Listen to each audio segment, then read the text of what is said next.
Hey, everybody, we're live and welcome to our 20th year of Zennie62 on YouTube coverage of the NFL draft.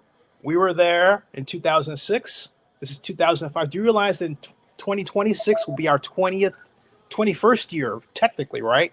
Wow. That's insane, man. Legally drink at that point. Yeah. Anthony, tell us your thoughts about the excitement to come in an hour. Oh, you know what? I'm really excited about it because I said it to somebody earlier today that this is a meat and potatoes draft. So there's skill positions that you're going to see the skill positions come off the board rather quickly. Ashton Jeanty, Cam Ward, Ted McMillan, these guys. But this is a real big, heavy. This is where teams build out for the next few years. This is where you find pillar pieces in your offense and defensive line, linebackers, offensive line, that they're going to build the foundation of what it happens. And then you plug in those skill positions because this year is meat and potatoes. Next year is full throttle, all about the skill positions. If you look at this, how it goes, I'm just excited because there's a lot of rumors and talks about teams trading back and trading down of everything. So I love chaos. I'm really Chaos. to see how all of this plays out. I'm also, because me and you, Zenny, we talk about this all the time, and the name of the night and where to watch is Shedeur Sanders from Colorado. Where does he go? He go as high as 6 to the Raiders? I'm saying he's going to 2. Cleveland. Yeah, or 2 to Cleveland. Does he go 21 to the Steelers? I don't know. It's a hot button issue. I'm excited about it. That's all I need to know. Yeah, I am too. Why do you think he's been the focus? And we talked about this before, but it's worth bringing up again because I think it's nuts. Why is he the focus of so much guessing and up and down? And people is seemingly, well, what do you think is going on? I really think, honestly, I think what it is that people are erring on the side of caution this time. Because to me, this is Texas A&M 2013, 2014, whatever it is, when it was Johnny Manziel and Mike Evans, where the debate came out, who made who good? Was it Mike Evans or Johnny Manziel? We all know the answer to that now. Johnny Manziel was Rick James 2.0, but white, just black drugs. But Shedeur has the skill. Let me say this first. Shedeur has the skill set to be a fantastic quarterback in this league, but I think that they rolled out the jersey retirement at the wrong time because everybody now said, oh, he's getting his jersey retired. Let me look back on what he did at Colorado. And now a lot of people are looking at it and go, hey, he went 13-12. He didn't win a bowl game. He lost to BYU. He did that. Like, what, you know what? Like, is this something? And I'm telling you, whoever gets Shedeur Sanders, I don't think Deion's going to let him slack off at all. I just think that Shedeur needs to go to the right spot to learn. So, like, the Raiders at 6 is a good thought process because Geno Smith, they just signed Geno Smith for a few years. So having Geno Smith there, he can watch him because they almost have a similar play style. So having him watch Geno Smith for a few years, and also remember this, Tom Brady is working in that front office with them now. So I don't think we're going to see one of these Darius Hayward-Bay draft picks of lunacy this year, but Shedeur, it's just there's so much aura about him that it's trying to figure out who Shedeur actually is. Like, and that's the thing. You know, I think are you still sharing? Or are you there? Yeah, I'm here. No, okay, I'm here. Cool. Okay, cool. Yeah. I think I'll go to my thought. I think that look, Shedeur is one of the 6 top most accurate passers in NCAA history. And he's played in 6 different offenses with 6 different offensive coordinators. You don't achieve that mark with that kind of literally lunacy in terms of who you're playing with and what they're asking you to do over the course of your college time. Plus, hey, let's not forget, he's not skipping classes. He's actually going to class, coming out with great grades because his dad will not allow anything less. Yeah, no, Deion's a great father. Let's just say that first. Like, I don't know what reputation he has. Deion wants his kids to be up here before they're out there. Like, he wants, yeah. Right. But but the thing about it is that there's a lot of issues, I think, with people don't understand. I think the late, not late because he's still with us, but he's sick. But my friend Harry Edwards, who helped us when I was trying to bring the 2005 Super Bowl to Oakland, Yeah.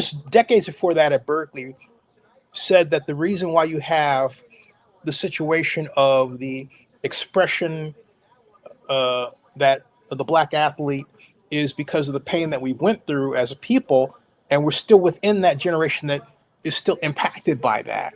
I'm 63, and I'm old enough to. I was born in 1962, just 2 years before the passage of the Civil Rights Amendment. So that overcoming and that recovering is still there, and yet we're seeing these brilliant people come out, like Nadakam Suh, engineer, brilliant dude.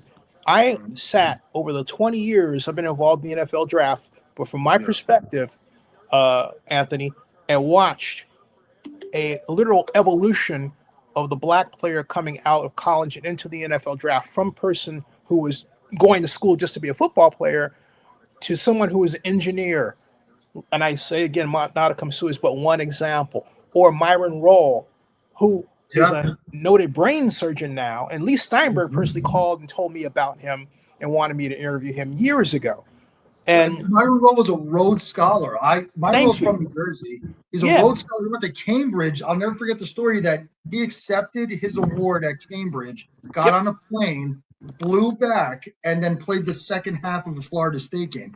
And now, he's it's psychotic. It's amazing. Yep.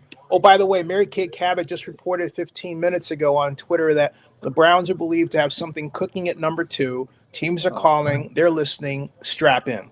So, but here's the thing. I thought, let me finish about Shedeur, okay? Yeah, no, you go ahead. Shedeur, because he is authentically black, is something that some people don't understand. They don't understand a young person who believes he has the confidence. It's going to come off to them as, and it is bravado. So what? Joe Burrow had bravado. Big deal. He was smoking a cigar in the locker room. Nobody got after him about that or anything. Okay. My whole point is a whole big so what, right? Can the guy play? And my point is just run the film because he can. I hated the offenses Pat Shurmur had him in. I can go on for hours talking about the mistakes that he made with formation design, splits, receivers, lack of footwork, and Shedeur had to do all of that, or endure all of that, and still play to an exceptional level, all right? I can't wait to see him with a competently designed offense. Prayers it's not someone like Ken Dorsey, I just had to say that, okay, in the NFL, right? So my point is that Shedeur at number 2 to the Browns. The Browns say you want a quarterback, get one of the most accurate people ever to play the game in college, put him there, teach him, let the ticket money flow in because you know it's going to happen, and just enjoy the nice pileup of championships in the divisions and quite possibly, I truly believe, a Super Bowl if you get your defense right. Because Anthony, the real problem with the Cleveland Browns isn't offense; it's defense. Yes, it is. 1,000%. You're not wrong. What say you? Yeah, I agree with you 1,000%. I said it in a video the other day that your skill positions are the Ferrari, but you have to build it in the barn or the garage. Yeah. Offensive line, defensive line. Myles Garrett can't win you a championship. You have to build your defense, especially in the AFC North, where you have the Ravens with Lamar Jackson and Derrick Henry running it down your throat. Then you have the Bengals with Jamar Chase, T. Higgins, and Joe Burrow throwing it all over the place. Then you have the Steelers, which is a mix of both. You have to build a defense. Defense wins championships. And the Browns, they've always had a decent offense, but they're always playing catch up. Nick Chubb was a fantastic running back that got ruined because they had to try to run the ball so much. And then when they got behind, he became non-existent. Yep, that's right. You need a defense to do this correctly in this league. And that's why, like, it's It's one of these things. Like, you keep drafting quarterbacks praying that's going to take you to the promised land. It's not. Defenses carry you. Look at the Jets in the early 2010s. You took Mark Sanchez, but you had a star-studded defense. So Mark Sanchez didn't have to win you games. He just didn't have to lose you games. And that's how it goes. Yep. Completely well said. And something else, too, is, talking about Sanders and Cam Ward. Everyone talks about Sanders, but Cam Ward gets on a camera and lets the diss about Green Bay. I thought was just completely, you know what I mean? I'm thinking, does anybody, now my mom disagrees. She said he told the truth. I said, Mom, telling the truth when the NFL has put you out there on its dime and has laid out the green carpet, as they call the red carpet today, and giving you money to be there isn't the smart move. It just isn't. And first, before I go further, let me show you all what happened and what he did that got my hackles up as someone who he's learned. I think David Meltzer, my friend who I met at Lee Steinberg's Super Bowl party in Phoenix, Arizona, the year that the Patriots played the Seahawks, said it best: gratitude. Be grateful for every little thing that you get. Thank the Lord for what you get. Don't mess over it. Don't poo-poo it. Well, Cam Ward actually violated that rule as I see it. Unlike 10 he did. Yeah, absolutely. And here is, folks, what happened with Cam Ward, filmed at Green Bay just maybe a day before the draft, maybe this morning, or whenever it occurred. But here is Cam Ward, and I'll play it for you right now. Let me actually change the settings so I can turn off echo cancellation so you can. Okay, and all right, so here we go. All right. Quarterback Cam Ward, he is projected to be the number one pick in the 2025 NFL draft in Green Bay. Now, Cam Ward is in Green Bay on the NFL's dime. They paid for the hotel. They paid for his family members and loved ones to be there. Gave him a great spot. And but in spite of that, Cam sort of lost out and just common sense and decided to let loose about how he really felt about Green Bay, rather than encouraging people to come to the NFL draft and see the NFL at its best, which means he didn't have his agent to talk with him. Cam Ward has to realize he's not John Q. Public. Here's what he said. We in Green Bay. Ain't nothing to do here but get drafted. So we gonna get drafted. Most of y'all know where we finna be at. Probably Nashville, probably New York. So we gonna see, but man, if I had some advice for y'all, bring your jackets to Green Bay. It ain't to do here, and it's cold too, so I'm out. Y'all see where we at, man. This is my point. We in Green Bay. That's not a good thing. No, it's not. Like I said, there are people who think Green Bay is racist or whatever. I don't. I think that they've come a long way. They're making best effort to be better in an era where sports tourism matters, and they know it. So there we go. Hey, and they've got Cam Ward out there dancing with his girls. The NFL Network. It's absolutely hilarious. Anthony, what do you think about I said Cam Ward? Actually, Travis Hunter's the one dancing, not Cam Ward, but Travis Hunter. But Anthony, what do you think about what I just played? Cam Ward's comment there. We're a family show. Hey, Jay Boogie, he says major red flag. Yeah, I was gonna say.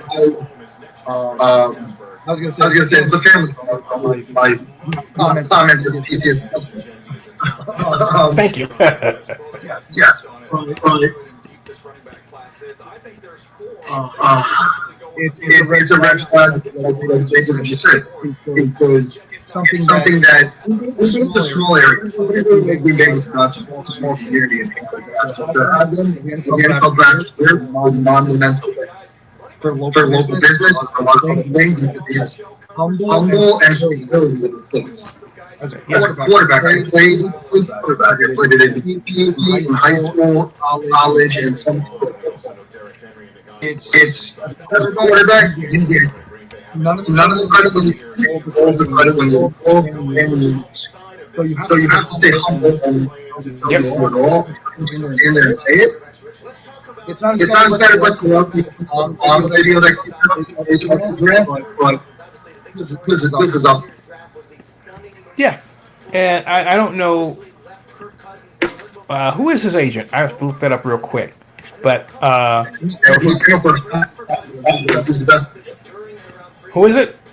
I don't know. I'm saying it can't be Drew Rosenhaus. I can't imagine any of his players doing that. I don't think any of his players would be that. Oh, by the way, I have to turn off. Thank you for telling me that. Echo back on. Oh, there you go. Yeah. So, and I've got automatic mic just on. Thank you very much for telling me that. Thank you. So, at any rate, thanks, Dave Brolick. Much appreciated. Thank you very much for that. Thank you. Hope that's better. Now, as Jay Bookie was saying, yeah, major red flag. Oh, by the way, folks, our page, the NFL draft page, is withthefirstpick.com. So that's with the first pick like that, PIC.com. And if you want to join us with Anthony on the panel, and you don't mind showing your face, that's okay. We'll send you a link. Well, we'll post the link right there in the comments. You just copy it, paste it, and come on in and have the party. But Anthony, let's find out who Cam Ward's agent is real quick. Yeah, I'm looking it up right now just because it's a race. Let's race.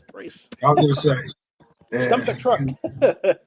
Jeffrey Weiner? No.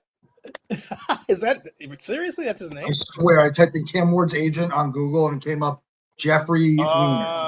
I found the answer. You know what it is? Is it Jeffrey Weiner? Because this would be amazing. No. Cam Ward is not. This is according to AI Overview. Cam Ward is not represented by a traditional agent. Instead, his father, Calvin Ward, is handling his representation and has also been involved in some marketing aspects. Calvin Ward has past experience as an agent himself. That's what it says here under AI. Then it talks about family representation. Now, you mentioned Jeffrey Weiner, and there's something about Twitter here, but let me put it this way.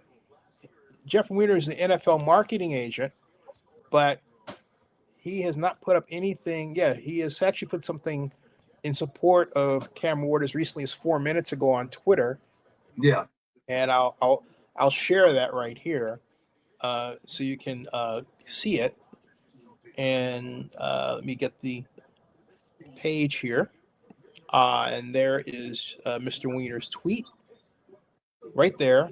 And it reads, I don't believe any other mom or dad have traveled more miles to more college football games for their son than these two amazing humans. Talking about Cam Ward's parents. And that was just 4 minutes ago. Then 6 hours ago, he's on CBS saying he wants to win a Super Bowl. I got to be careful. Copyright there. And then Weiner says, speaking of Calvin, the man is the MVP of fathers for the greatest lengths he went to make sure Cam got discovered. Read this incredible article on how a father's love and belief in his son led to the only offer Cam needed. So at any rate, as you can see here, the dad is being, feted by a traditional sports agent, Jeffrey Weiner, and but the AI in Google says that the real agent is Cam Ward's father, Calvin Ward, and that goes a long way toward explaining why Cam did what he did. There was nobody to give him a cheat, and they should have done that. I remember this is how sensitive this is, folks. I remember when I was at my first Super Bowl, game, and that was in Atlanta 2000. I was sitting with my friend Kofi Bonner, longtime friend, go back to Cal, buddy, and Kofi pointed out something to me that was just completely oblivious to me. I wasn't enough of the culture to really pick it up. Tim Couch, you remember who Tim Couch was, right? Yep. Tim Couch right past us to my right. We were at the Atlantic Grill in Atlanta downtown. In front of him, Kofi pointed out, he goes, Zennie, he goes, Kofi has this accent. Zennie, look, this is Tim Couch going by. The first person in front of him is his handler. The back person in front of him is another handler. They got him bookended. So they were literally watching everything that Tim Couch did, but also keeping people away from him. That's how much of a commodity Tim Couch was as the man who was about to be the Cleveland Browns quarterback, okay? By contrast today, laissez-faire, let him walk around and all that.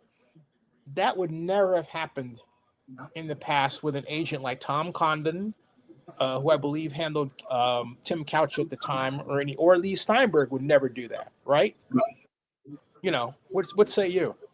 You're 100% right. Like Lee was in the house when Mahomes got drafted.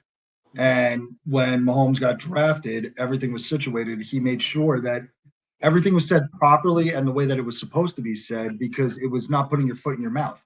And a lot of these agents, like when you're self-represented or you have a family member, like look at Nico Imalolava, the quarterback from Tennessee. Mm-hmm. He's now at UCLA taking a massive pay cut because he's got family in his ear talking about $4 million, and now he's getting paid with California taxes $800,000 for the NIL. Wow. Yeah. Oh yeah. He only got $1 million. I think he got $2 million, but the California taxes ruined them. So it's one of these things that when you get to the pinnacle of this, and there are millions of people watching this and everything else, and you're going to see my face go this way a lot because the TV is that way, but you got millions of people watching this. You got 1,000 different reporters there. You got all these things. I've been to the drafts and you've been to the draft. It is chaos there. Even the Play 60 event is the day before. It is mayhem. Yes. You need someone there, literally almost like the tether to a hot air balloon, so that because you start feeling yourself, because you sit there for a minute and you go like, wait, I'm at the draft. I got this. People are doing this. They're giving me that. They're doing this. Yep. You start feeling yourself, and now all of a sudden you do something. You need that humble and humility, and you need somebody like Geppetto in your ear, kind of bringing you back down to earth in a moment like this. And if you don't have that, things go off the rails. That's right. And folks, we're not talking down about like for example, this is Travis Hunter on television, dancing, at the draft, and he's just having himself a good old time. You know what I say? Good for him, right? That's just good, clean fun. We're not talking about that. We're talking about you thank the people who brought you there. You thank it. It's an old country saying, when you go to the biggest party of the year, you dance with who brung you. That's what it is. That's it.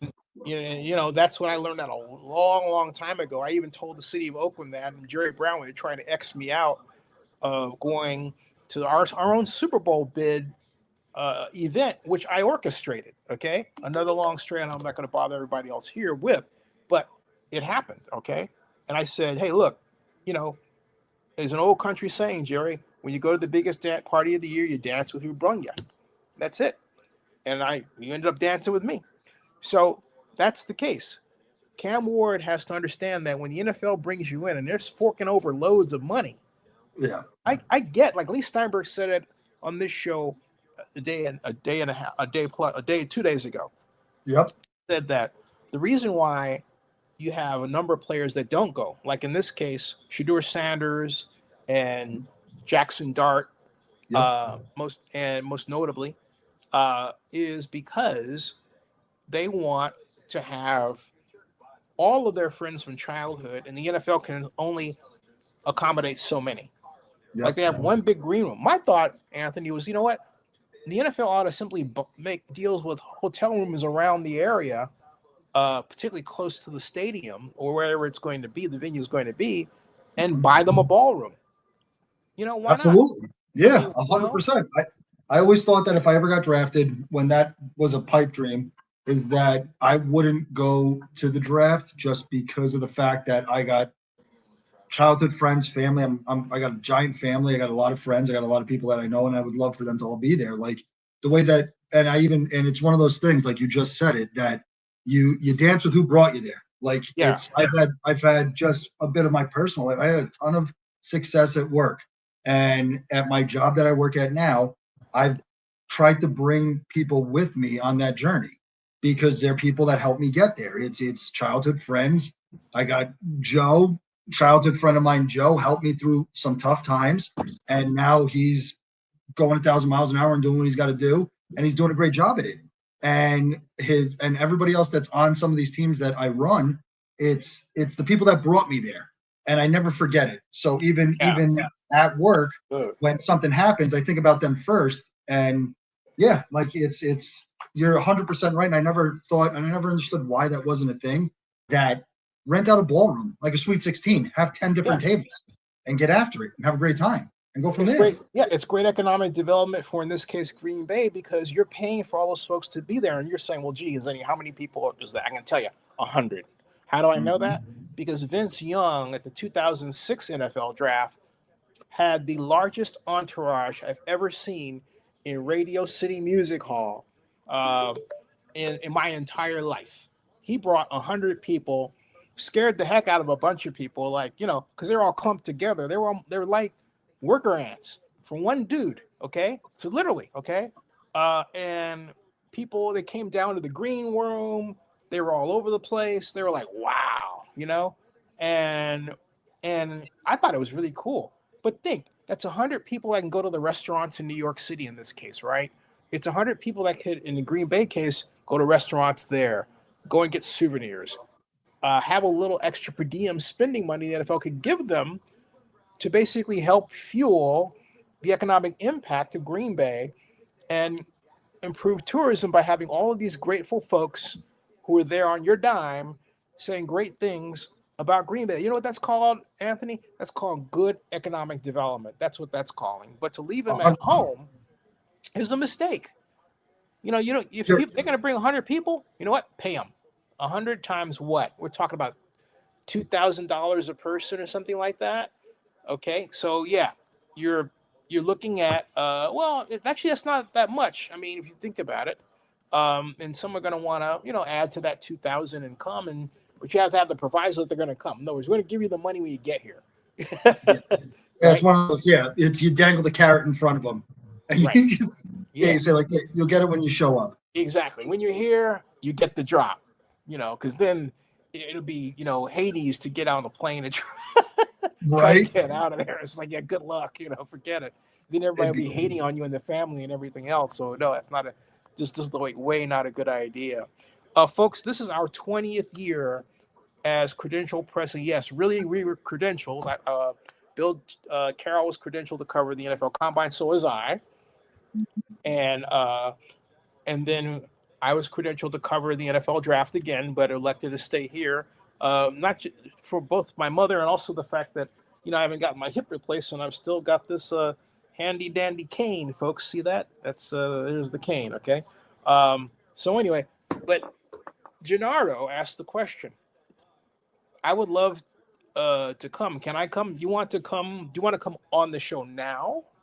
Or you're talking about joining Zennie62Media and joining us in Pittsburgh for the next draft? Okay.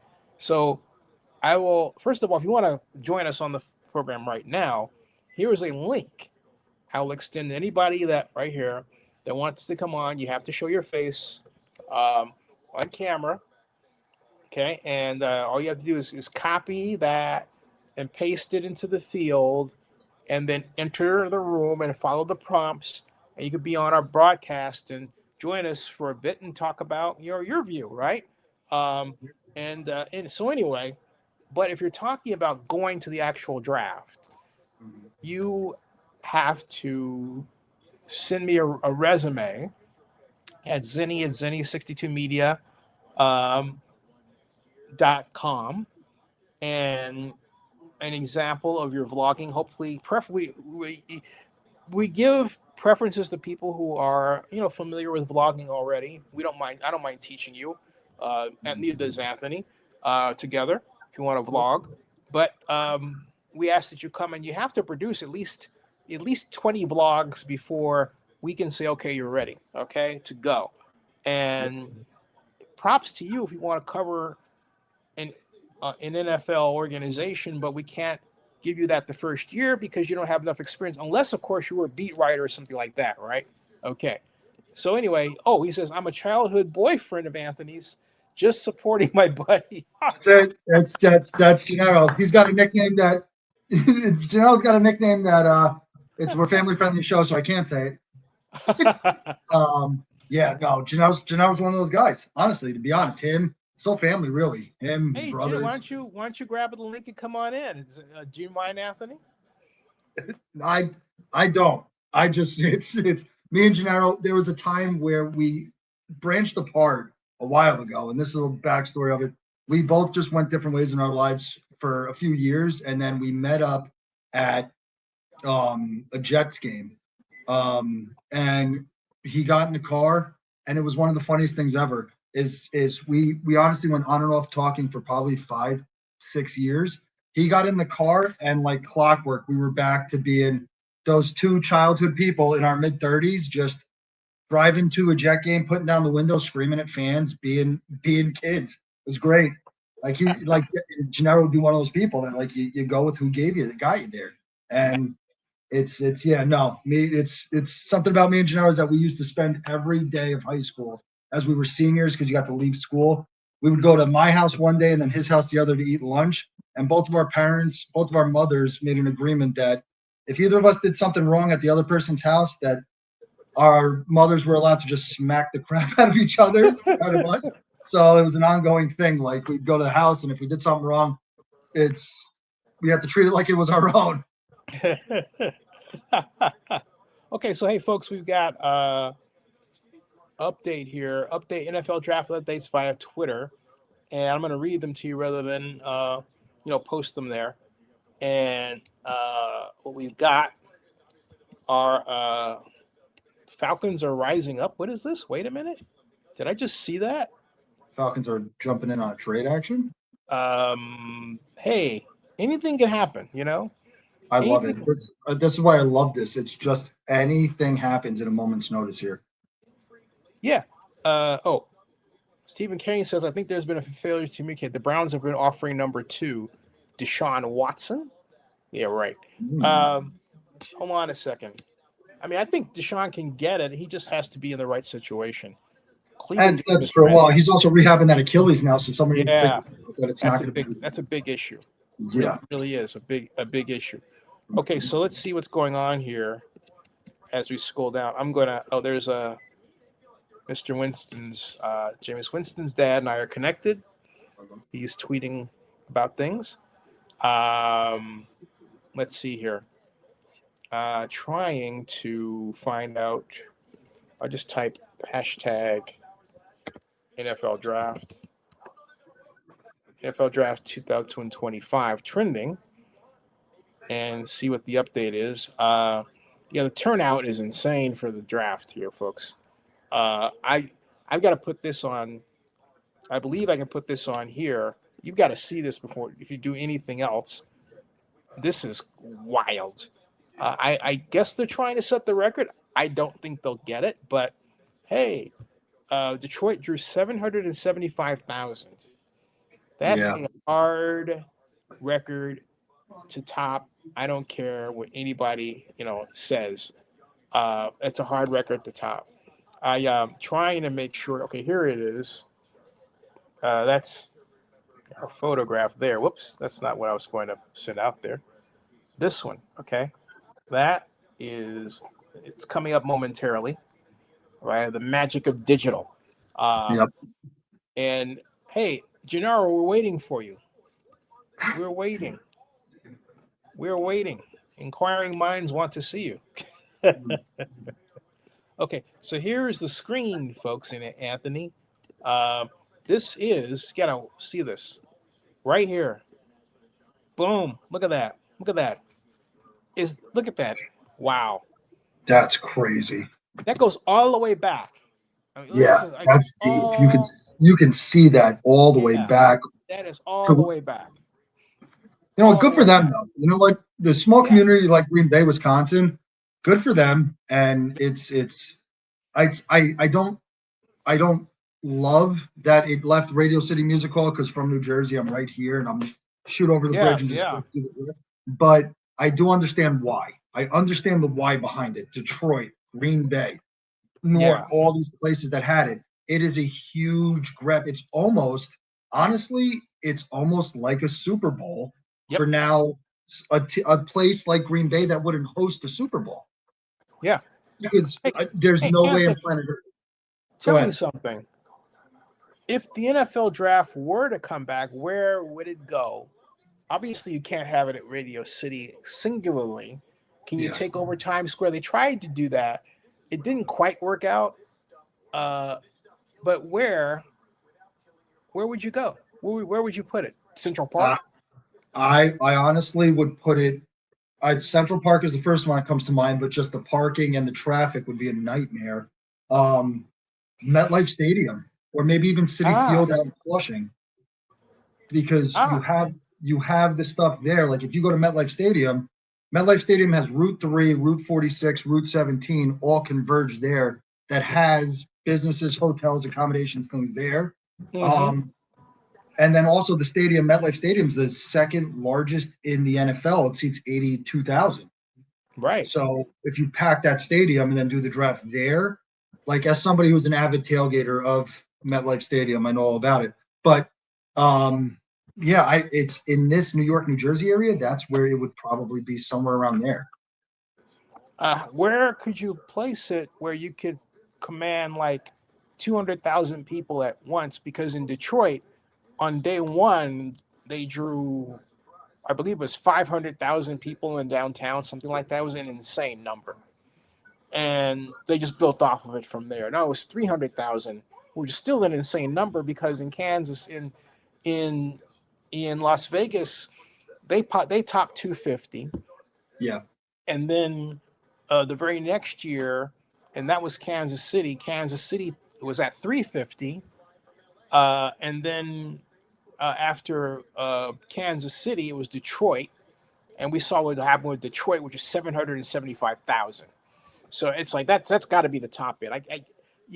What other area do you have where you have that much downtown? Maybe Atlanta and Centennial Park, where you can do that. But where could you do that in New York and New Jersey? It's got to be someplace. Honestly, go ahead. It's because I'm thinking about the city and the boroughs.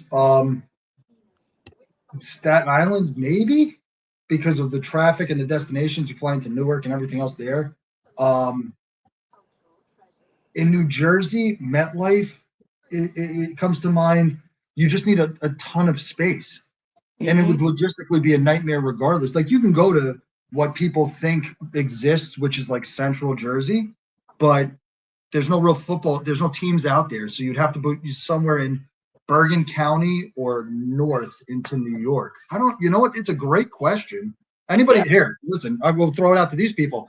Anybody has an idea about it? Look it up online while we're doing all this. Put it in the comments, and if you got it, Gennaro says Citi Field. Did I pronounce his name? Is it Gennaro or Gennaro? Gennaro writes Citi Field, no good, heavy construction for the next few years. Why is that? Renovation, expansion? Yeah, I think renovation, expansion, the highways, everything else. There's always a ton of construction out there. But listen, it's if G-Spot says there's construction, there's construction. That's his nickname? Yeah, yes. His nickname, it's if anybody, so I'm going to say it now. It's Gennaro. His nickname was G-Spot. And since I'm Anthony, I'm A-hole. So it's G-Spot and A-hole. So we always knew each other. So in high school or even now, if we wanted to make sure we understood each other, we would just yell those nicknames and everybody would look at us like we're nuts. But we knew who we were talking to, and that's it. And the James Weldon Johnson Foundation National Choir, hymn choir, singing Lift Every Voice and Sing to get things started. We are 20 minutes away from the commissioner coming out and welcoming everybody and then announcing with the first pick.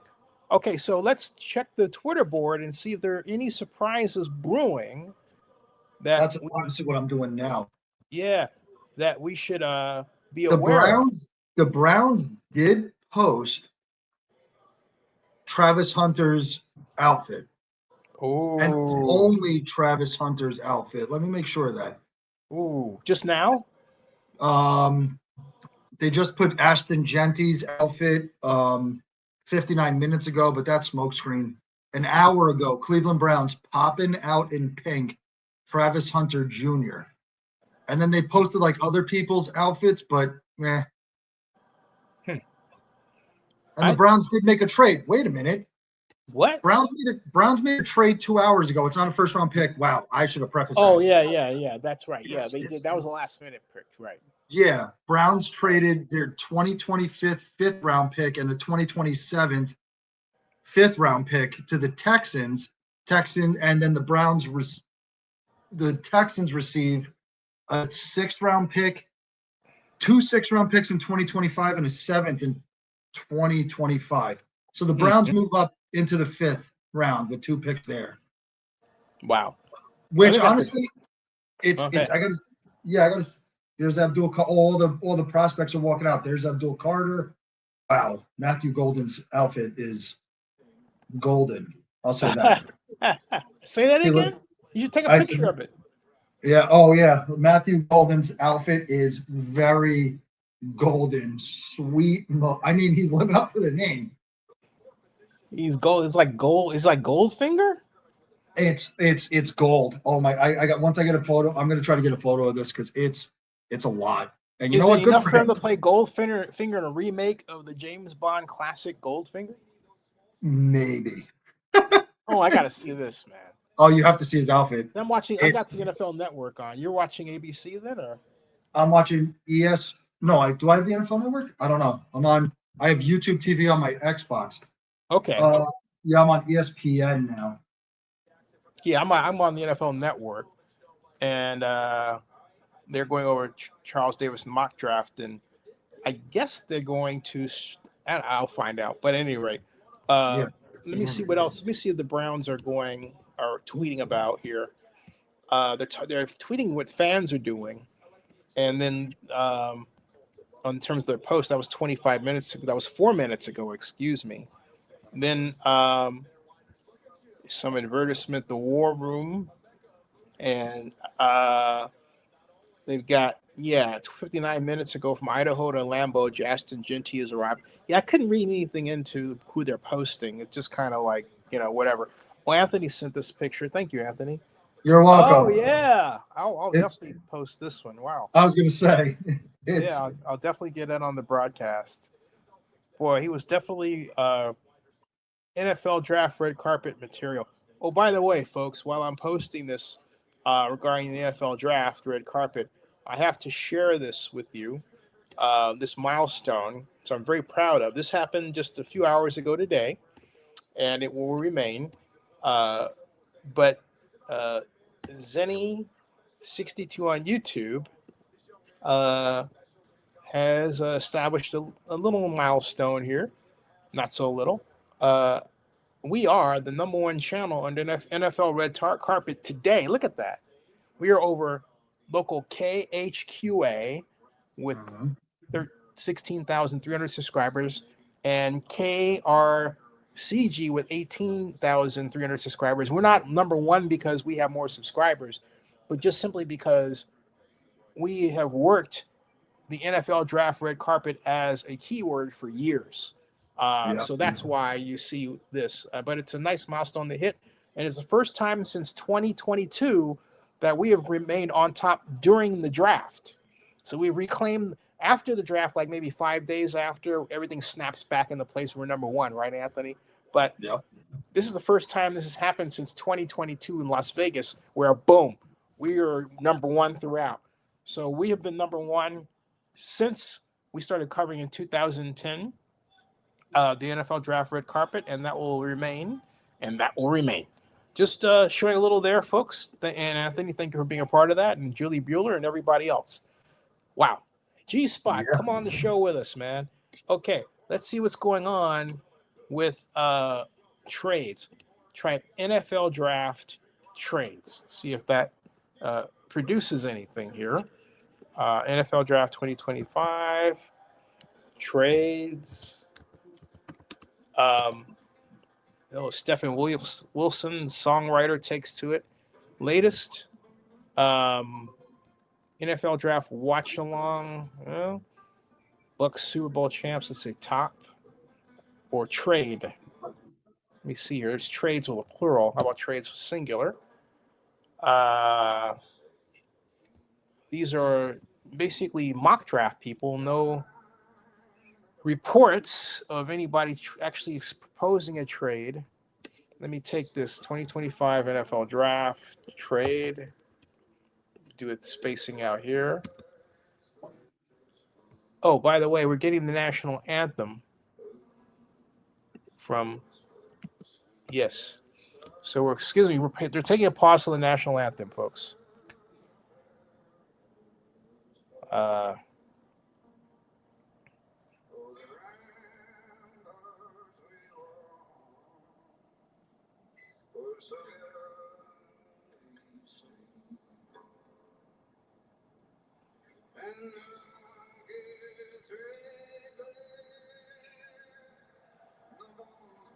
Wow.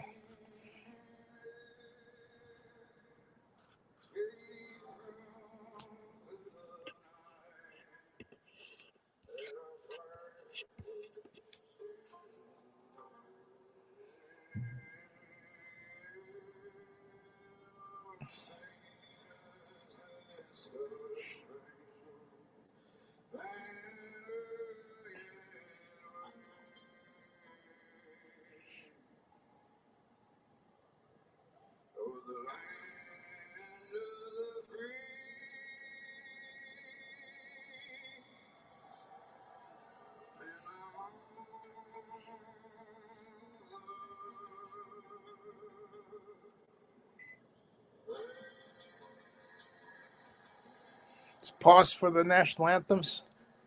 That was sung by songwriter Stephen Wilson. Hey, Anthony, you have a picture on your Instagram of you and your kids standing for the anthem. I expected to see that. No, every single year, and it's something that's why I took the camera off for a second. It's because every year we do the national anthem for the Super Bowl, and every year I break down in tears. And it's a tradition that I love. Because all the kids, Roman, Lucy, Noah, they know it's coming. And they know that and even when we watch football games like regularly now, just during the regular season, or we're watching whatever it is, and they hear that song, they'll stop. And my daughter, Lucy, was at school and they played it. And then I had the school call me and say, like, Lucy started yelling at children to be quiet because you have to stand and do it. And it was one of those good moments. It was one of those proud dad moments. But yeah, no, every single year I'll post one of the videos on Zennie62 or something so you guys can all see it, that you'll watch me cry like a baby for like a minute and a half as I'm standing behind them, because it's one of those moments that when they're older, they'll remember. And I love it. And it's a tradition that we all cherish all over the place. And not only that, I cherish it. And events like the NFL draft are a great reminder of what makes this country great. And nowhere else in the world does anyone have anything quite like this. Although that's not to take away from, the love of rugby or anything else, or football, as they call it. But look, this is a quintessentially American thing. Just full stop. There really is. And it's the best of America, Americana, whatever you want to call it.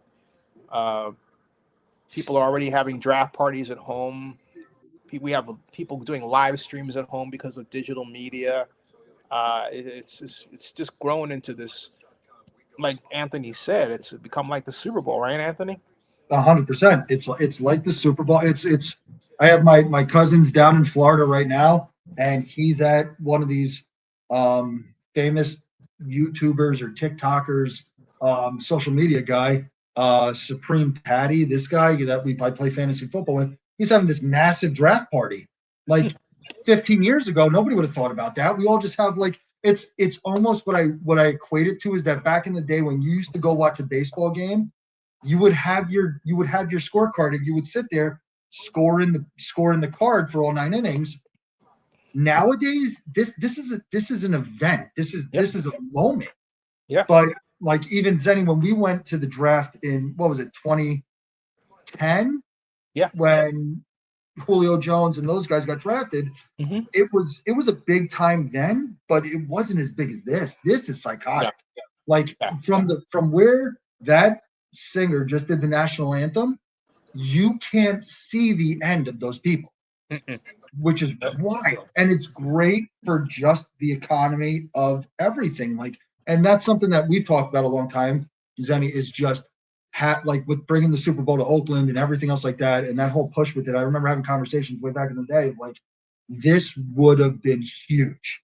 Oh yeah, to bring this in, to bring this in and do all this and go all over the place. This is one of those things, and you know what? I love it. Like I woke up this morning and it was almost like Christmas morning for me. I go, it's draft. Here we go. I'm excited. This is it. At work, everybody at work knows. Like, Ann, are you working today, or are you just doing the draft? And I was like, both, kinda. Like, everybody, shut up. I'm doing this. And that was it. People are calling me off the hook. I'll get a text message tonight. I promise you. I'll show, because here's my phone. I'll show you my phone when I get the text message. It's a buddy from high school that every year he'll text me first night of the draft when the first quarterback is taken, and he'll ask, how far could you throw a football? And it's just to compare it. And what was your 40 time? And how far could you throw a football? And it's we don't talk at any point throughout the year except that text message, and that's it. And it's just one of these things. It's one of these fun traditions that Michael texts me, and I go, hey, bud, hope's all well. Here are the numbers again. Like, I hope your family's doing okay. And that's it. And I love it. I love all of it. And not only that, for me, folks, this also is a milestone because 20 years ago, I covered the 2005 Super Bowl 2005 NFL draft at Javits. It was my first one. And I want to thank Joe Brown for that, because what happened was, long story short, the NFL saw how terribly the city of Oakland treated me while I was trying to bring the Super Bowl to Oakland. And at the press conference announcing Jacksonville as the winner of the right to host the 2005 Super Bowl, then Executive Vice President of Government Affairs Joe Brown tapped me on the shoulder and said, Zenny, if there's anything we can do for you, you let us know. And so a couple of years later, I said, hey, Joe, remember that promise? This is how the NFL classically works, okay? I said, hey, Joe, I called him out of the blue. I said, hey, Joe, because I was going to the Raiders events. I took Keith Dubkowski and Anna Krotz to the Raiders headquarters for the draft in 2004. And I thought, you know what? Why can't we go on site? So I called Joe and I said, Joe, what can I do for you? He goes, 2 words. I said, I like to cover the NFL draft in New York. He said, you're in. That's how it happened. It was that easy. That's what happened. I thought, wait a minute. I've got no journalism background. I just started Oakland's first blog. What am I going to do? So I just went and I wrote this full-on account of what it was like to meet what I call the back of the draft club, featured by this guy named Bill Chackus, and other people like John, who's now the GM, I believe, in Canada, whose name, and I met you in 2006, I believe. And a high rise in Manhattan. And you were the Carillo Canyon that Cannon that everybody was praising, saying, hey, look, he might wind up walking off the stage, not like walking off the stage as a header, walking off the stage, and so Mr. Sandy, and so Sean McAllister says, oh, Gennaro, that's adorable. And Ryan says, I hope the Raiders get Sanders at 6. And Why? Wait, hold on, Ryan, why? This Yeah. Oh, here we go. Oh, I'm dragging all you in. Wait. Hey, where's you want to give them a mic and a camera? I thought. Yeah. Come on, yeah. Ryan, jump up, go up in the comments. I think you can. I don't know. I'll just repost it right here. Yeah, I was going to say, go up in the comments. Ryan, come on, bud. Yeah. I'm great at peer pressure. If you didn't realize that, I'm great at peer pressure. People get on the show. Here's the link. Just grab it, copy it, and paste it, and then come on in. You know, the water is fine. We don't bite much. So anyway. I mean, it depends. It depends on your take. Say something bad about the Jets. Like, if you guys want to watch something, watch when Corey Dillon came on this show. That's right. Wasn't that fun? Yeah. It was amazing. And then I'm a diehard Jet fan. I didn't hold back on Corey. I flat out told him, I go, I need to see you privately because you broke my heart a while. And like, we got to talk about this. Oh, by the way, speaking of which, folks, speaking of, you know, years past and everything, which was the cool thing about this being on a video program, YouTube based, and being the first to do it with a YouTube channel, is we have more videos than any other single person or media outlet from on site at the NFL drafts. On site, okay? On site. This is, for example, this has got to be the first video posted right here. You know who this is, don't you, Anthony? Take a look. Oh yeah, Matt Leinart. Matt Leinart. Let's give a listen to Mr. Leinart.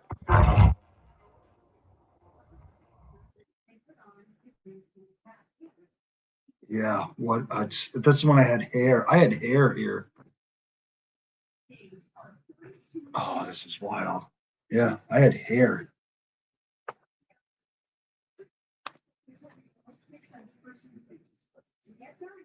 Folks, Matt was picked number 10. He expected to go number 1. Yep. And I actually met Matt Leinart.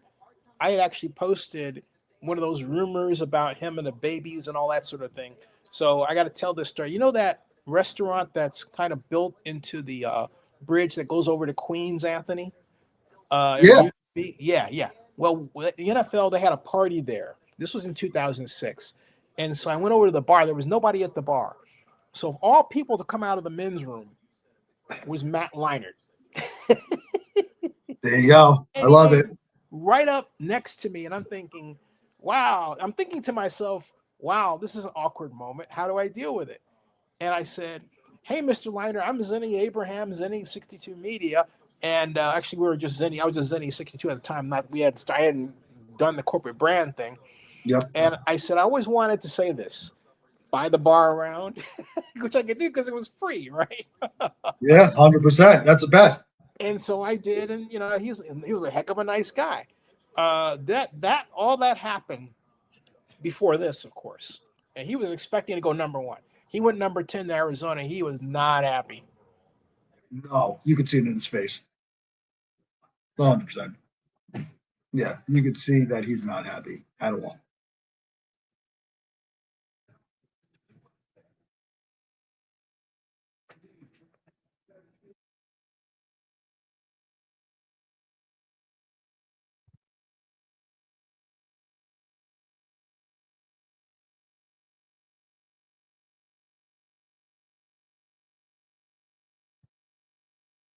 I also, I have to say this on camera, so it's recorded forever. I'm going to say it, and not everybody's going to understand what this means, but I'm going to say it out loud. I need Bubba at my house as soon as humanly possible. Jennifer, I need him here now. So it's Jen's one of the, if not the best person in Long Island for sunrun inspections and all this stuff like that, because that's what I do. Hold on a second. I don't think you guys can hear it. Can you hear it? I hope so. I got to check the echo cancellation. Hold on a second. It was okay. So and then stereo audio. I had mic volume. Let me turn that up a bit. Okay, so let's try that again. All right. So folks, here's Matt Leinart. finishing. We're about to start in 1 minute, so I'll just play a little bit more of this.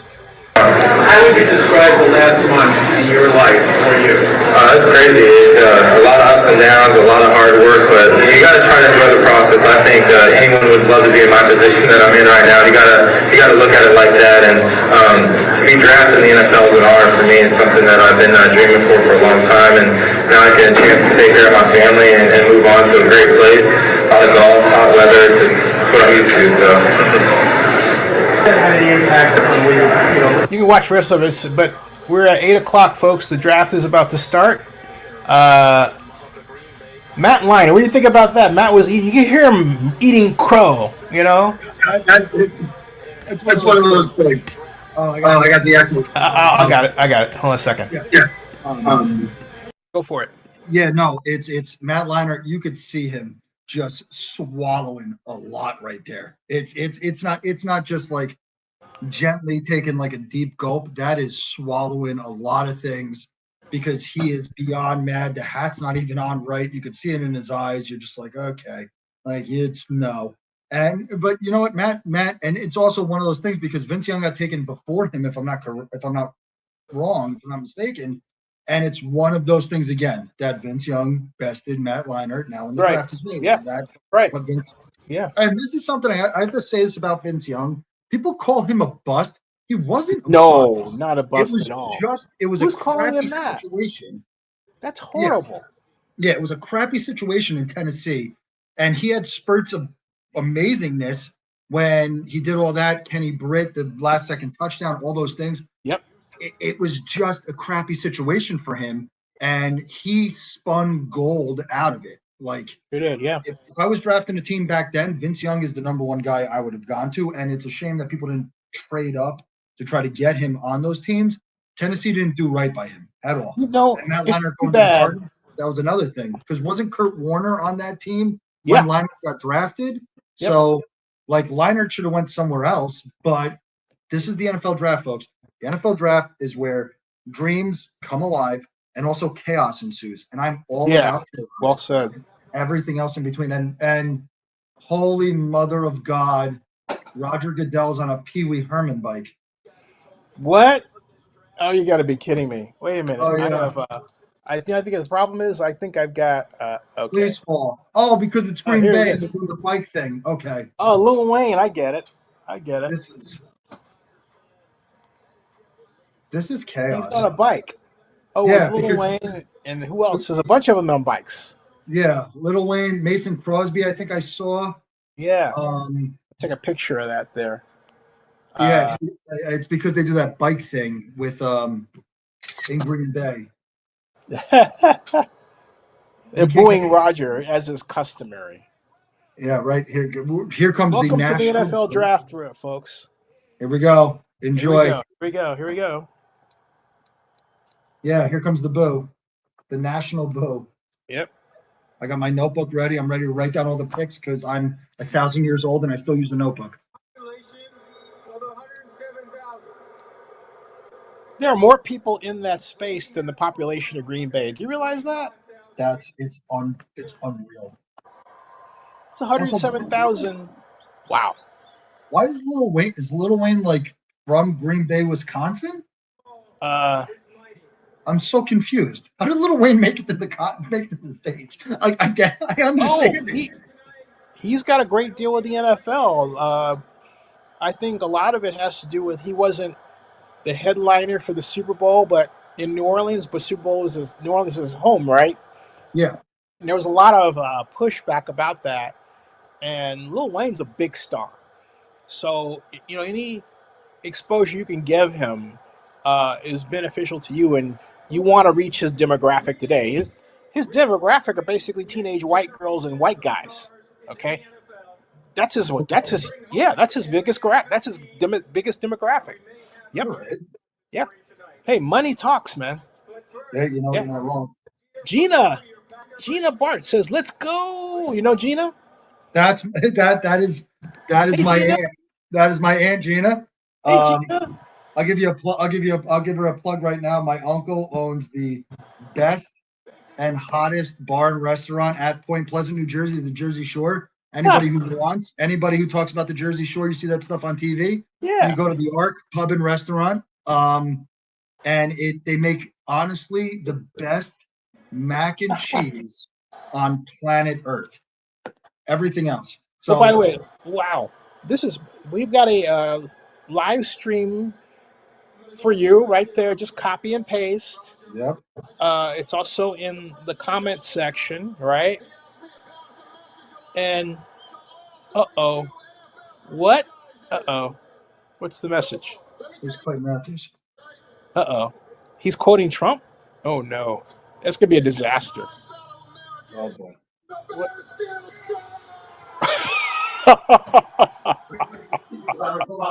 Did you hear that? Yeah, I did. That's hilarious. Oh,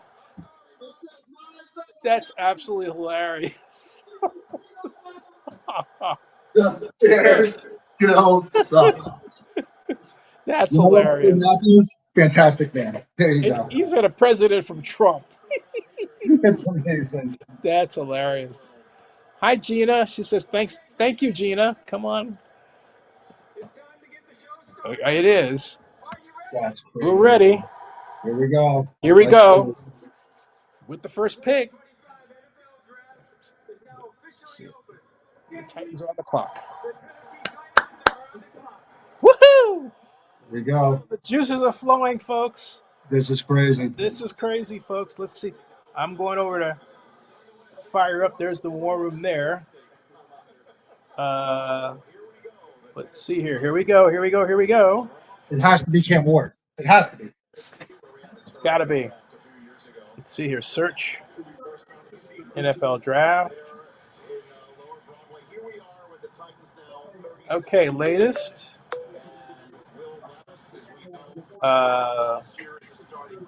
Clay Matthews.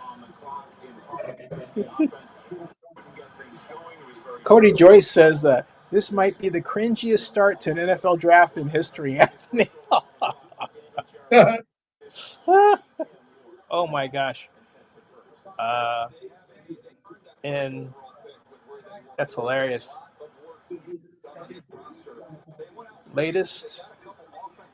I'm still looking here. Let's see here. A lot of comments. Let me try hashtag NFL draft. Oh, by the way, let me see. It's Mike Silver going up to here. He's embedded. Mike Silver is inside the Jaguars war room. And so there he is. Let's see here. Story tonight on The Athletic. All right. And there.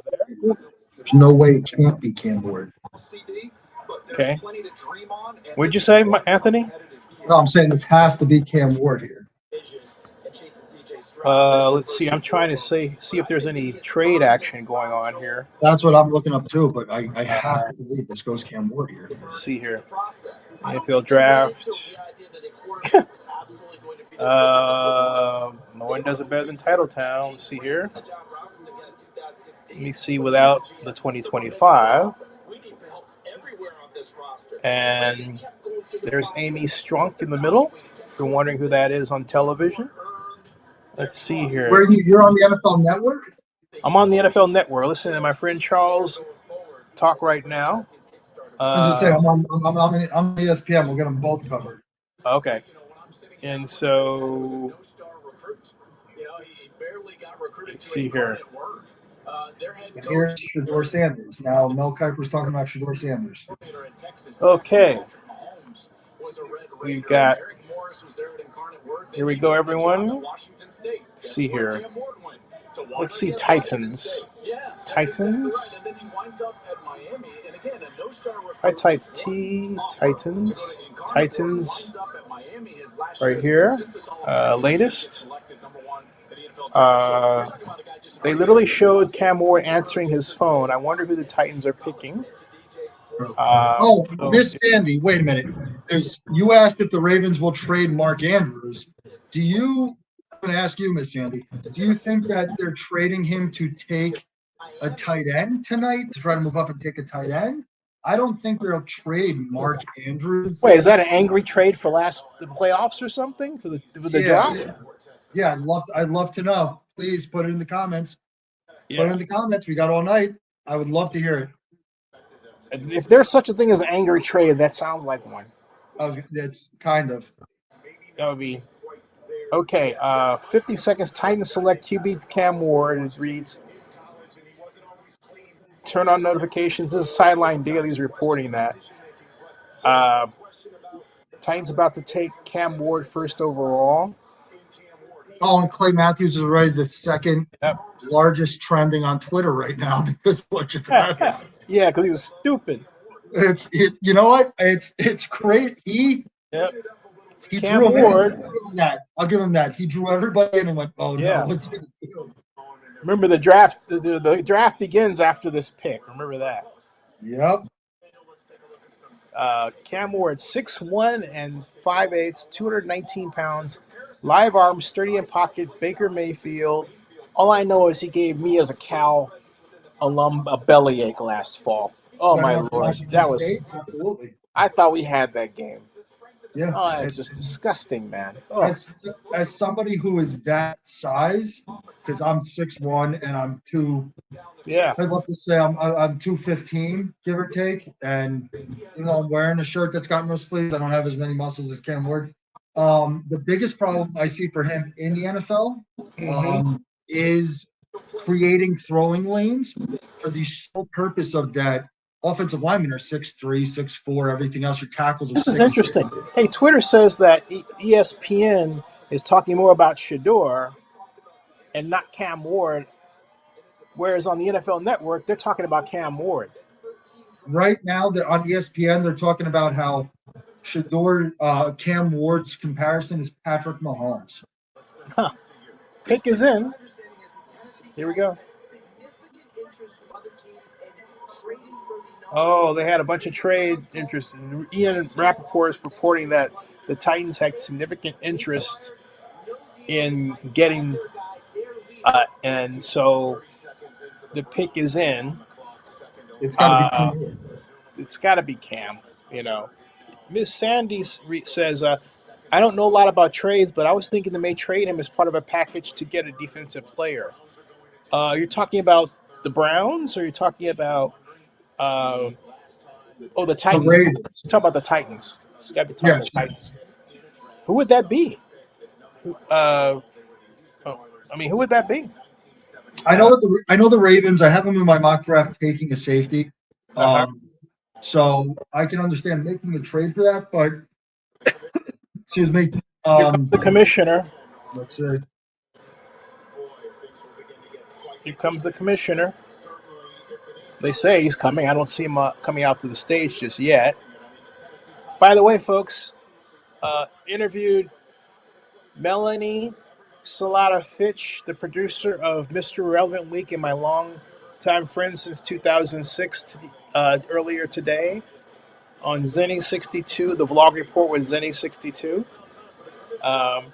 So here we go, folks. Here we go, Anthony. Here it is. Here it is. Yeah. It's got to be Cam Ward. I'll write it down here. Yeah, I got my green pen and everything. I'm writing. Cool. Here we go. Here he comes walking out. The Tennessee Titans select Cameron Ward. Cameron Ward, there he is. There it is. Cameron Ward. Yay. There you go. Cameron Ward. Yeah, there's no way that could have been anybody other than Cam Ward. Yeah, this is a no-brainer. iTunes. He throws the leather off the football and everything else. Also, it's one of those things that he's mobile enough. I'm taking photographs, folks. Here it's like. There you go. Before we get into the next thing, I have to say this, like I did the last time we did this. I gotta say goodnight. I'm trying to see what kind of hug he gives Roger or how it goes here. I want to get that on. I gotta say goodnight to the kids. My kids are watching the show right now. Okay. Noah, Roman, Lucy, I love you. Hi, Lucy and Roman. Hey, everybody! Congratulations, you're part of the famousness again. He I got love his you. Titans hat on. Yeah, please get some sleep, guys. And Noah, please get off your Nintendo Switch and go to bed. Okay? Here we go. The U. He flashes the U sign. Yep. Goes to meet the commissioner. Gives him a soul shake and the hug, and there he is. All set. Mr. Ward. Here he goes, and There it is. he's got the Yeah, jersey. Ward's- Let's see the jersey. And there we are, folks. Ward, number 1. Nice, folks. Yep. We got the picture, folks. I'm going to post it right now. I'm not a fan of the Titans. I'm not a fan of the Titans jerseys. I don't like the two-tone on the shoulder. I'm going to say that now. Okay. Like, I like the powder blue. I love powder blue. Ole Miss runs it very well. So does Tennessee.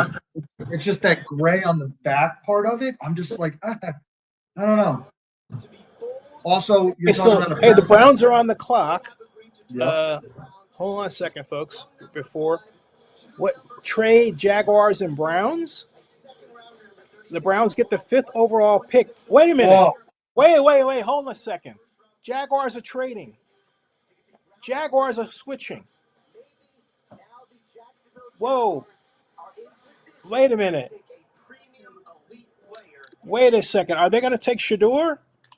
Wow. Hold on a second here, folks. Here's the trade, folks. Okay, I got it. I'm posting that right now. That's Abdul Carter. He's going to take Abdul Carter? I'm thinking. Abdul Carter or Travis Hunter. It's one or the other. It cannot be Shedeur at 2. I'll bet you it's Shedeur. Let's see. Hold on. You know? Dario, why do you think it's Travis? I don't. I'm not sure. Here's the trade, folks. Nonetheless, folks, here's the trade. Wait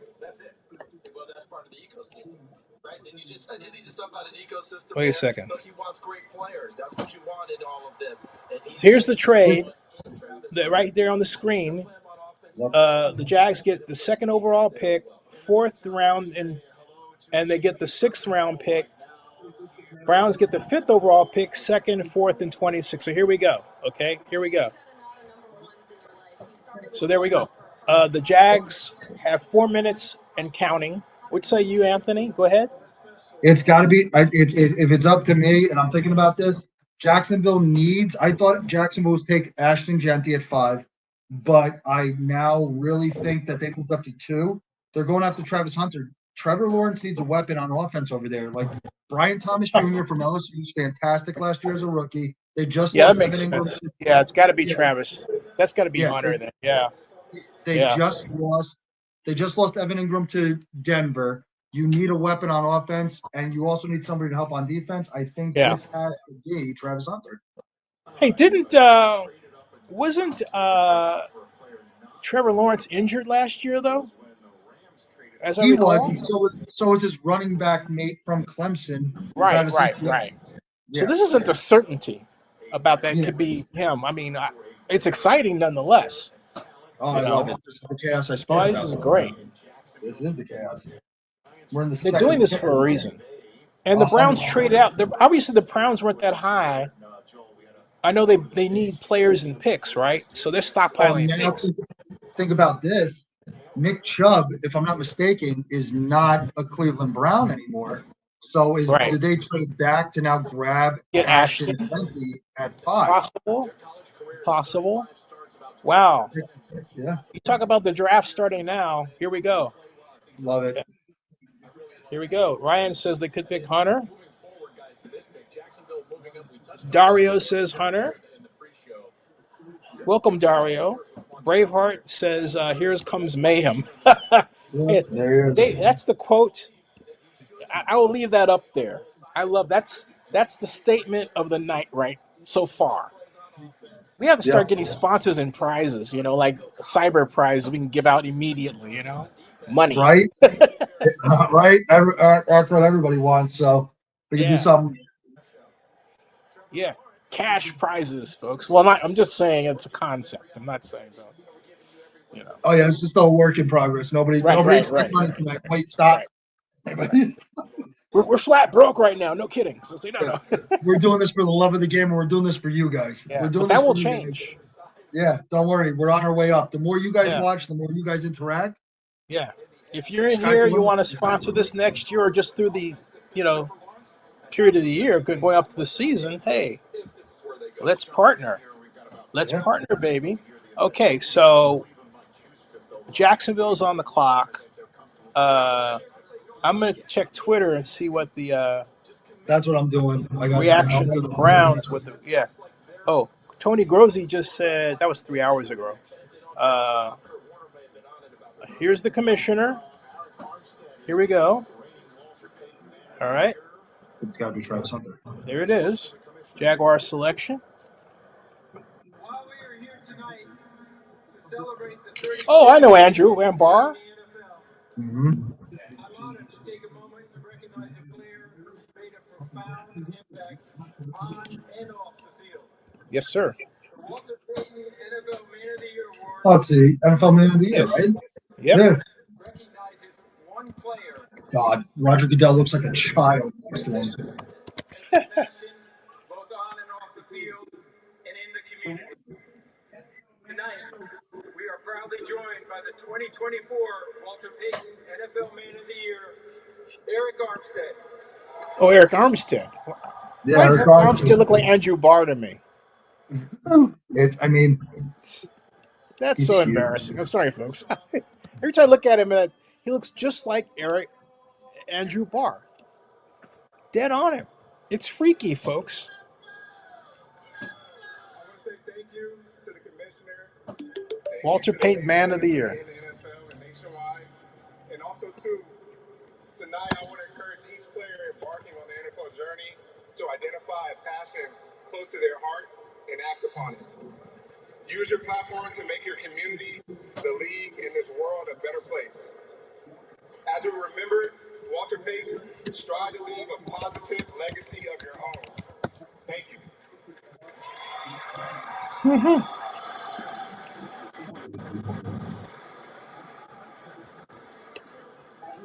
We have a trade. Trade. The Cleveland Browns have traded the second pick to the Jacksonville Jaguars. Yep. Yes. And with the second pick in the 2025 NFL Draft, Here we go. the Jacksonville Jaguars select Travis Hunter. Yep. There he goes. Travis Hunter. There it is. There we go. Cornerback, wide receiver. Yeah. You know what? Travis Hunter, Wow. Travis Hunter needs to hone in on one side of the football. And I think it's more of a receiver than a corner, but I think that Travis Hunter will be fantastic. He's another weapon for Trevor Lawrence. He's another weapon for that offense and everything else with the new GM and new everybody and the new regime in Jacksonville. I think that Travis Hunter is a character guy. That's going to be great for the locker room. He's going nuts. Look at him. He's skipping he's like a gonna be- kid. Look at him. He's like He's a all little excited. baby. Look at him. This is exciting. Uh-oh. Boy, he's so excited. He's gonna put Roger into orbit. Yeah, This he's is ready. hilarious. Here he comes. Look, he's skipping. Look at it. Skip to the loo, Yeah. folks. Look at that. Look at him. He's doing the dance. Good for him. He's really happy. That's exciting, folks. Congratulations, Mr. Hunter. Wow. Oh, man. Good for him. I'm telling you right now, it's Wow. Travis Hunter is probably he's going to be the skill superhuman. position he will be the skill position that is the front runner behind Cam Ward for Rookie of the Year. It's if they put him in the right positions and everything else like that. He's not an outside receiver. I see him more as a slot guy, somebody that you put in space and let him make moves and go all over the place. But then, because if you want to use him on defense, I'd love to see him at corner. But I think he's more of like a slot guy, nickel corner type thing. Bring him in on certain packages, like dime packages. We have 3-4 corners, and let him play both sides of the football. It all depends on his longevity. Okay, so check this though. Yeah. The Browns passed on Travis Hunter. Yep. That's what they did. Okay. Yes, it did. So what do you think? Let's see what the scuttlebutt is. What do you think they're aiming for at 5? And what do you think the Giants are going to do next? Because the Giants are on the. I think the Giants are running to the podium, and the Giants are taking Abdul Carter from Penn State. And I think that the Jaguars move back to 5 because the Jaguars need the Browns need a running back. And I think Ashton Jeanty goes at 5. Ashton Jeanty shows me a lot of like what Nick Chubb is. Very big, bruising, downhill runner that can catch screen passes and things like that, but it's not a huge receiving back. And I think the Browns saw value in here because now they picked up. Think about this. The Jaguars picked second. The Jaguars picked 5th this year. I don't think the Jaguars are going to make the playoffs next year. Hey, look at this. I can't. If I can show this. I think you see it. I'm gonna have to probably turn my. It's a hilarious scene from the Joker. I probably can't show anyway. But Stefan tweeted, "Browns fans can't wait to take a generational talent at 2." And then Andrew Berry, after trading it away, they've got him in a police car. He's the Joker. Yeah, I was going to say that aged well. I think the pick's in. It's got to be Abdul Carter, and then Will Campbell goes at 4. Ashton Jeanty goes at 5, and then really like Ryan, you're talking about this. Shedeur at 6 comes into play then. So let's see what the NY Giants. Let's see what they're saying about the Giants. The Giants have to be going Carter here. Yeah, 3 seconds ago, Giants take Abdul Carter. That's Paul Schwartz, New York Post.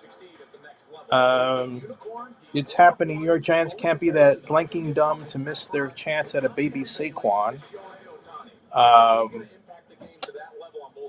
Giants on the clock, y'all. Wish Travis Hunter fell to the Giants pick.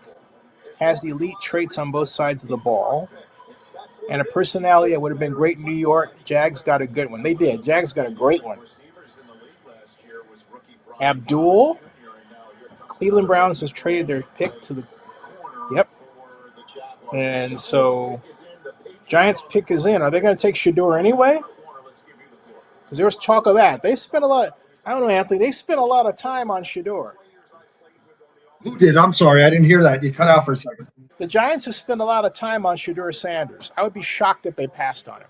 It's you're not wrong, but I am so dead certain on this that the Giants took Russell Wilson and Jameis Winston this offseason because they're tanking for Arch Manning. And as much as Shedeur would be a great fit in New York with the media and the personalities, Malik Neighbors and the egos of that offense, putting it all underneath Shedeur, I truly believe the Giants are going to just ride out. Wait. The New York Giants select Abdul Carter. There you go. Abdul Carter. Yep. Abdul Carter. Yep. Yep. Here's a fun fact. If you look at the mock drafts at the beginning of the season, Abdul Carter's nowhere near the top 5 at all. You know what? I'm going to tell you right now. The Giants are not going to be in a position to get Arch Manning next year. If you've got Russell Wilson and Jameis Winston in the backfield, on the quarterback, yep, new offense, with what they know, and with what should be an improved Giants defense. I mean, are you kidding me? With Abdul Carter out there? Oh, No. I was talking. Think about it. You got Witherspoon and Carter, right? Right. Also, you have former Jets top 10 pick. Yeah. You have him. You have Sexy Dexter Lawrence. Yeah. You have it's. I was talking to Braveheart Breaks. That's my cousin Braveheart Breaks. You have he said it today perfectly. We were on the phone before I came on the pre-draft show. Mm-hmm. Russell Wilson or Jameis Winston will win you 6 games just because. Yeah. They'll win you 6 games, and you'll have to trade up a lot for it. Abdul Carter is a disruptor, and now you have a supreme speed edge rusher to combat Jaden Daniels in Washington, Jalen Hurts in Philadelphia. I don't know what handshake just happened with those two, but who's the other team? And the Cowboys. Who cares Cowboys. about the Cowboys? Yeah, Cowboys. The Cowboys have their own problems, but So freaking A, we have the other wild card, the Patriots at number 4, right? yep. And I had the Patriots. At first, I had them taking Mason Graham, but I don't. I have right now with Mike Vrabel and that offense and all that stuff. I have Will Campbell from LSU going here. Yeah, I remember right, the lineman. Yeah. Yeah, he is. Will Campbell seems like a Vrabel guy. Will Campbell's also very versatile, and I'm going to say this to everybody right now that Will Campbell's a better guard than he is a tackle, and sooner or later he'll move inside, and I really truly believe that. But for what Mike Vrabel's trying to build, I think that he's. I think Will Campbell goes here, and we call it a day. And then So what do the Browns do at 5? Okay, so because Carter will be gone. Yep. Right? Mm-hmm. Travis Hunter's gone. So you got to be looking at either Ashton or you got to be looking at Shedeur. It's. I think the Browns, because they just got Joe Flacco for a bridge quarterback, so you could take Shedeur at 5 to sit behind Joe Flacco for a little bit. I think they also like 8 games. Yeah, if I'm not, I think they also took Joe Flacco's not going to last the season. I'm just letting you know. I love Joe Flacco, and listen, my sister went to the University of Delaware when he played quarterback there. I watched games of him there. Used to party at the football house with Joe Flacco. It was a fantastic time in my life.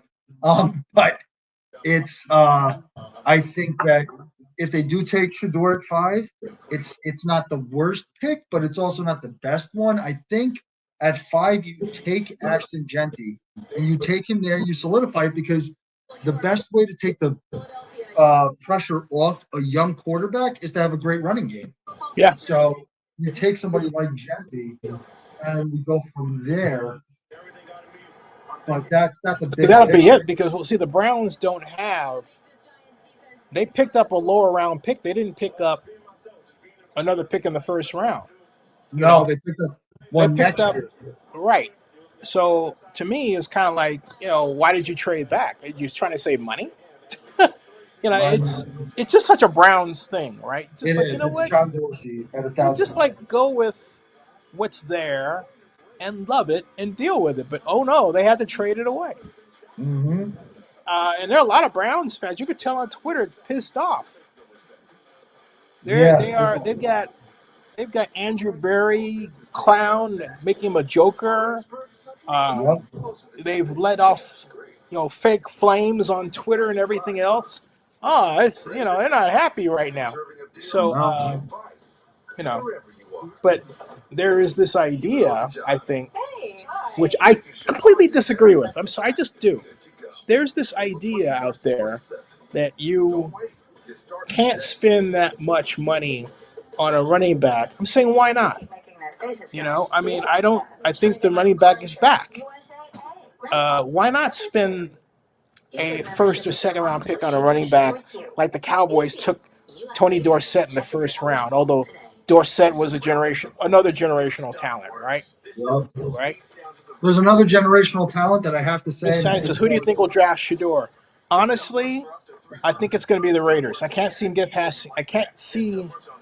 Shedeur getting past the Raiders at 6. If he does get taken by the Raiders, it'll be a party in Las Vegas like nobody's business. Okay. Miss Sandy, here we go. I'm going to say it now. Who do you think they're going to take? Also, get on camera. Come here. Come on. We're all here. It's a fun time. We're having fun. Yeah. Don't worry. Get on the camera. Come on. Yeah. Come on, folks. Come on. Get some takers in. Yeah. Right? Yeah. It's going to be fun. It's fun. Yeah. This is every year. It's going to be great. And everything else, it's, Shedeur, if he doesn't get taken at 6, the next one I think is 9 to New Orleans, because Derek Carr's got that whole shoulder injury. And then the plummet begins. Chicago, San Francisco, Dallas, Miami, Indianapolis, Atlanta, Arizona, Cincinnati, Seattle, Tampa Bay. Stop me when we hit somebody that needs a quarterback. Mhm. The next one is Pittsburgh because Mason Rudolph. I love Mason Rudolph. I'm Oklahoma State. Listen, I'm an Oklahoma State Cowboy fan. I got a cowboy hat and everything. I'm all about this. But I think it's 6, 9, then 20 or 21. That's it. But it's Shedeur, and Shedeur's going to be one of those guys. Like, listen, Aaron Rodgers went 26th overall. I'm looking at the career he had. Somebody's going to make a mistake on not drafting Sanders. Agreed. Yeah, agreed. Totally agree with you, man. Totally agree. And it's going to be okay. New England's pick is in. It's got to be Will Campbell. Let's see what's said on Twitter. Let's see if anybody has any. Yeah, I don't usually use Twitter on the computer, and it looks so much different than my phone. it's just if anybody realized you use social media on your computer, it looks a lot different. It does, yeah. Yeah. The only reason I don't like to post it is because it's a little bitty type, right? And I'd rather just say, 100%. That's why if you guys notice me, Zenny, we're looking down because we're looking at our phone because it's so much easier just to hammer out updates right here. Yeah. Oh, here we go with the New England pick. Patriots selection. Here we go. With the fourth pick in the 2025 NFL Draft, the New England Patriots select Will Campbell. There you go. You called it. Will Campbell, the big man. Will Campbell. Yep. Will Campbell. LSU offensive tackle. Yep. There we go. So Will. Yep. Campbell. Called it. There you go. Now, Will Campbell, honestly, he's great. Yep. He has been a pillar of consistency at LSU for 4 years. And you guys will see this all on, if you're watching the NFL draft coverage, whatever it is, you'll see it. It's Will Campbell is somebody that is great in the trenches, great character guy, like I just said about Travis Hunter. And he is fast. He is 6'5". He is if you watch the tape on Will Campbell, he is a guard all over the place. And I'm telling you, watch him and just notice him like Mekhi Becton. Mekhi Becton's 6'8". Yeah. This guy is he reminds me of, he reminds me of the fellow that the Raiders took at offensive tackle in the 2010 NFL draft from Washington. And they said he was a 10-year tackle, and he was almost that, 6 or 7 years. He was also a heck of a fun guy. I wound up hanging out with him at the 2009 Super Bowl at the ESPN party. And he was known for driving a 1969 Ford. There you go. Yes. And he was great. The other guy that was great for the Raiders as a long time was Lincoln Kennedy. Remember him? Wow. Oh, yeah. Yeah. Oh, hell yeah, Lincoln Kennedy. Yeah, and a great guy, a politician. And so, Cam Ward is off to the Titans. He was taken first. The Browns traded to the Jaguars and got the 5th pick. And the Jaguars took Travis Hunter. And then after that, the New York Giants took, Abdul Carter. Shedeur Sanders is still on the board. I'm shocked. I thought the Browns were going to take him. So now we're waiting for the Patriots just took Will Campbell, the tackle out of LSU, and now we are on the clock again with the Browns. Yep. Yeah, Travis Hunter went to the Jaguars. My mom says Travis Hunter went to the Jaguars. Poor fella. Wow. She wanted a good team to get him. So yeah. Wait, Miss Sandy, why do you want New Orleans to take Shedeur Sanders? Oh, she says, there's a lady named Miss Sandy on here who wants the Saints to take Sanders at number 9. I think the Raiders are going to take him. So, poor fella. Oh, he's crying. That's sad. He's happy though.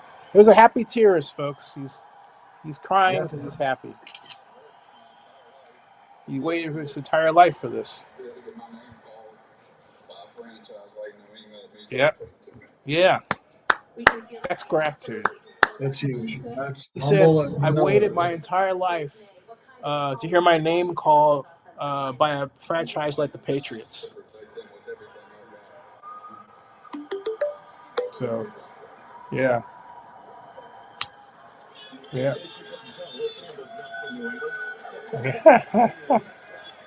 Sanders didn't go yet? Nope. Shedeur has not went yet, Mom. Nope. Not at all. And, oh, the Browns just talked. The Browns might trade back yet again, but the pick is in. So here we go. It's got to be Jeanty. Jeanty. They're saying they might try to get back into the first. What do you mean? I can't see why Shedeur is falling that quickly. That's Kevin Stefanski, the head coach of the Browns. And next to him, the African-American gentleman on the right, that's Andrew Berry, the general manager. Yes, it is. And Harvard grad. Yes. He's a Harvard scholar. I say it all the time. Yeah. It's got to be Ashton Jeanty here. Let's see if Mary Kay Cabot of the Cleveland.com has some insight on this. Hold on a second. I'm probably getting teased about my being wrong about the Browns pick, but that's okay. Let's see here. Let's see here. They made their pick. Browns. Walker says the Browns are blank as blank. Stupid as blank. Here we go. The quarterback, and I think the whole atmosphere in Here we go. Here we go. Brown selection. Here we go. Mason Graham? They took Mason Graham? So Jeanty is still on the board. We fall to the Raiders. Wow. They took Mason Graham.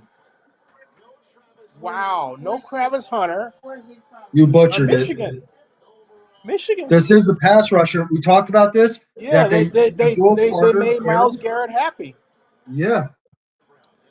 He is the best defensive tackle in the draft this year. Yeah. Run game mauler right there. Yep. National, yep. Stout penetrator there. And he's a guy that you want to control the middle of your defense and stop the run. That's what the Browns got.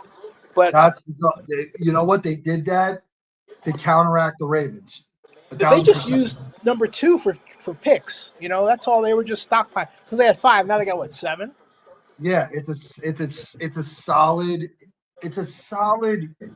Like it's almost like Kevin Costner in draft day. Move back, get a bunch of picks, get everything else. But so you're telling me that basically the Browns are going to turn around and come back in and get Shedeur. Yeah. Here we go. Maybe. Ryan says, wow. Yeah. Wow. Ryan, get in here and talk about it. Come on, man. Don't just write it. Talk about it. Yeah, I was going to say, I hit it too many times. The Browns, Andrew Berry does not look happy. He does not look like a happy man. Yeah. Now, let me see why he may not look like. Ryan says he's stunned. Andrew Berry is the African-American gentleman on the right who's the general manager. He had this frown on his face. Maybe he's reading tweets calling for his job. Who knows? They wanted – I mean, look, Mason Graham is not a splash player. No, listen to this. Listen to this. Unko says he's a Browns fan. We won't score an offensive touchdown until the 3rd week. I feel bad for Browns fans. Browns fans are going nuts. How, Browns? How? Tank for Manning. I'm so Yeah. grateful the Cleveland Browns are in my division, says an enemy. I hate the pick. Cleveland One Browns division. person, Oh, they're going nuts. So yeah, Mason one is going person to I the think that Browns. The guy who one mocked person. us for weeks. This is Wow. bad.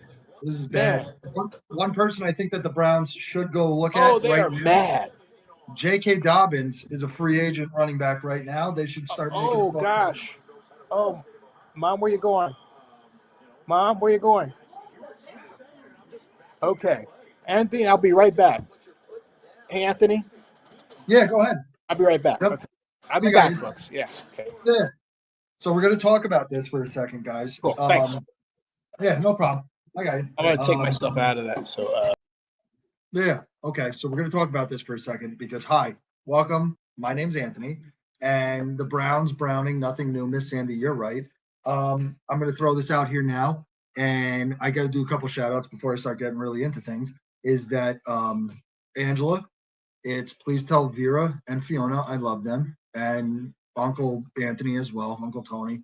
Please, you guys watch all the show, everything else like that. With the first 5 picks in this NFL draft, Ryan, you're going nuts. Miss Sandy, you're going nuts. Please keep putting them in the comments. Please tell us what's going on. The Raiders right now are sitting at 6. Is this where Shedeur Sanders goes? If this is where he goes, you have Geno Smith there now. Does he sit behind Geno Smith for a few years and figure this out? If not, does he start falling and everything else in between? Let's see how this goes. The pick is in.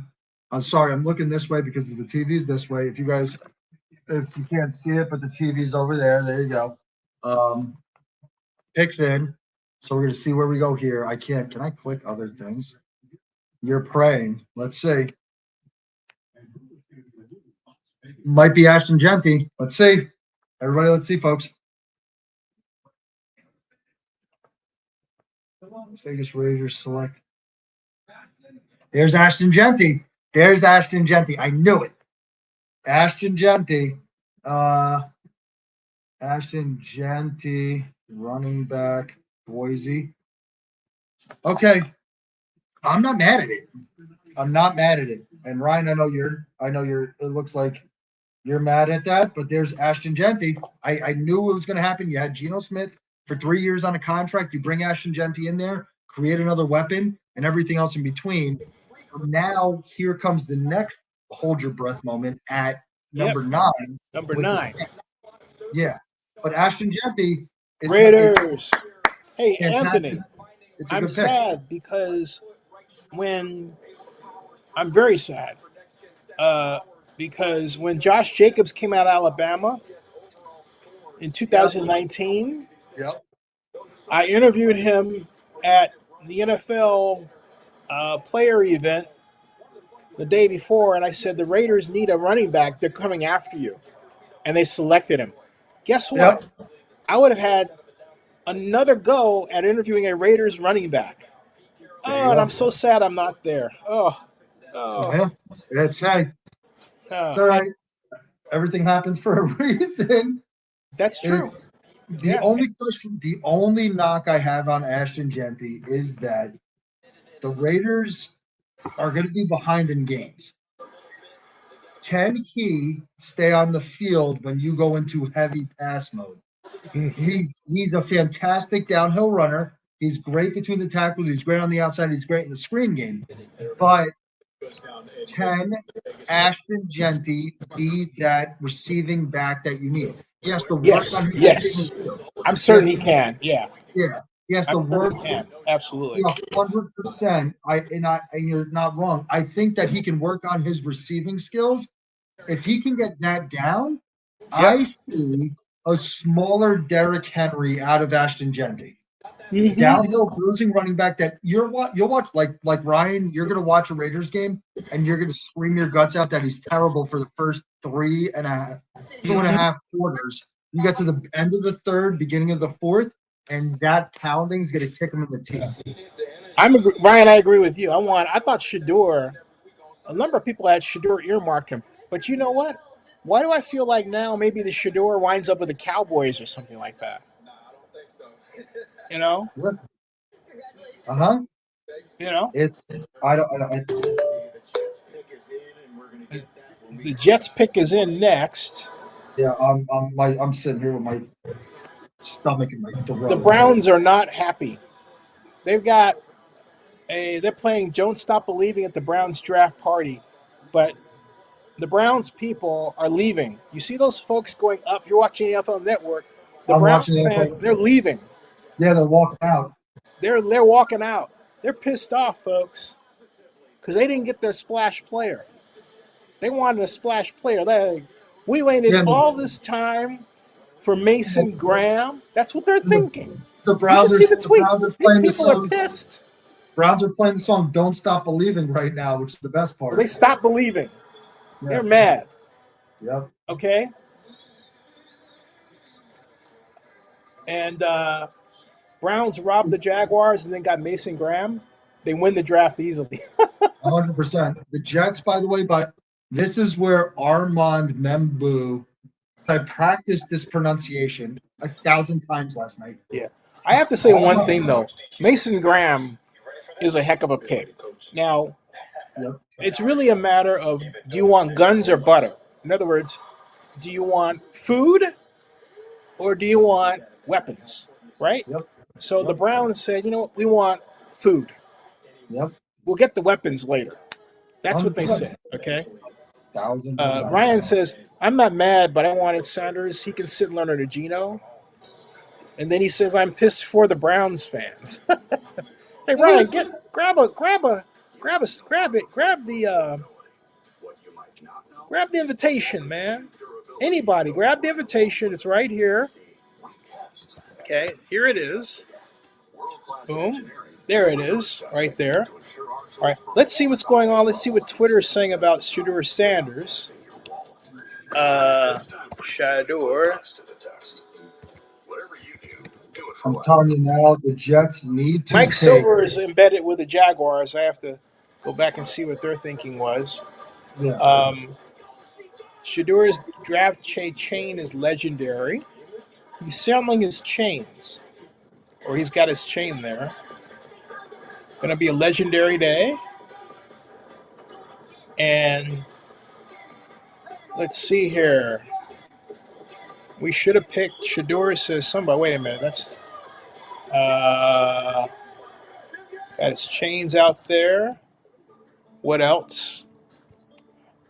Trying to find some Shedeur Sanders news here. One last day of hope. Still could be a Saint. Could happen. People say that when they really cut to Shedeur Sanders and he's not even there. Let's see here. Ryan Clark, 8 hours ago, wrote, the media coverage of Shedeur Sanders has felt extremely purposeful and personal. The anonymous quotes that have circulated are mostly negative, which is strange.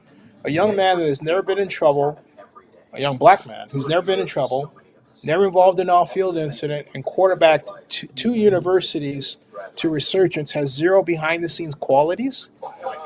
There have been other quarterbacks with true issues that haven't been subjected to this sort of pre-draft slander. If he falls out of the first round because execs and coaches don't believe he has the physical tools, then that's fair. But let's stop with the anonymous, unchecked personal attacks because they bring people to your page. That's what Ryan wrote 8 hours ago, and I agree with him. You know, there's a lot. It's almost like pent-up anger against his dad that he's paying for. Maybe he's a Cowboys fan or a Falcons fan from back in the day. Yeah, something. Well, let's see. Quarterback Will Johnson is sitting in the green room. Who else do we have sitting in the green room here? Let me go to. Wait a minute. Pick is in for the Jets. Yeah. Folks, I'll be silent because this is Anthony's moment. Anthony, Please. This is your moment. Please. I'm going to wait because I think I'm a few seconds behind you. Oh, okay. Yeah, hold on. Hold on. Because I'm just. Here comes the commissioner wearing his white tennis shoes. Yeah, no, he hasn't even made it to the podium on my TV yet. Hold on. Oh, he's here. Yeah. 7th Hold on. pick. NFL draft. Jets. The New York Jets select Armand Membu, Missouri. That was how many times that? Hey, Anthony. How many times that come up in mock drafts? Right. You're stunned. I love every second of this pick because of the fact that it's first of all, I got his name right, which I love because I use Google to help me. He is a raw talent, and now you're going to put him on an offensive line to replace. You're going to put him at right tackle because Olaf Fashanu, also pronounced that name 1,000 times last night. You're going to have now your bookend tackles. You have Joe Tippmann at center. You have John Simpson at guard, and you have Vera Tucker at guard. This is what I talked about building a team, and you put your skill positions. The Ferrari is in the garage. Now you have the garage built around them. You have the 5 people that you need. You got Josh Myers in free agency to back up Tippmann at center. And this is somebody that is raw, that will work through it, just like Olaf Fashanu. But now you have bookend tackles for the next decade. And this is like, I got to bring back to when the Jets took DeBrickashaw Ferguson at 4, and then took Mangold at 26. And then now you had that offensive line that you're going to run through. I love every second of this pick. I know a lot of people wanted Tyler Warren at this pick in the tight end, but this is what you needed, Jet fans. And I know that you're going to kick me in the teeth. My phone is already vibrating off the friggin' desk. But this is what we needed. You need this. Protect Justin Fields. Also, with the athleticism of this offensive line, with Aaron Glenn and this new coaching staff, this is not a whole just sit back and do a regular create a pocket offensive line. This is a very athletic and versatile offensive line. You're going to see a lot of read option. You're going to see a lot of pocket movement. You're going to watch a lot of pulling. You're going to watch a lot of things. Think of, not on the same caliber though, but think of the Eagles with Jason Kelsey, center pulling, all these things. You're going to see I'm going to say it right now, you're going to watch an explosive Jets offense go. Garrett Wilson, Breece Hall, you have Justin Fields, you have all these people now, and now you have an offensive line that's going to grow together. They're all young, they're all ready to go, and you're going to watch this team gel. It's going to take a few weeks in the regular season, so don't scream week 1 if we lose, but you're going to watch this team come together, and you're going to watch this offensive line be dominant. I love the pick. What did he say? Homes.com. Hey, by the way, I think there's my answer for the night. That's a good one, Anthony. That's a good one. There you go. Somebody had this. I think 4, 3, 2. Tony Grossi is a longtime Browns sports commentator. Yeah. He is absolutely apoplectic over the Browns trading out of 2. First of all, I got to say this out loud. We're a very smart show because Zen just used apoplectic, so I love it. So yeah. Well, hey, as much as I disagree with him on a number of things, including Jameis Winston, I thought the Browns should have come away with Shedeur. He and I both said, hey, look, get Shedeur. But no, they had to do what they did. And I'm still like, you did all that for that? But here's the thing. I understand it's guns and butter, and they went for the butter. And they said the guns later, but how are you going to get the guns? Remember this now. It's the Browns pick early in the second round. If Jackson Dart falls to that pick in the second round, Jackson Dart more resembles a quarterback that is Joe Flacco. So, like, there's your thought process. Now you have 2 picks in the 2026 draft, which next year's draft is all about skill positions, but not taking Shedeur here. Like I said it before, I said it when the draft first started. There's a lot of people that are going to regret not taking Shedeur Sanders. Yeah, but you want Anthony? You want to know why? Because Jackson Dart to me, when I take a look at his tape, his video, I see a guy who, if you're ready to play a glance offense and you're ready to play a lot of the classic spread offensive plays that have come into flavor over the last 6 years, fine. But if you are going to install different plays and you need somebody who can learn quickly, he's not your guy. And Shedeur is, because Shedeur has done that. He's had to learn 6 different offenses in colleges. So why not take him? The attitude about this is just absolutely crazy. It really is.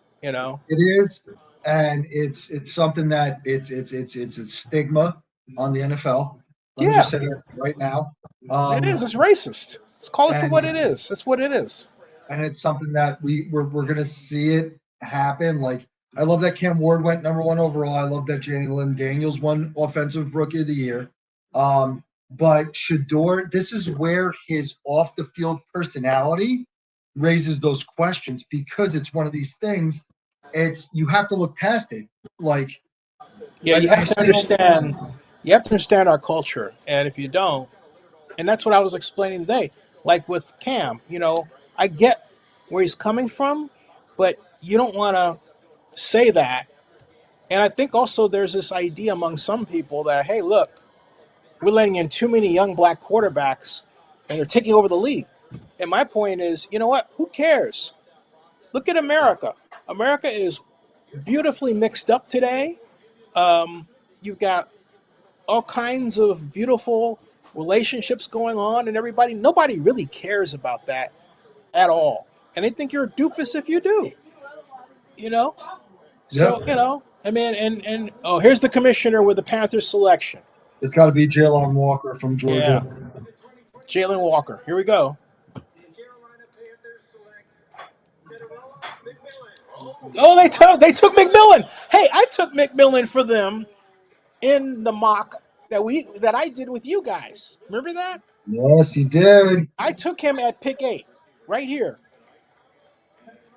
The Tet offensive, as you Yeah, called the him. the Ted The Tet offensive. offensive. This is the one name I'm not pronouncing. The Tet offensive. But you know what? It's big. Bryce Young gets a weapon, Yes. and with Chuba Hubbard, Oklahoma State alum, love it. Um, this offense becomes pretty explosive. Xavier Legette, they took Xavier Legette last year. They take Ted McMillan this year. You have Chuba Hubbard. That's a decent offense. Bryce Young needs to figure it out. There's no more excuses. He's going You to have do, you know what? The Panthers are going to win the division.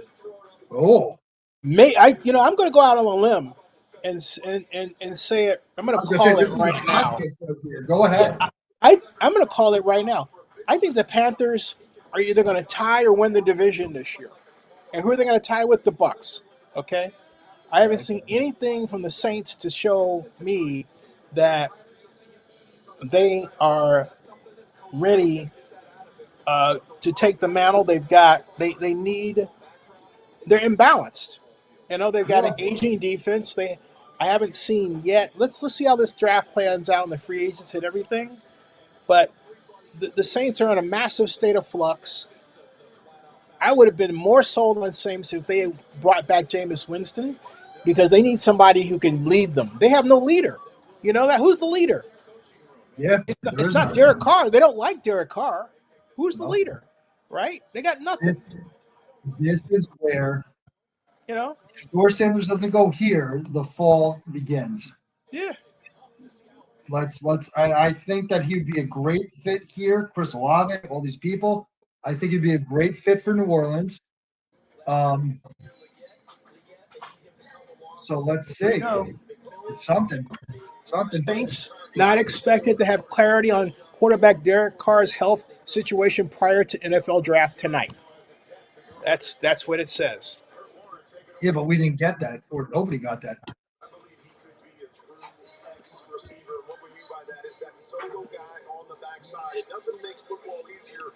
Oh, by the way, folks, our website is our main website is here. I'll show you to you real quick if you're wondering where we are and where to go. I will show you in one moment while we're waiting for the Saints to bring in their pick. And this is where we are. You want to see all the recaps and everything from all the Twitter, all the YouTube pages. I'm sorry. All you have to do is go here. It's NFL News by Zennie62.com right here. There, okay? And Michael Daughter just sent me a tweet, the great Raider. And I'm trying to get him to come on the show. Oops, hold on a second, folks. Michael Daughter is my friend and a famous Raider player and Stanford player. He was in the play. So trying to get him on here. Boom. And I'm saying, come on the show. Yeah, come on. On the show, Michael. Come on. Yeah. And see there, yeah. So the pick is in for the Saints. Oh, so that's it. Oh, by the way, folks, real quick, all you got to do. There's Shedeur. Shedeur is happy. He's at the crib. He's happy. He's smiling though. He's not frowning. I was gonna say I don't think I'm interested. Something happened. Yeah, I was gonna say he's smiling. He's dancing.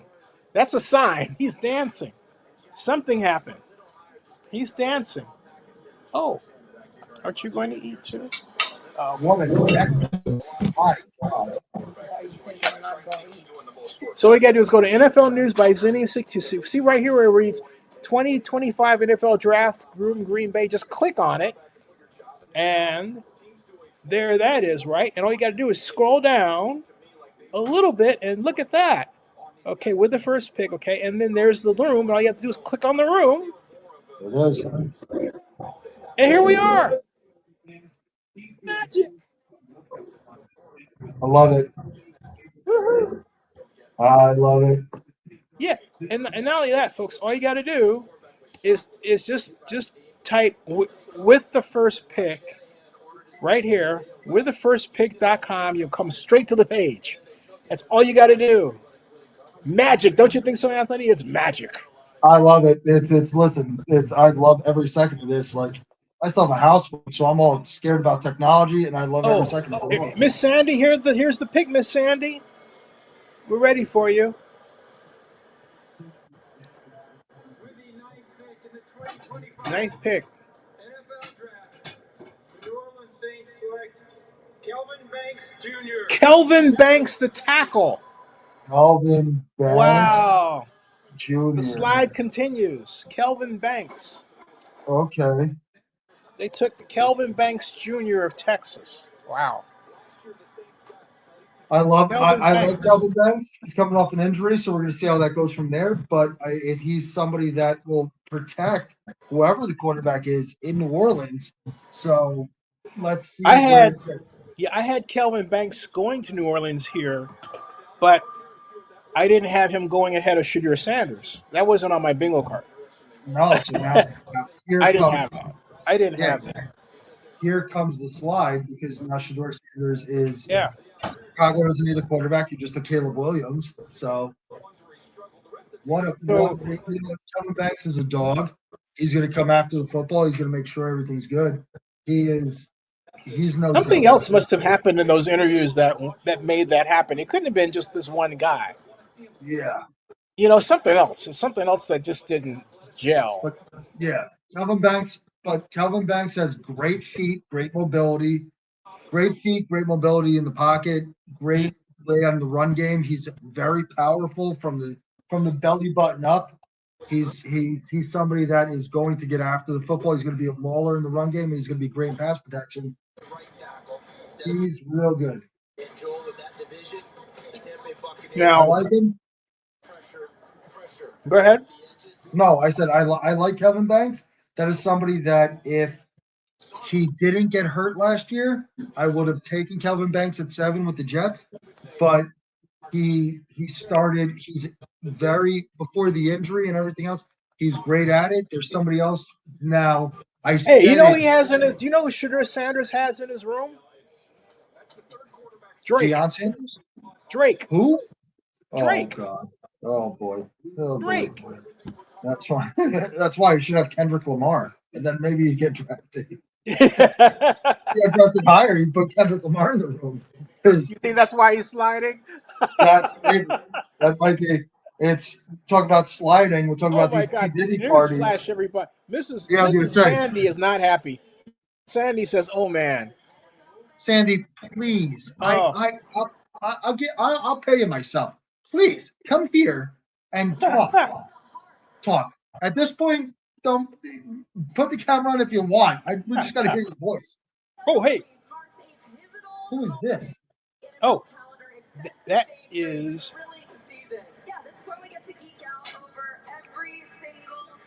schedule release. The NFL, they're announcing the schedule release. Jets, don't go somewhere stupid. Please. We're gonna have to find out. You'll find out soon, okay? How about these rookies, the players who are drafted here tonight? When and where do they make their NFL debut? Pick is in for the Bears. Let's see what's being said about Chicago. By the way, it's too bad they have her on because Steve McMichael passed away. This would have been a great time, right, to show a retrospective of Steve McMichael. If you guys don't know Steve McMichael, please go look him up. On the 85 Bears, guy was a lunatic. He was a character guy. I keep bringing up character people. Steve McMichael was one of those guys that you didn't hear about a lot of those 85 Bears, but they will not stop talking about him. No, Steve McMichael was as close as you could get to John Belushi in the NFL. 100%. He was just this lunatic. Yeah. Like, imagine Lyle Alzado, but a Hall of Famer. Well, speaking of which, that's why I'm trying to get old daughter in here. I'm going to call Michael. Say, Marco, get your. Hold on a second. Let's see you, old Myron Poles and his people.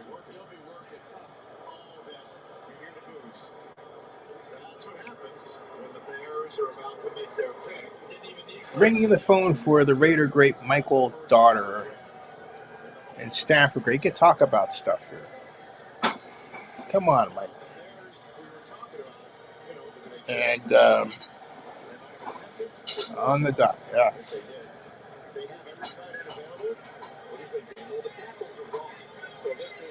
Hey, Michael, come on the show, man. We're on live. We'll see you. Now.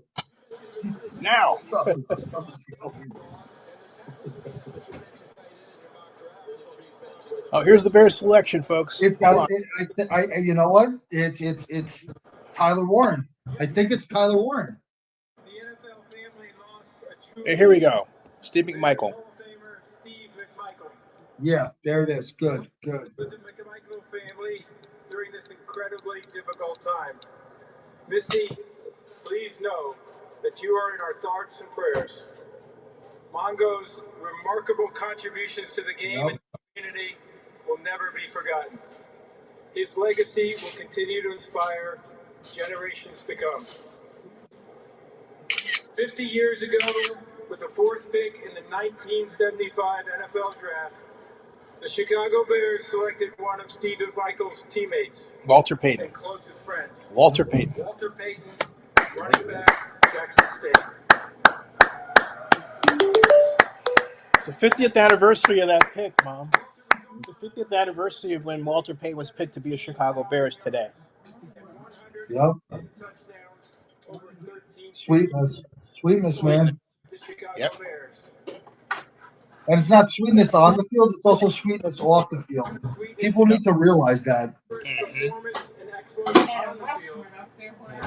Miss Sandy says that Shedeur is undergoing the dreaded Drake curse, Anthony. That's what I mean. That's why I say Kendrick Lamar, 100%. He got crushed in the Super Bowl. Somebody airlift Kendrick Lamar and get him to Colorado fast. Right? Like, tell Drake to stay in Canada. And let's hear it. Oh, wait. Oh, they caught. Great choice. The Bears took Colston Loveland, the tight end from Michigan. That was smart. Yes. Wow. Wait a minute. You know what? I had him going that high. I took him number 10 in one of my mocks. You know what? There we go. Okay. That's intense. Nobody. It's besides you, Zenny, which, by the way, comes to Zennie62Media with thefirstpick.com. It's a #1 ST. Please do that. I'm putting plugs in everything. Besides us, and nobody had Loveland over Warren. No. And Warren's a fantastic tight end. I'm not going to say that. I'm not going to sit here and scream that he's not. He is a fantastic tight end, and he's a big body. He's good in the run game. And that's something that people forget about tight ends anymore, because you see Travis Kelce and you see the Mark Andrews and you see all these things, Miss Sandy, but he's fantastic in the run game. NFL Network's making a comp to Tyler Eifert. I hope he's not like Tyler Eifert. No, I don't think he's going to be like him at all. No. He's a guy, you know what? I take him. I have a Eagle offense, and I have in place. I have the split end. Actually, my tight end out wide on the left in the standard setup, left to right. Yeah. I would put Loveland there. Loveland would wreak havoc on the defensive backs that would come up against him. Oh, and then 100%. we want to change things up. We bring him in close. Occasionally put our halfbacks, either fullback or halfback, out in motion out wide. Stretch it.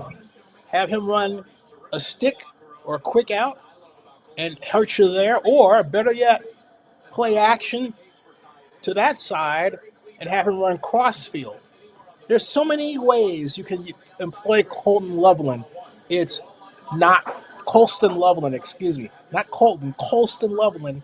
It's not funny. It literally is not funny.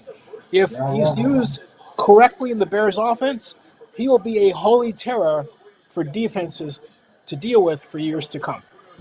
Yeah. What say you, Anthony? You're not wrong at all. And the one thing that I'm reading now, I'm looking through it, that a lot of people have a problem with Tyler Warren's run blocking, and Colston has that part of his game, and that's why he went here. This is great for Caleb Williams. This is great for the Chicago Bears. Now you have Hey, folks, the Niners are next, by the way. Yep. And the 49ers are next. Yep. That's crazy. Here we go. Shedeur's still on the board. Let's see what's going on. The pick is in San Francisco, so here we go. Yeah. Pick is in. Shedeur Sanders is trending. Let's see here. Poetic says the Saints passed up on Lamar Jackson, Patrick Mahomes, and now Shedeur Sanders. Let that sink in, y'all.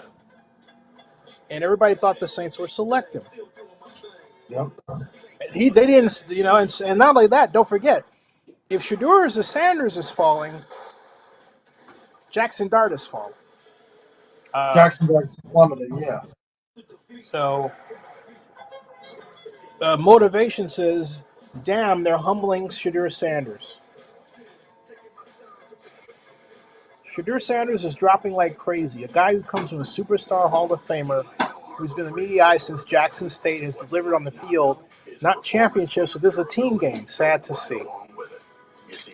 Yeah, it is sad to see. Unless the Cowboys get him. Oh, imagine. If the Cowboys get him, that will be highway robbery. You realize that? That would be psychotic. But No, it will be psychotic. The Metroplex will go psychotic. Oh, 100%. My friend Keith, I wonder if Keith is watching this. If you keep making that face, it's going to stay like that. I'm trying to get my car insurance. Yeah. You're right, Mom. My mom was saying, shows you how racist this country is. She's not wrong. For the Bears to give up, 5 picks for Mitchell Trubisky? Nice guy. I liked him. Cassie from the city loves him. Cassie was covering the NFL draft on the red carpet, and she announced she was single. That was in 2017. In 2020, she found her man. In 2021, they got married. And in 2022, they had a baby. So there you go. So Cassie was eyeing, and this is on my video, eyeing Mitchell Trubisky, talk about how cute he was. And I'm saying, well, man, is that the reason that they went up to get him? Right? Oh my gosh, man, oh man. I want a trade. I need a trade coming in soon. Miss Sandy said Zach would be hot. Yeah. All right. Well, there you go. That's you. Enjoy. Let's see here. Hold on a second.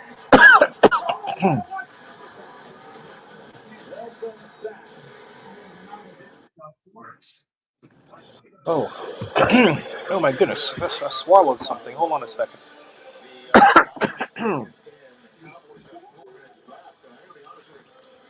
I think we see now.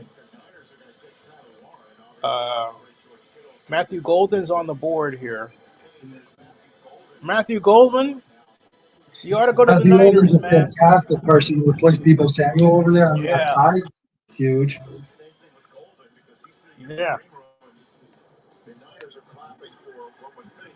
Say,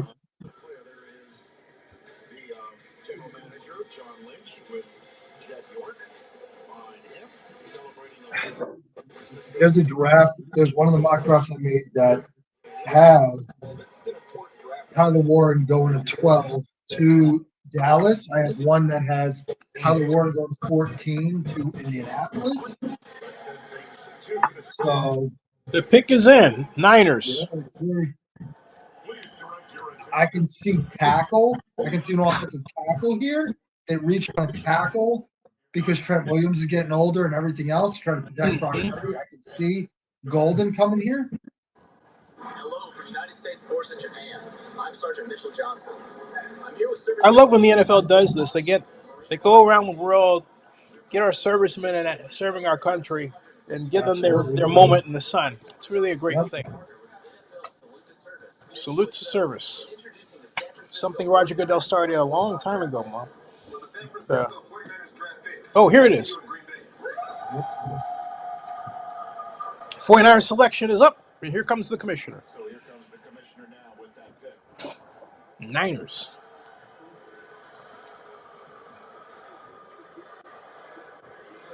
USA. Thank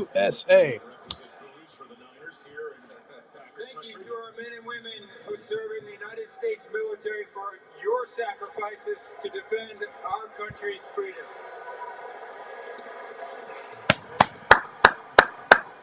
With the 11th pick in the 2025 NFL Draft, the San Francisco 49ers select Michael Williams. Oh, edge.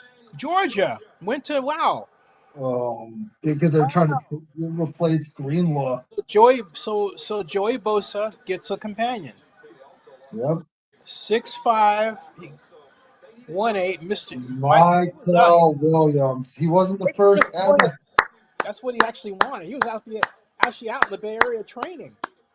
Yeah, you know what? You say right now, like this is Michael Williams wasn't the first after Abdul Carter defensive end that I had going off the board, but he's raw. Yeah. And putting him into a position like this where he doesn't have to come in and produce right away because of, like Zenny, you just said with Bosa, he's gonna develop into a lot. He's a high ceiling type of guy. You just have to tap into that potential. It's not a bad pick at all. Hey, aren't you surprised none of the corners have come off the board yet, except Travis? This is 100%. This is what I meant by this is the meat and potatoes draft. We have 1, 2, 3 offensive tackles already. We have Abdul Carter. We have Michael Williams, 2 DNs. We have a tight end already. We have a running back already. We have 1 quarterback. This is that meat and potatoes. Will Johnson from Michigan, also the kid from Kentucky. I can't remember his name right off the top of my head. Yep. Those guys are going to be steals in the mid-20s or even right now. You're going to find this is one of these drafts. We're going to look back on this. Here's my hot take. In the 2025 NFL draft, we're going to look back on this in 5 years when everybody's looking for contract extensions and stuff. These guys are going to be commanding a ton of money because these guys right here are guys that are going to shape the NFL. Last year was all about quarterbacks. You had 6 quarterbacks in the first round, and besides J.J. McCarthy getting hurt, all 5 of them produced. Yep. So now, Cowboys pick is in. It's got to be Tyler Warren. It has to be Tyler Warren. If it's not Tyler Warren, then it's Marcus Golden from Texas. They're a little too happy for it to be that.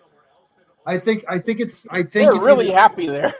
Yeah, it's either Warren or Marcus Golden because now you're going to pair Marcus Golden with CeeDee Lamb, or you're going to pair Tyler Warren with CeeDee Lamb. Yeah, or Shedeur to sit behind Dak Prescott. Oh, here we go. Here we go. Here we go. With the 12th pick in the 2025 There's silence. draft, the Dallas Cowboys select Tyler Booker. Tyler Booker, the guard? He's from Alabama? Wow. Okay. Wow. He's still sliding. Yep. It's you know what it is? You know what? This is something that Jerry Jones is known for. Remember when he took Zach Martin, Travis Frederick, Tyron Smith, they're all first round picks. He's building an offensive line here. But the problem is, where are the weapons on offense? You have CeeDee Lamb, which is great. Okay. But Tyler Booker is a fantastic. He's very athletic, as you see him just like hop skipping and dancing to the thing, which is fine. But he's somebody that's going to come in, fill a need immediately. You have Connor Williams, you have now Tyler Booker, you have Tyrus Smith, you have the other Smith, all these people. You're trying to protect Dak Prescott. You're trying to protect your investment. And I get it. This is that whole barn and Ferrari thing. But I think you could have put somebody else in that position. I agree with you. Yeah. Yeah. You Oh, could by the way, Andrew Berry was on with Browns Media, and he said the report on Twitter is that Berry said that this is 28 minutes ago. Browns general manager Andrew Berry on trading out of the number 2 pick and selecting Mason Graham. He saw Graham as a DNA match for the defense. He said the draft haul was too good to pass up. Second rounder was in sweet spot of the draft. First rounder is what could be a stronger draft. So it's because he sees this as a weak draft. Yeah. That's why he traded out. That's not enough. Browns fans are not going to like it. They just are still. As the Canton Conservative wrote 3 minutes ago, we essentially now have to hope Jacksonville goes 1-16.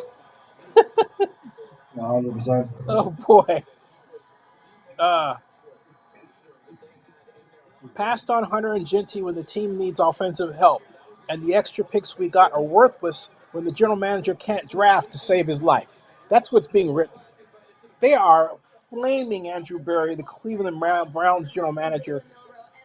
Hey, hire me. Hire Anthony and I. We'll do all right. Hire us. We'll figure it out. Hey. Come on. Hire us. We'll get after it. Oh, Tyler Booker, guard, Alabama, the Cowboys. Who? It's a Dak Prescott. Yeah. Thank you so much. Look at that million-watt smile coming to the Metroplex. So there's the Tylers. Oh, then don't forget Jack's the only guy that doesn't start with the letter D. Don't forget there is a Tyler, Texas. There is a Tyler, Texas. And a lot of Tylers on that offensive line. Here's Tyler Booker. Yeah, this is, again, the run game. He is able to... here are the draft picks. Look, he's building an offensive line. Tyler Guyton last year. Tyler Smith in 22. Zach Martin, Travis Frederick, Tyron Smith. He's building an offensive line. He's building one. And this is a guy, center, Alabama, just balling people. Jalen Milrose in the green room still. Jalen Milrose, somebody that I think he's just putting pressure on people to draft him, to be honest. It's almost like when Rob Gronkowski sat in the green room where he wasn't a first round pick, but he sat in. Like Milrose is gonna be a good athletic person. It's just hold on. Mm-hmm. Pick number 13. If you have a small business, you might not the Dolphins. Wasting money on your mobile plan. And the Dolphins need a defender, although I don't know. Jahad Barron from They've had some problems with quarterback though because Tua has had those concussion problems, you know.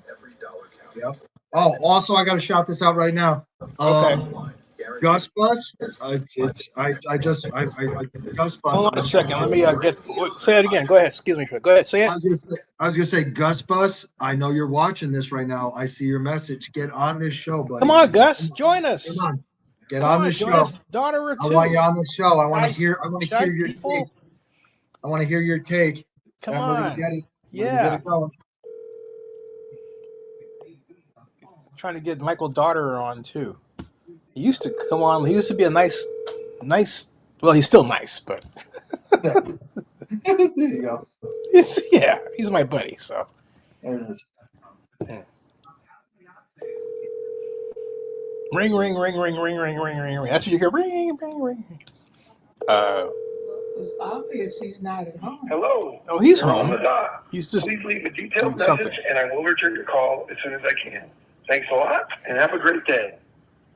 Michael, come on the show. Talk about the Raiders. See ya. Okay. All Check right. out the new whip. I fully custom. 30 Bud Lights can fit in that puppy. As many Bud Lights as it takes. A lot of Bud Lights. I'm going to give you one of those. Nationwide is so much more than a great insurance company. They're also one of America's largest financial services companies. Like, he's so much more than Saquon Barkley. I'm also Stay Calm Barkley. Oh, man, fuck my uniform. Whoever did. Calm in. Well, folks. Okay. I'll never remember all this. Relax. The latest is that Things get intense. the Dolphins are at pick 13. They have needs on defense and also a cornerback. So this is the pick where we might see a cornerback come off the board. They don't have a strong need for a quarterback at all, but they do have a need for a quarterback. And so they also have a need for a wide receiver. This may be where Matthew Golden, the fastest player among wide receivers in the draft, goes. Yeah. So you could see that happening, especially with the aging Tyreek Hill, who also has his own set of issues he's been dealing with. It's that and children. Shoulder, God bless him. So, yep. So we are. Here we go. Okay.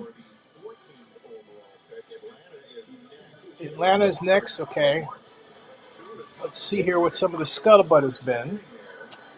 Hey, Anthony, give me 1 second. I'm just going to put this. I'll be right back, okay? Yeah. With the Falcons right now, I'm sitting here thinking that it's going to be Campbell, the linebacker from Alabama. That's the Falcons pick. With the Dolphins pick, you have to think it's Walker. You have to think maybe it's Golden, like Zennie said. You get the wide receiver from Texas. In my pick, or Jahad Barron, the versatile corner safety from Texas, can play any position on the field. So this is one of these picks that you're gonna see. We're gonna watch right now how it's gonna all play out and how it's all gonna unfold, because whoever the Dolphins pick, it's gonna create a domino effect right here. It's like, I know that the Dolphins also have Zach Wilson, former Jet, and Ashton Davis, safety, former Jet. So you guys can have them. You can have a great time. And now here comes the commissioner to the. Here we go. Sorry, there's dead air for a second. I'm trying to see this pick. Let's see. Kenneth Grant. Kenneth Graham, the D-tackle from Michigan. Michigan, to be expected. 6'3", 331. That's what would have been cool is to have 2 picks in the first round and gotten both Kenneth Grant and Mason Graham.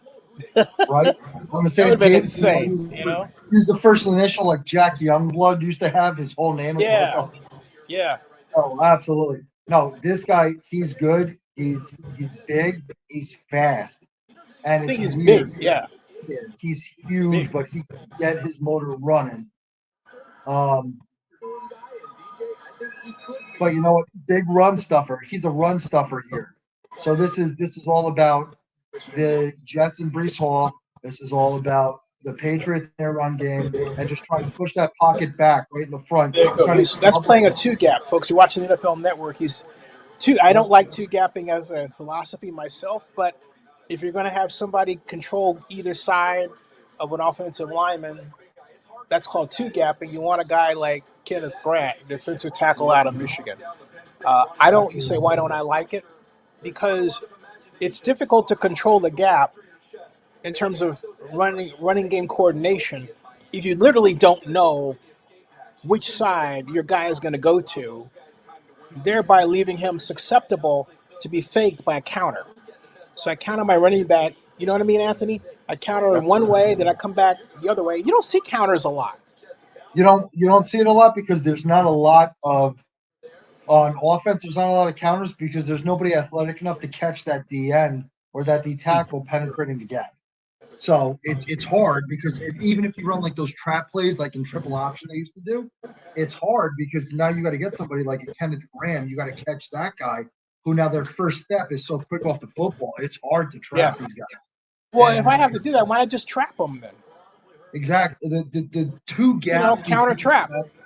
Yeah, the two gap defensive tackle play here in the NFL is the only way this works in Miami is that if he's playing a two, that you're going to have to double team him, which now the Dolphins are trying to play chess when people are playing checkers. So if you try to double team him, that's creating space for your linebackers or your defensive ends to go one-on-one. So now you're putting money on Emmanuel Ogbah, Oklahoma State alum, love him, to win those one-on-one challenges to get to where they need to go. Yeah. And that's where Here we go with the Colts pick. It's got to be Tyler Warren. The Indianapolis Colts select Tyler Warren. Called it. Tight end Pittsburgh. Yeah, there he is. Yeah. Yeah, there it is. Called it. Yep. This is huge. Yep.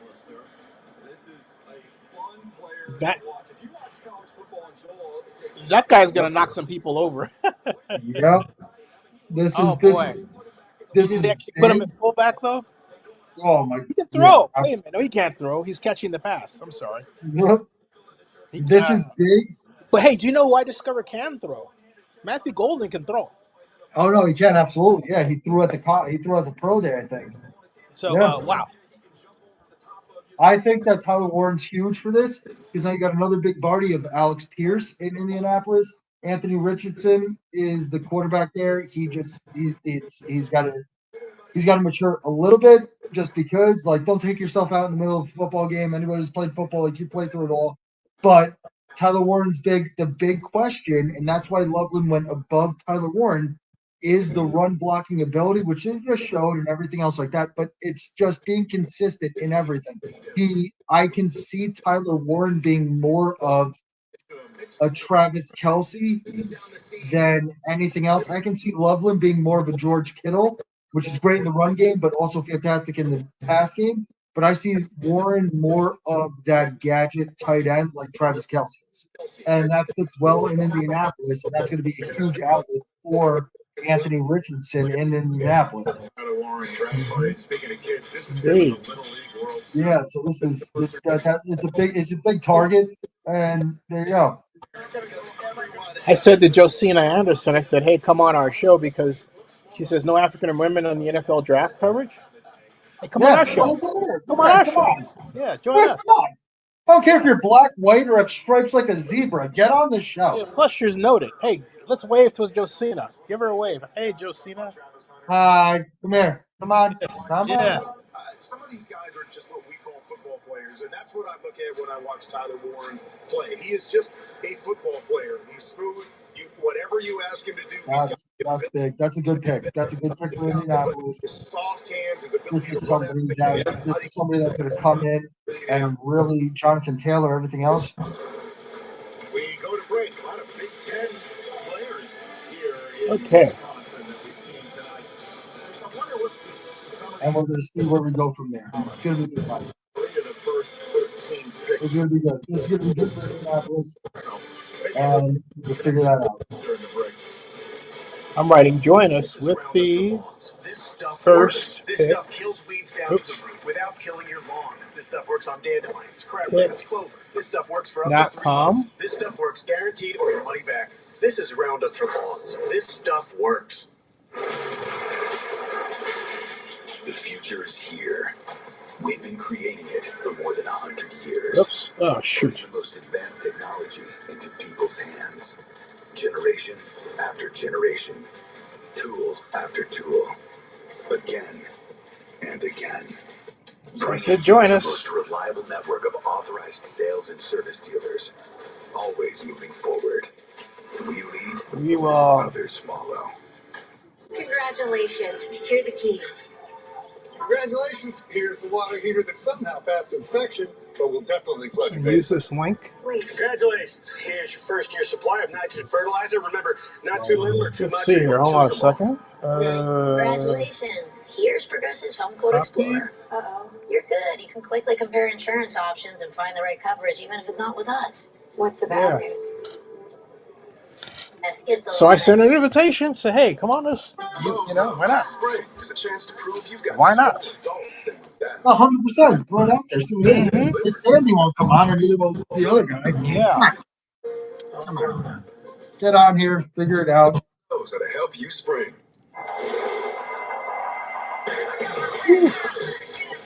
You okay? Okay. Sure.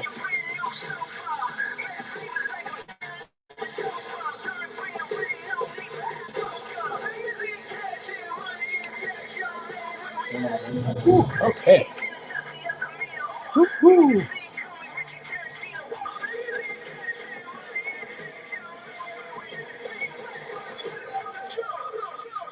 The drip is in the details, folks. Welcome to the show. And right now we are waiting for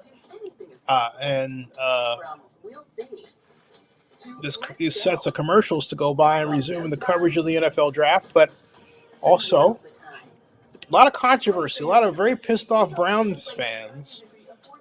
I don't blame them, who are very upset that the Browns passed on Travis Hunter and let him get to the Jaguars and trade. And then they traded for what sounds like some really weak reasons to trade out of there. And made all this noise about, oh, we're going to come back and we're going to trade back. And they got Mason Graham, great pick. But a lot of Browns fans feel cheated. And they really should. When you're at number 2, you use number 2 to get a splash pick. You don't use number 2 to trade down. All right? Yep. So, I mean, it's also one of these things that I think, like I just said it before, I think they're trying to play checkers. They're trying to play chess, but they're really playing checkers. That they're like, yeah, we'll take a pick next year and we'll get all these picks, but you didn't get a day 2 pick out of that draft compensation. And you should have gotten at least a second or a third in that. Yep. But you didn't. You took one of next year, so you hedged the bets on that. And it's one of these things that the Browns, I still believe, because it's how my draft went, you should have taken who got taken at second overall on Travis Hunter. And he called it a day. It's him or Abdul Carter. But it's the Browns traded down to 5 and then took Mason Graham, which you could have traded out of. You could have gotten more capital out of that, if I'm not mistaken. Yep. You could have. Hey, Anthony, hold that thought for 1 minute. One moment. Go ahead. Okay, so here we go. I'm going to talk.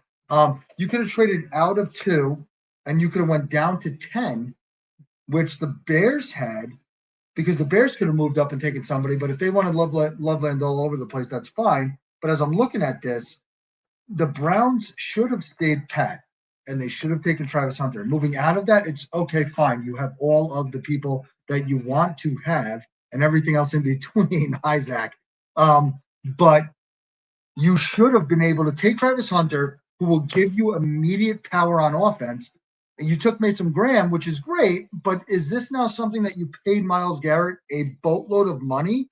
And now you're trying to appease him? Because guess what? I'm a Jet fan, and appeasing players is something that I dealt with last year, and it is not fun, and I hated every second of everything about it.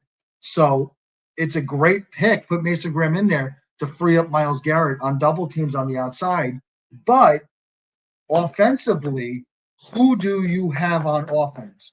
I love Joe Flacco into oblivion, but give me a break here. Joe Flacco, come on.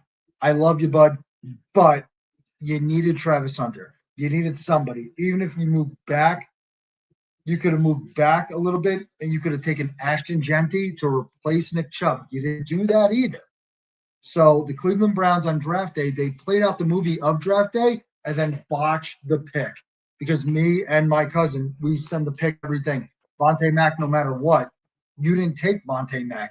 You took Mason Graham. So now you're putting a lot of money on Mason Graham as a top 5 pick to figure this out. And now we're on to the Falcons and Arthur Blank, who owns Home Depot. And here we go, because he is a psychopath when it comes to it.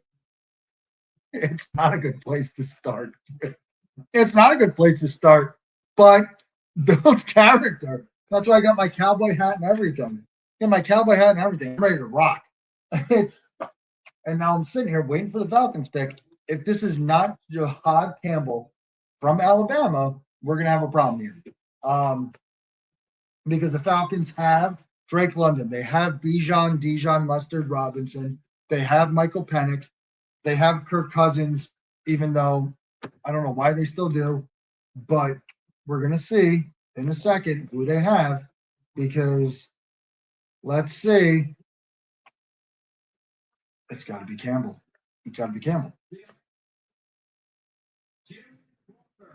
What? Okay. It's still defensive player. That's fine. But it's somebody that you're going to rush the passer. I understand it, but he's raw, like a raw steak. He's Jalen Walker's somebody that needs to have somebody around him, like a veteran pass rusher, to teach him the tips and the trades. Somebody in the comments, you tell me who the veteran pass rusher on Atlanta is. That's going to teach him because I don't think he'll pan out. I think he'll be a serviceable person, somebody that'll come in on third downs as a specialist, but to take him 15th overall, no. Like they're showing it on NFL right now, NFL Network right now. And the guy, like he's spying quarterbacks and he's rushing after people. They're showing his speed, but an every down rusher that's somebody that's going to go after people. I'm not a big fan of at all. Jalen Walker is somebody that is real raw, like Stewart from Texas A&M. That's another guy that's falling. Everybody had him in the top 15. We're out of the top 15, folks. We're halfway through the first round now with the Cardinals picking at 16. We're going to see how that plays out here. And I don't know if the Cardinals will make the right pick. They took Marvin Harrison Jr. last year, turned out to be the good pick, even though he's in this huge contract dispute with Fanatics or whatever it is to get his jersey sold. So if you buy a Marvin Harrison Jr. jersey, you have to customize it and then get it all made up, whatever it is. But the Cardinals need somebody the Cardinals need somebody on defense that is going to help them there. Because Jalen Walker, I was just saying, Jalen Walker in Georgia needs somebody that has to figure this out. He needs somebody, he has to get in touch with somebody and work on his moves. Because an every down rusher, he is not. He is a pass rush specialist. So we're going to see how it all plays out. Zach Stoner says, well, that's where you were wrong. Being a Jets fan is never a good place to start. Yeah. You missed it. I put on the cowboy hat and everything. I was wearing all of it right now. I'm going all over the place right now. And somebody who I think might sneak into the first round, just to let you guys know, Omarion Hampton, the running back from North Carolina, might be somebody to sneak in at the last moment. He is somebody that is a great running back that some people might think about taking here. Also, you have to think about this in the back end of the first round. Yep. The first round offers that fifth-year option to quarterbacks.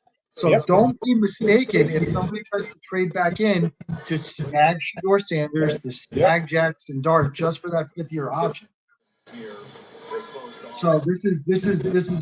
This is the Cardinals. I think that they go defense here. like I said, if you look at the draft picks and everything else in between, this is a meat and potatoes draft. You're not seeing wide receivers off the board. We've had one wide receiver and one running back go so far. You've just seen defensive ends, guards, tackles, tight ends, and all those. It's meat and potatoes.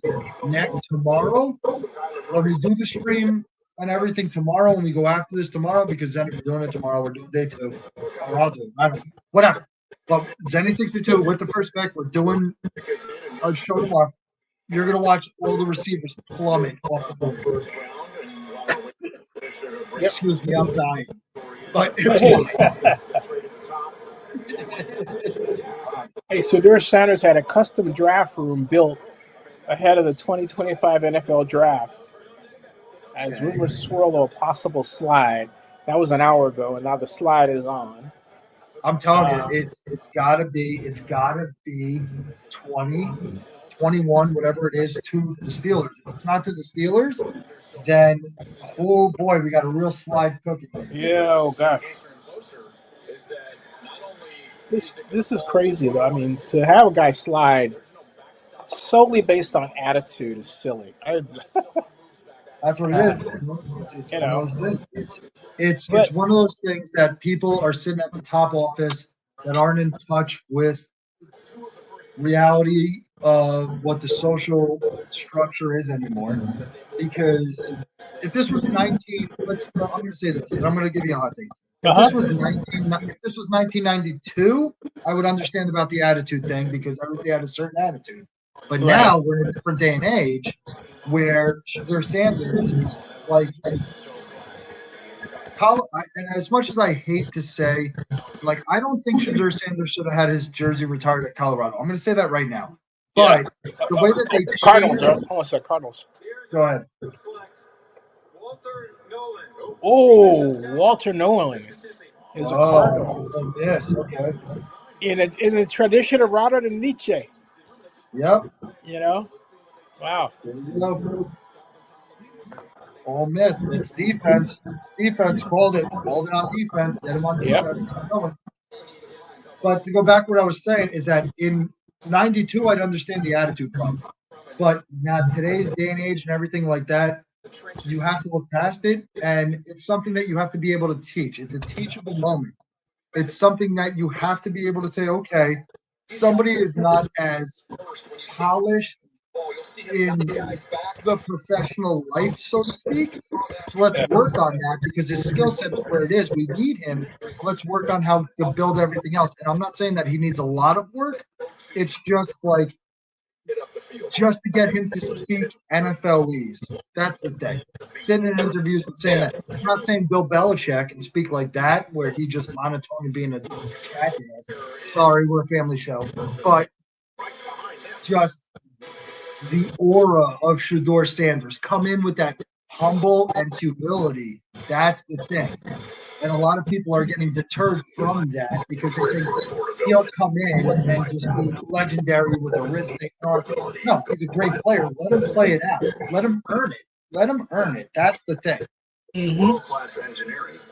Something else, too, I'm reminded of is it basically this exchange. I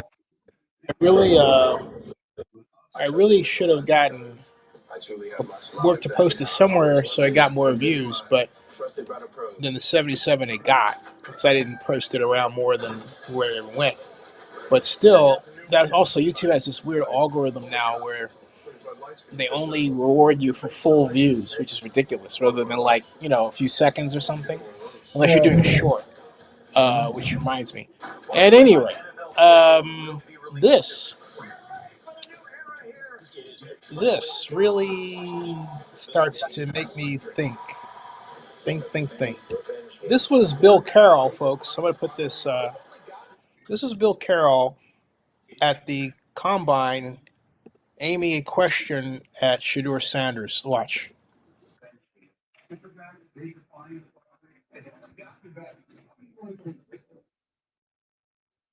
Oh, hold it. I don't know. Yeah, as I said, you got to put the volume. Yeah. Yep. Hold on a second, folks. Okay, audio echo cancellation off. Now let's try it again with Shedeur Sanders of the Combine. Trying to keep your mental in the best place because that's what my game is playing. My game's not playing for my legs and not even just my arms. So I know longevity, the all-time greats, who is Tom Brady does trade. His mental. He's able to think. So if you have those traits of greatness, and I know I'm headed, then why wouldn't a franchise pick him? You know, what's your favorite passing concept? 3rd and 8, high red zone, got it, but it gets cover 3 match. What team you represent? I'm just here asking football questions. Is that allowed? Nah, because then I don't want 3rd and 8, you know, and it's crunch time, so people know my favorite concept. I wouldn't say. See, that might put some people off. Nope. Okay. Because I mean, the way I thought about it, candidly, and I talked to Bill, I thought, I said, hey, Bill, did you have to ask the question that way? You know, kind of like, but Bill was saying they're having all these, and he made a great point, Anthony. He said, look, I thought this was a football meeting. And we weren't talking, they were talking about everything but football. And he's right. Yeah. And he's dead on right. So, you know, if you have people who are feeling like they're slighted, like, and Shedeur didn't have to slight him like that. No. So, there's something going on. I'm not okay, but if you're having this dude out of there, maybe that's it. I don't know. But is it based on race? It's based on race both ways, folks. I have to say it's based on race because, in part, of how our society has created. Hold on a second. Which brings us to number 18, Seattle. My understanding is the Seahawks are interested in getting out of this pick, certainly open to trading back. The Steelers visited Shedeur Sanders, a very positive visit. They are right there, so this could be the window. If you have some teams, Shedeur Sanders is expected to be taken by the Steelers, and the scuttlebutt is that the Seahawks are willing to trade out and down, and the Steelers will take over. So, you know, so, and now they're in Shedeur Sanders' compound with his bunch of dudes. Hey, no ladies in there? You okay? Wait, hold on a second, Anthony. Hold on a second. Hold on a second.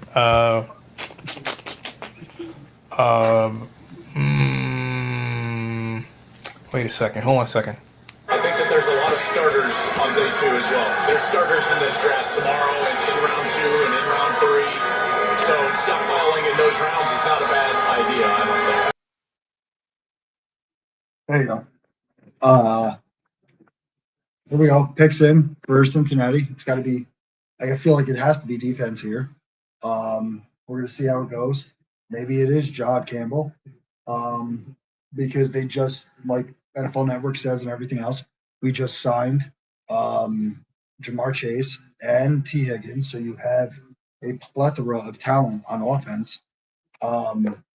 Is it an offensive lineman to protect Joe Burrow? We're gonna find out in a second. Whenever Roger Goodell walks to the podium, I don't know what he's waiting for, but here we go. Let's see. Because Sweet Caroline just played for some reason. Oh, the band just played. Here we go.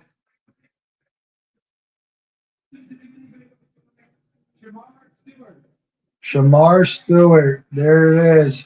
That is now a defensive end from Texas A&M. That is somebody that he's raw. Like I just said about Jalon Walker, he's raw, and he's somebody that now Cincinnati did it the right way. And now Trey Hendrickson, who led the NFL in sacks last year, is now going to take care of making sure that he knows exactly what to do and how to do it.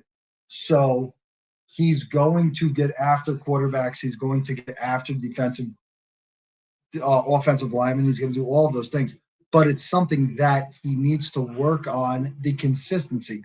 Consistency is key in the NFL. Consistency is key in anything that you do in life.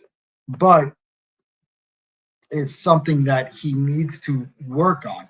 And Trey Hendrickson from FAU, big FAU guy over here, it's something that he has to go after and make sure that he has every tool in his arsenal so that consistently he can disrupt the pocket, consistently he can push back the line of scrimmage, and consistently he can get after the football. But I think it's a good fit. I think it's a good fit because, once again, this is another thing that the pressure's not on him to go produce right away and get 1,000 sacks and all these things because you have Trey Hendrickson there. So let's see how this goes.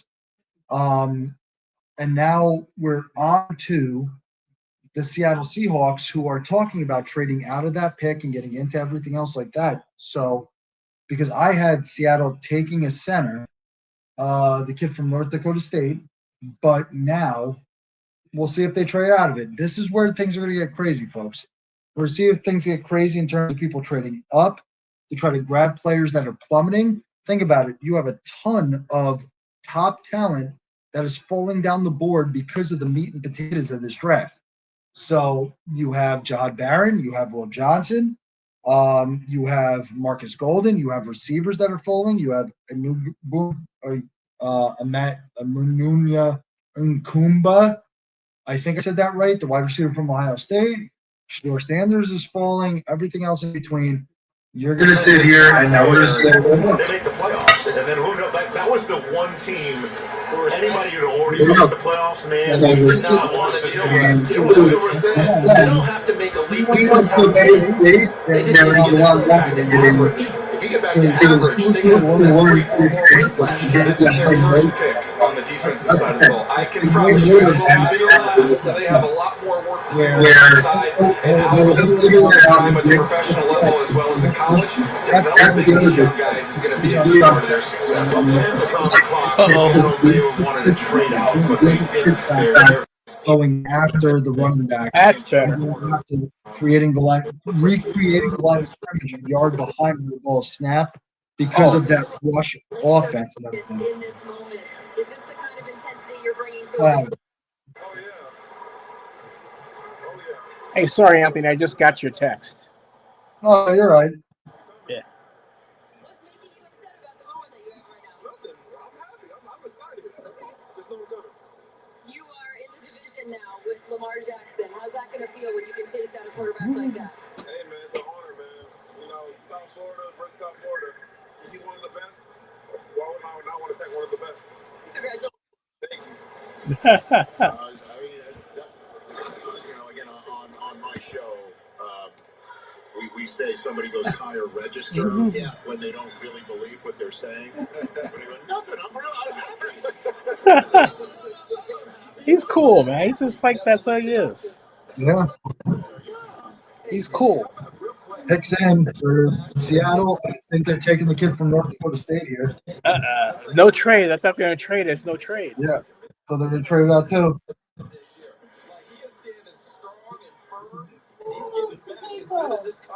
Yeah, there's a ton of people, man. Whew. I can't wait to find out what the official count is. Right?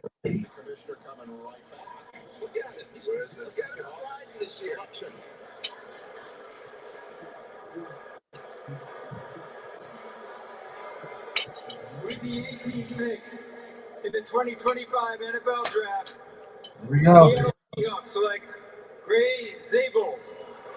Yes. Another guard. Well, these linemen are going, boy. Woo. Yep.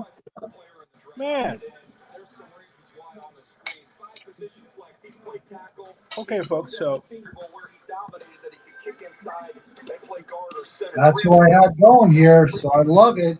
Great person, can play across all 5 positions on the offensive line, but he's somebody that will come in, play center right now, and him and Sam Darnold will become very friendly very quickly because he is somebody that is just great hands, great feet, great ability, great flexibility, and he's going to be somebody They kept asking, kept trying. it's big. He's a big guy.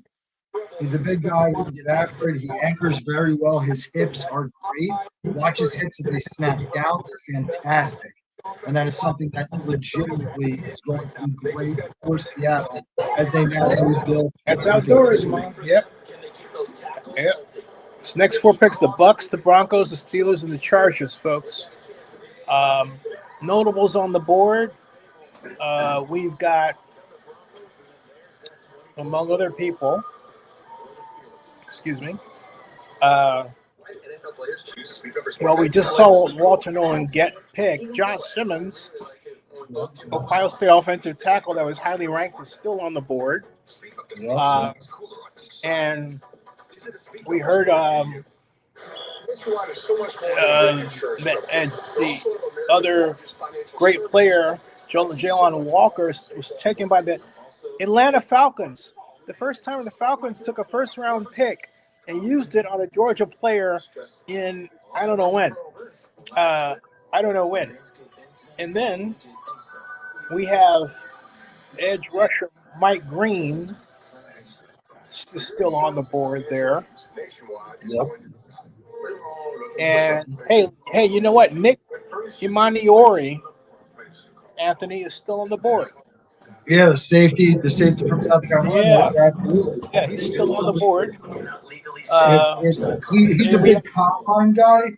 That he'll be, if he's not end of day one, he'll be a fully day 2. Tampa Bay is on. Yep, Tampa Bay is on the clock. There we go. The Bucks also not picking a quarterback. Yeah. Well, we're sitting here waiting. We're sitting here waiting. Let's see who needs a quarterback that's remaining. Let's see, the Buccaneers don't. The Broncos don't. It's Pittsburgh at 21. Pittsburgh needs a quarterback, Mom. Yep. Pittsburgh needs a quarterback. And with a Sapphire Reserve card, you have access to all of it. Let's see here.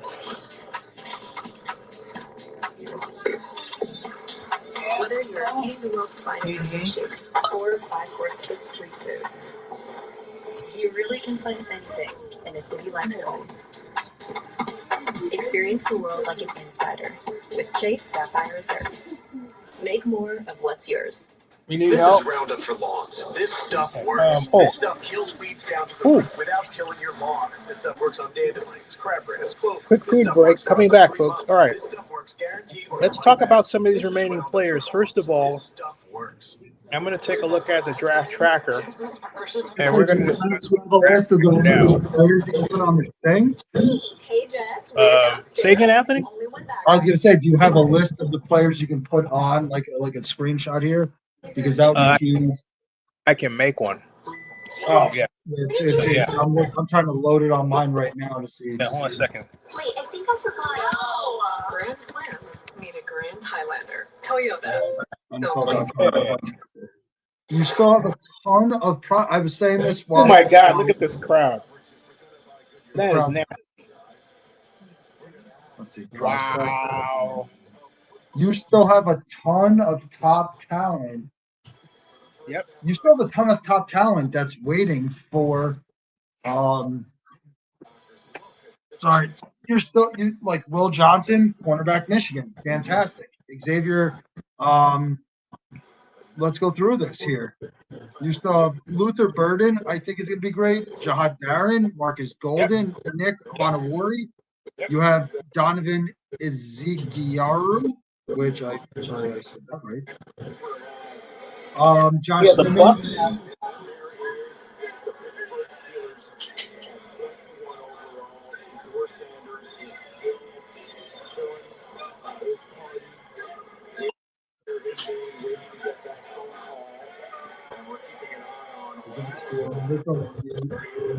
Sanders.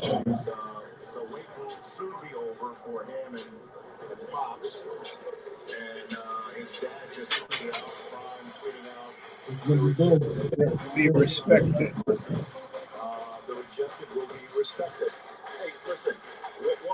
Oh, here we go.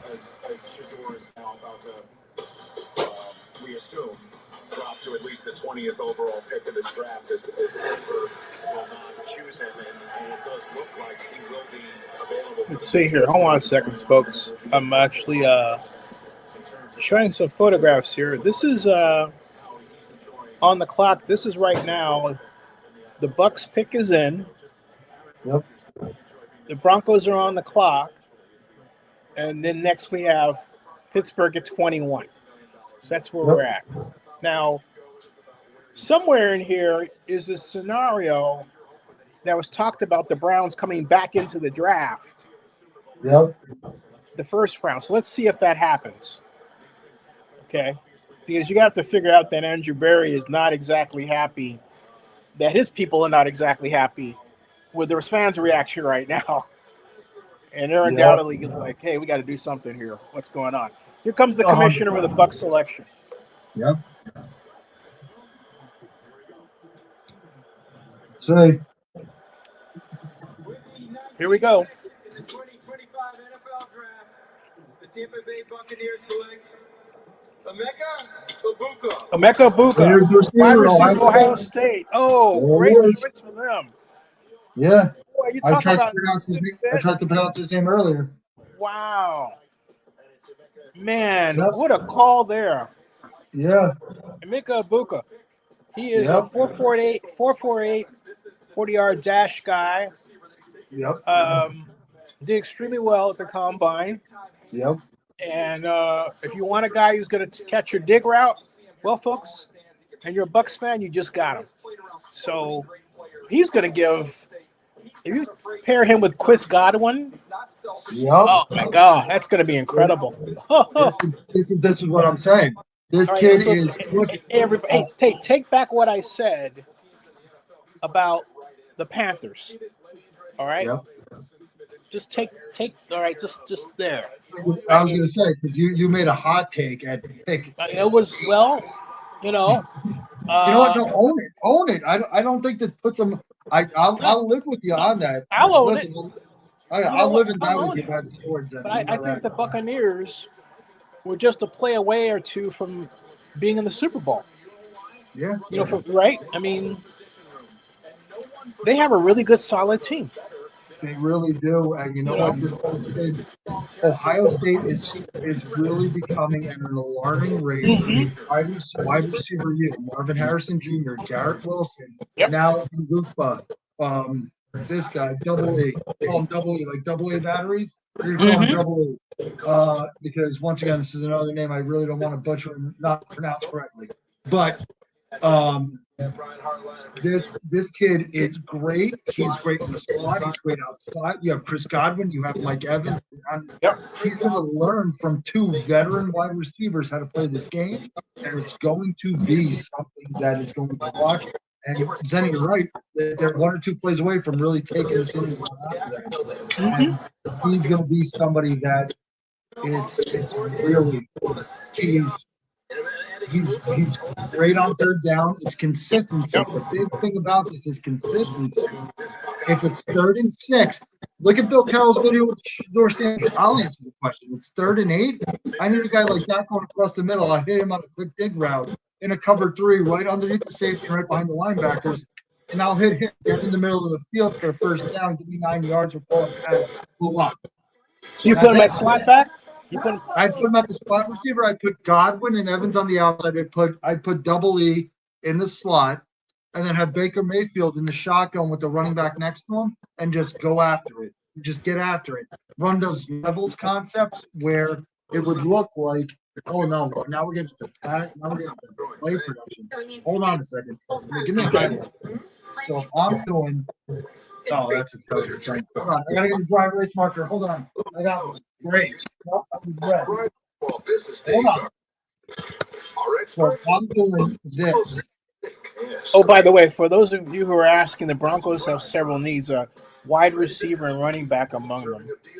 So expect that. I think the 2 tight ends that they were going to go after are probably gone, or they are gone. I know that. But let me see what the 3rd tight end is in terms of depth. As I look at my player tracker here. Well, I have that tracker, but I have the other tracker here. Right, can you guys see this? Great, you can see this. So this is the play that I would draw up here. So here's the play. It's called. I'm going to call it levels here. So you put double E here. He's going to run the drag across. You have your tight end flex down. He's going to run the 10-yard out. Let me give you a solo here. Yeah, Godwin or Evans is going to run the fly route. See that? Just clear off the corner. You're gonna have the tight end run a deep 10-yard out. You're gonna have double E right here where they just drafted. Do the drag to the yard marker. So it might be 10 yards. Then you have this guy on the backside post. You have the fake handoff here to pick up the block here for the linebacker here coming. And then the quarterback, Baker Mayfield's got all those options right there. There's your 3rd and 6. There's your 3rd and 5, 3rd to 8 play right there. There it is. Let me ask you, just for me. Oh, hey, wait a minute. We have a guest here. Welcome. Oh, there he is. Hey, how we doing? How we doing? How are you? Welcome. Glad to be here. You guys hear me all right? There's DJ Sammy F, baby. Hey, how you doing, buddy? Welcome doing good, aboard. man. You guys hear me all right? Loud and clear. Hold on a second. Awesome. Hey, Sammy. Yes, sir. What do you think about the proceedings so far? Sammy's a diehard Jets fan. Hold on a second. Yeah. Sammy's a diehard Jets fan. Yeah, give him that background. Yeah, I'm giving it to him. Let him know the pain. Let him know the pain. Yeah, it's just as a Jets fan, every year when you go into it, you don't know if you could be excited or not, just because it doesn't really pan out for us. I kind of wanted Tyler Warren at 7, but the non-sexy pick, the right pick, was made, so I can understand it. On paper, the offensive line is great, so we'll see if it pans out. As always, as a Jet fan, you can't get too excited, but on paper, it's the right move. Another meat and potatoes draft, huh? Yeah, I don't think anything's really shocked me. Loveland going before Warren was a little interesting, but outside of that, I don't think anything's been crazy. I'm waiting to see where Shedeur goes. Yeah, isn't that something else? What do you think about? Oh, hold on a second. The pick is in for the Broncos. Sean Payton's looks like he's running for president or senator, doesn't he? Here we go. And wait,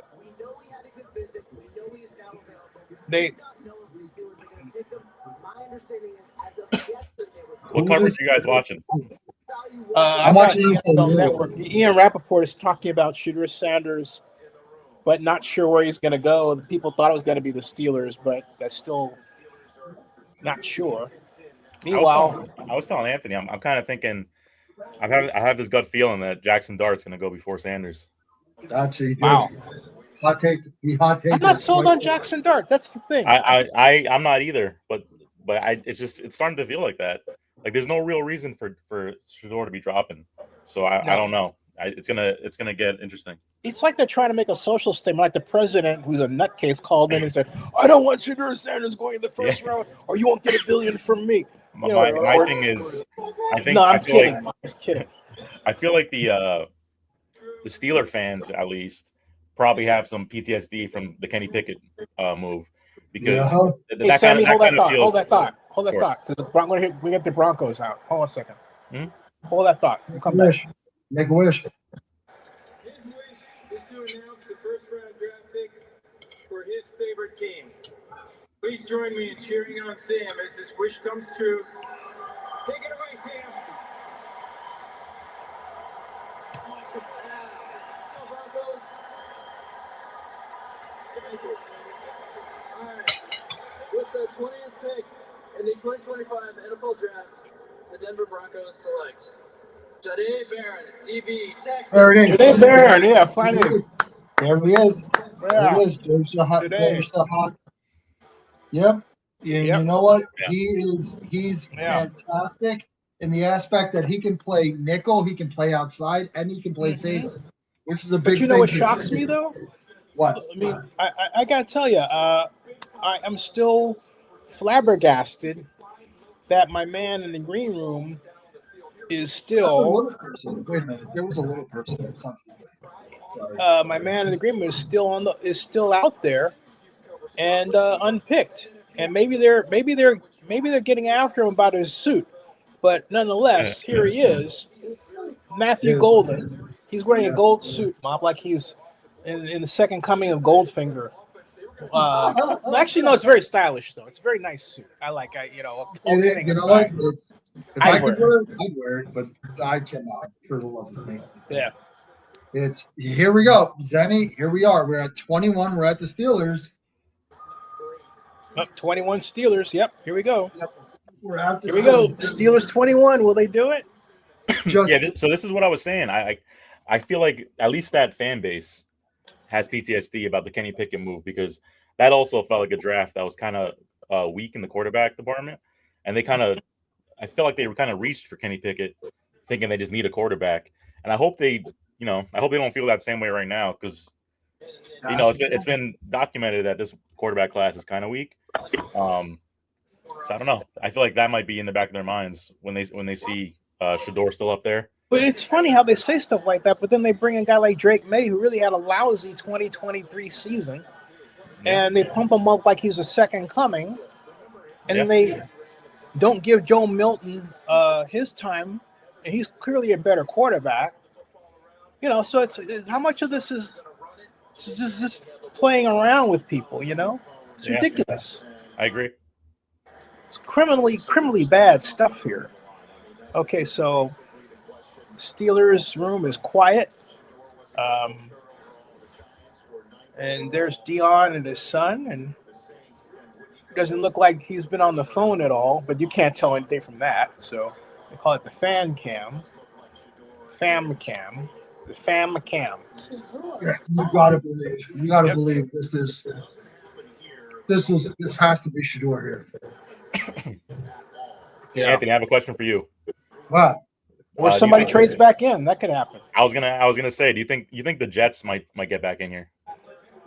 I can see the Jets trying to just leverage picks to get back in to get one of these receivers, like maybe put Marcus Golden with Shedeur Sanders, maybe, or because all these defensive ends are plummeting down the board, grab Will Johnson now in the second half of this first round.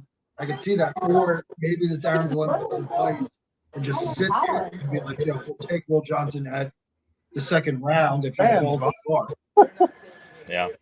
That'd be huge. That'd be great. I'd die. I can see the Giants getting back in here. Yeah, so could I. 100%. I know one thing. Andrew Berry better get back in the first round of the draft, or the Browns fans are going to storm the headquarters come tomorrow. They're pissed. If not tonight. Oh yeah. They're pissed. Here we go.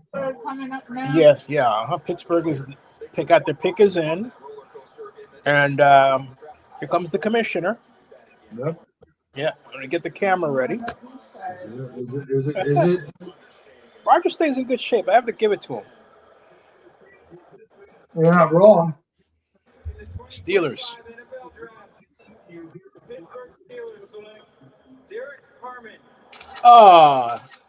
No Shedeur Sanders. Yeah. Wow. Yeah, they took a duck. They took a defensive tackle.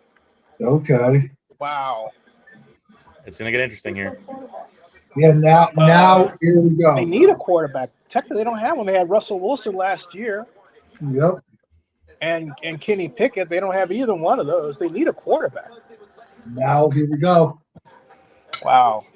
Now we're gonna see how this plays out. We're gonna see how this plays out here. This is one of these things. This is a lot. This is where it gets interesting. Someone's gonna get back in here. Yep. Somebody has to trade back in. My mother said maybe they're blackballing Shedeur for some reason. It does look like that. We're going to see how this plays out now. Chargers don't need a quarterback. Nobody really remaining unless they get they take him in LA to back up to replace Stafford when he's done. Yeah. Take him in Los Angeles for the Rams.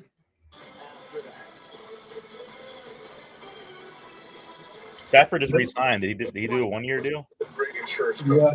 They're also one of America's largest financial services. The Texans need a quarterback? No, Texans have put Shedeur. The Texans have C.J. Stroud. Yes, they do. I'll never remember all this. Relax, Rook. When things get intense, we get incense. Wow. Yeah, I'm thinking he's either LA to back up Stafford and replace him, or someone else is trading in. Or do you think he falls out of the first, and then the Browns, number 2 overall in the second round, grab Shedeur?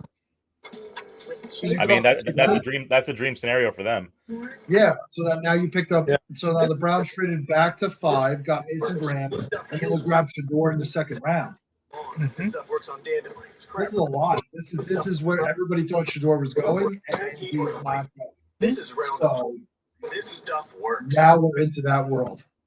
Being Courtyard's official fan ambassador has opened a new world for me. This is a lot. This is crazy. All season long. This is wow. Okay. I mean, realistically, who else would sneak back in here? The Saints, maybe. The Browns. The Browns. They get package some picks and come on back in. Yeah. That's what I'm thinking of. Like, Commanders don't need anybody. Chiefs, Eagles, Bills. Like, you have to make a trade to get back in here. Yeah. And grab them. That's a lot here. Here we go. Backed by popular demand, we'll host our annual Memorial Day weekend celebration. And Jackson Dart must have. He was invited to come to the league event, the draft, but he at the last minute said no. He must have known because he wasn't going to be picked in the first round. Yeah. And maybe, maybe that's the case with Shedeur. Maybe there's something else going on we don't know about. That's what I'm trying to find out. There has to be. There has to be something that. Does Josina have anything? Does she know anything? No. Josina, God love her, she'll say, just when something happens, she'll say that thing is going to happen per league source when it happened. I'm kind of like, okay, give me a break. When it's already confirmed. Well, yeah, like seconds. It's like seconds, right? It's kind of like I'm waiting. Yeah, and sometimes like they'll news will get broken, and they're like, yeah, my sources had that too. Right. But like, who are your sources? Yeah. Some other guy next door, or let me guess, some other person whose tweets you were reading. Is Shedeur there or no? Is he in the at the draft? Sanders falling into the second round. Yeah, Shedeur's not at the draft. He's at his own. He's in Colorado. Yeah, they built something for him. Of course. That's sad. Yeah. They built something for him. Yeah, I've been watching the Pat McAfee version of this, so I haven't really. I don't have the cameras inside.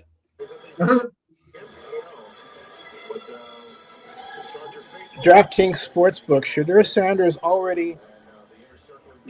Mel Kiper Jr. is already circling receipts on Shedeur Sanders. Quote, Shedeur Sanders will come back to haunt these organizations that are passing him up. He's right. They will. They will come to regret it. Because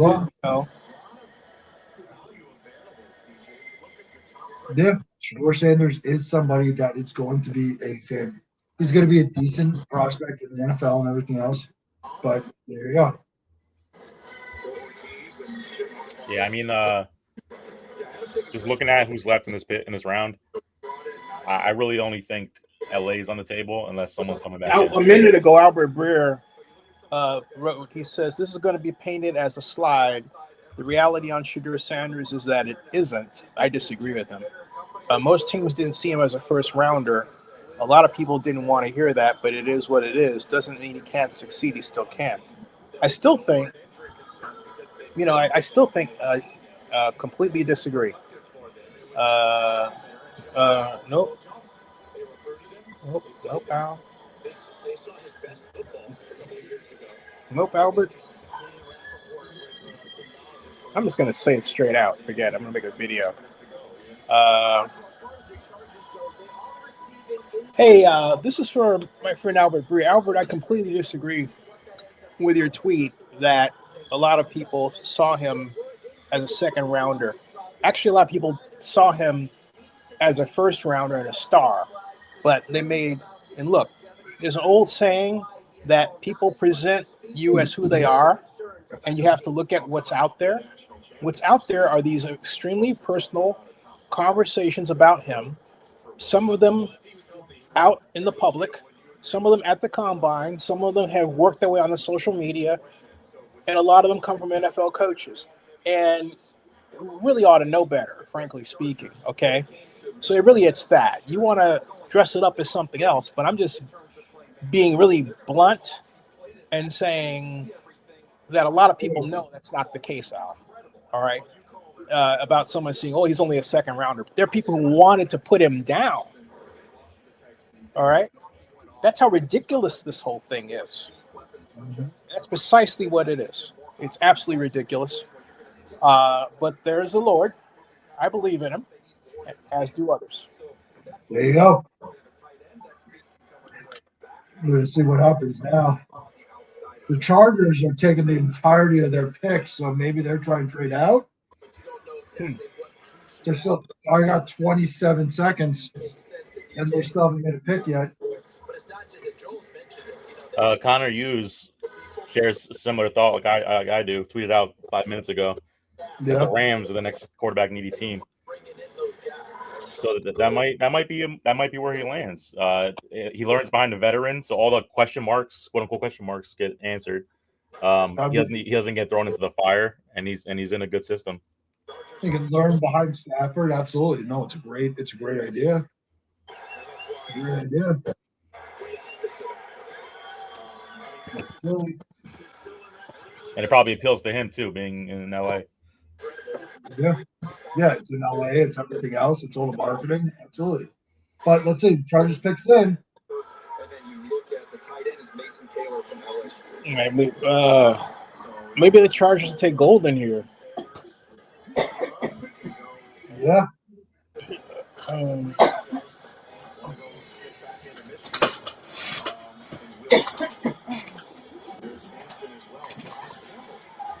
going to see here. Want some Robitussin? Okay. Have a sip of water. He could rush off of the edge. They've got some stud young off the ball linebackers that they really like there. So that one, he's a great player. I love him. I just don't know for them exactly how he would fit their value. And similar to Will Johnson, there was a few flags thrown up about. All right. I feel like the Chargers might go running back. What do you think? Iowa? I'm thinking Hampton. Hampton's still there, right? Hampton? Yeah, I feel like his style fits Harbaugh. I'm working on a little vlog I'm going to send out regarding Albert's tweet. This is the LAC is the LA Chargers. Yeah. So the pick is in, the 22nd pick. We have 10 picks to go, really. So anything can happen, folks. Could be. It could be. Here we go, Chargers.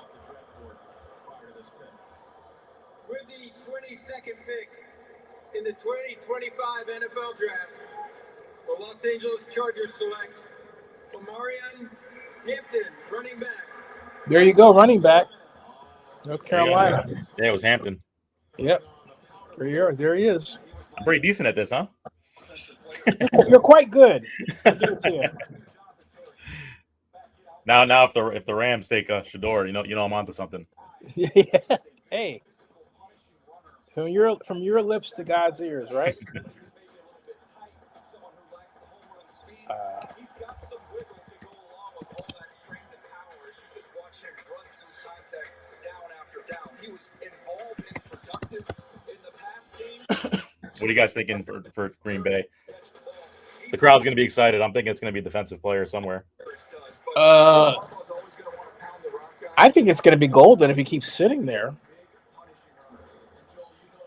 I mean, he's the fastest guy among wide receivers. He's just letting him sit and drop.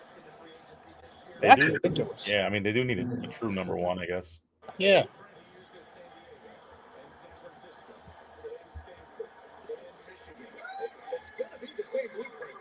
I can see them going Will Johnson. Will Johnson. I thought Will Johnson went already. Will Johnson did. Yeah. Campbell went. Yeah, he went to Tampa. Yeah, yep. Will Johnson went early. I'm saying now, our man in Hampton, great balance, great control, great feet, great vision in the hole. All these things. He's a good receiving back as well. This is a good pick. This is a good pick here, so that when Jim Harbaugh tries to expand that offense from just power I and double tight end stuff, Hampton's somebody that he can use, and he can use a lot. This is going to be good for the Chargers out there. That's crazy. Look at how crowded that is. My God. Yeah, this is psychotic. I'm not seeing Will Johnson taken. Where'd he go? Will Johnson went to hold on a second. Will Campbell was taken. Will Campbell. Sorry, not Will Johnson. My bad. Yeah, I think this is a good landing spot for him. They definitely need help on the defensive side of the ball.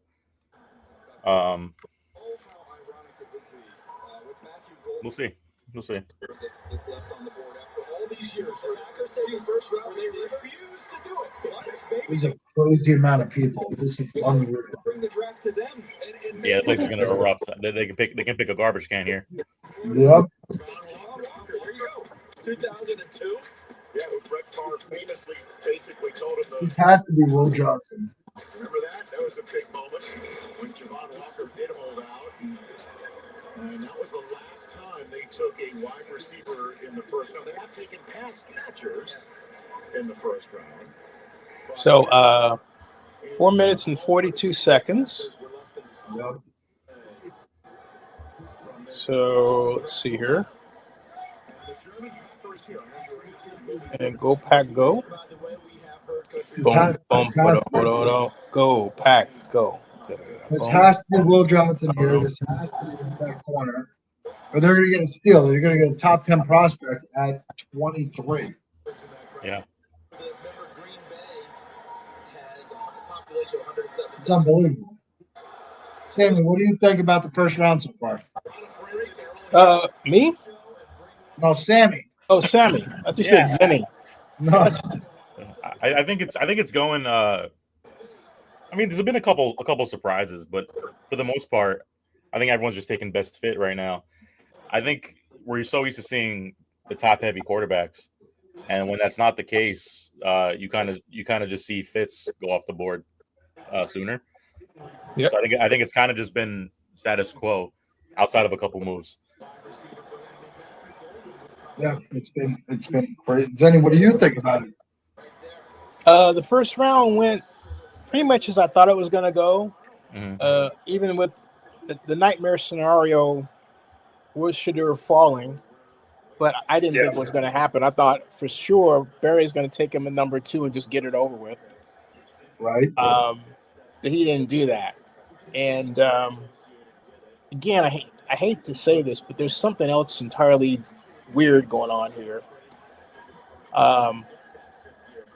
that I don't think is kosher. But I don't have. I mean, a lot of people know something's going on because it just doesn't make any sense to have a guy that good. I mean, this guy, Shedeur Sanders, is one of the six most accurate quarterbacks in the history of college football. That doesn't come by accident. He didn't just happen his way into 6 different offenses, 6 different offensive coaches, and do that without having some talent for playing the position from the perspective of passing. Well, and yet, that doesn't make any sense. If he had been Will Levis 2 years ago, they would never stop talking about him. True. And yet they gave Will Levis half the credit for 3 times the euphoria, and then they got nothing, and then they had to spend what? More time recoaching him? Time that that the Pats didn't spend with Joe Milton, for example? Joe Milton's got a cannon of an arm. Let me just say that. Coming out of Tennessee, Joe Milton now he's not a backup. Joe Milton is somebody that can be a starter in the NFL. Yeah. Based off of his athletic ability and how he can do things. And I hope he gets his shot somewhere. Yeah, me too. Because he is somebody that can really just sling the football. And as long as he can cerebrally get it, because there are times where you watch him read a defense as he's dropping back and he's not making the right mental decisions. If he can get that down, his cannon and his arm is just psychotic. Mm-hmm. And that's maybe because what he threw an orange 100 yards at Tennessee in that viral video that came out recently. Mm-hmm. Like that's Joe Milton's good, and I'm happy he's not a Patriot anymore. That's me. But he needs a shot somewhere, and like maybe that's Pittsburgh. Because now we're looking at this, and we're looking at the Texans. We're going to 26. I'm looking at the first round here. I'm staring at my sheet here, and the only time I see Sanders is either the Rams or he falls out of the first, and then all of a sudden, Tennessee at 33 doesn't need a quarterback. They just took Cam Ward. So then maybe at 34, the Browns steal Shedeur Sanders in the second. Mm-hmm. But now, here's the financial thing that's going to go into play here is that in the second round, there's no fifth-year option. So is somebody going to try to jump into the end of the first round? Because Howie Roseman at 32 is huge on trading back with the Philadelphia Eagles. Somebody jump in here to grab him so they can grab that fifth-year option out of this because they know he's good. So then they grab him at the end of the first just to sit there and go, now I have my fifth-year option. Screw you. We'll go through this. You get paid at the end of the first round with the pay structure, and I have a fifth-year option. Mm-hmm. Please give it up for Let's see. Who the Packers say? Pro Bowler, two-time Super Bowl champion, and Packers president. There's Mark. Mark Murphy. Yay! Mark Murphy. Yes. Great guy. What? I met him at the Super Bowl in Miami. There we go. Roger, thank you and the NFL for bringing the Maybe. No, it's unbelievable. I'll make the pick.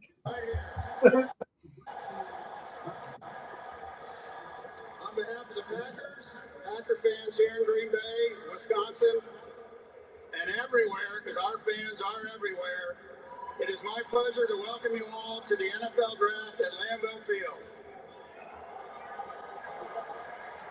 It is our honor and privilege to host this wonderful event in our community, particularly since we are the only community-owned team in the NFL. Right, they are. That's remarkable. Yeah. Well, look, they did it at Lambeau Field. So that's what I'm saying, MetLife Stadium. Mm-hmm. We also have the best owners in the NFL. I'm an owner of the Packers. That's why Are you? Yes. I bought one share of the Packers so I could say I'm an owner. It's amazing. I love it. I love every second of it. World champion. I bought one share of it. For the first time since 2002. Oh, got a wide receiver. Oh, it's a wide receiver. There we go. Hey, Matthew Golden. Wow. You know what the funniest part is? They didn't draft a first-round wide receiver when Aaron Rodgers was here, but now they're taking a wide receiver now. Yeah. See, look at the gold suit, man. See? There it is. There's the gold suit. Lewis Packer. The fastest wide receiver in the NFL draft coming out. Good for him. Yes. That suit is something else. I'm just gonna say that. You know what? Aaron Rodgers and his ayahuasca and his sleep deprivation chamber, or whatever the hell it is, he's sitting there spinning because they never took a first-round wide receiver. But now the Vikings got to be happy because Will Johnson's still there. 100%.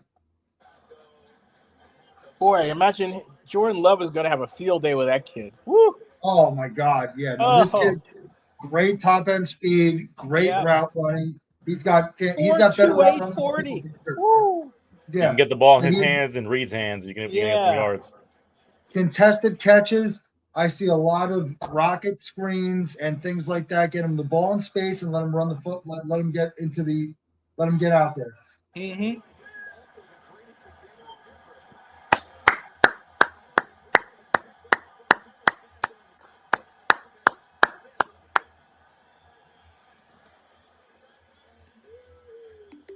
No, good for him.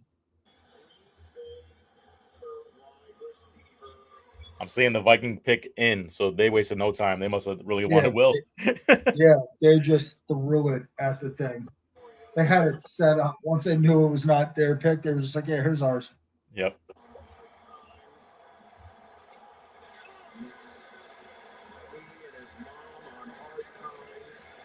Yep.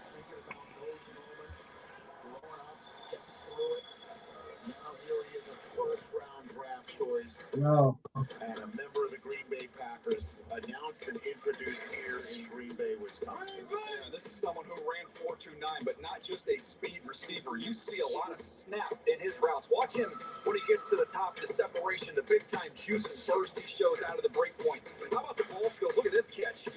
Go out and get that one. Wow. That'll be well received with this crowd here. The ball skills again, underthrow ball, able to get back to it. The adjustment ability, again, not just a speed receiver. This guy's a natural route runner. Let me get Green Bay 3. 1, 2, 3.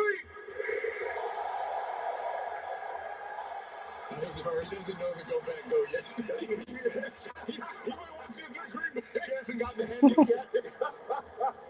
There you go. We'll do it differently come preseason. Sorry, DJ. Matthew Golden. The kid on the bicycle and teach him the first day of camp. I like it. I like the pick. I like the atmosphere. I like what it is. Texas. There's other guys I like the fact that they made the pick of the moment. They read the room. 100%. You know, that's what you call that's reading the room.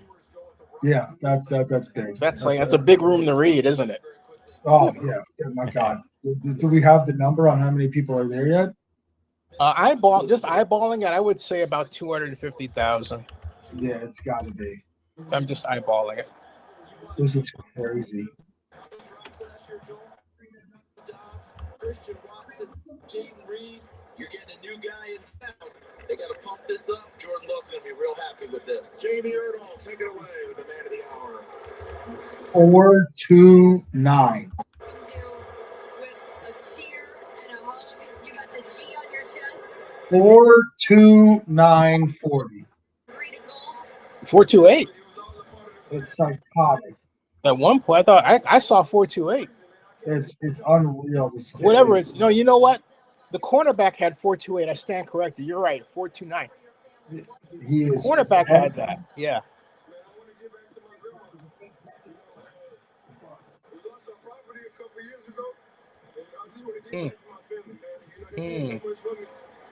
He said his family just lost their property a few years ago. Oh. Some hard times. Yeah. So he's tough. He's mentally tough. Yep. That's a big thing. Those are always the hungrier players, the ones that have unfortunate circumstances. Yep. 100%. It wasn't their first time meeting.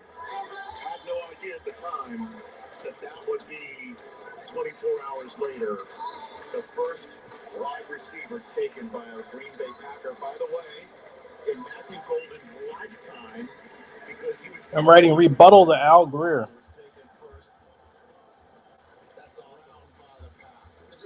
Rebuttal to rebuttal. 2. I said Al Greer. I meant Al Breer. Oh boy. Uh-oh. Vikings.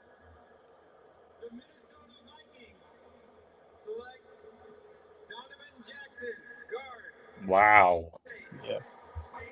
Hey, the Browns have the first pick in the second round.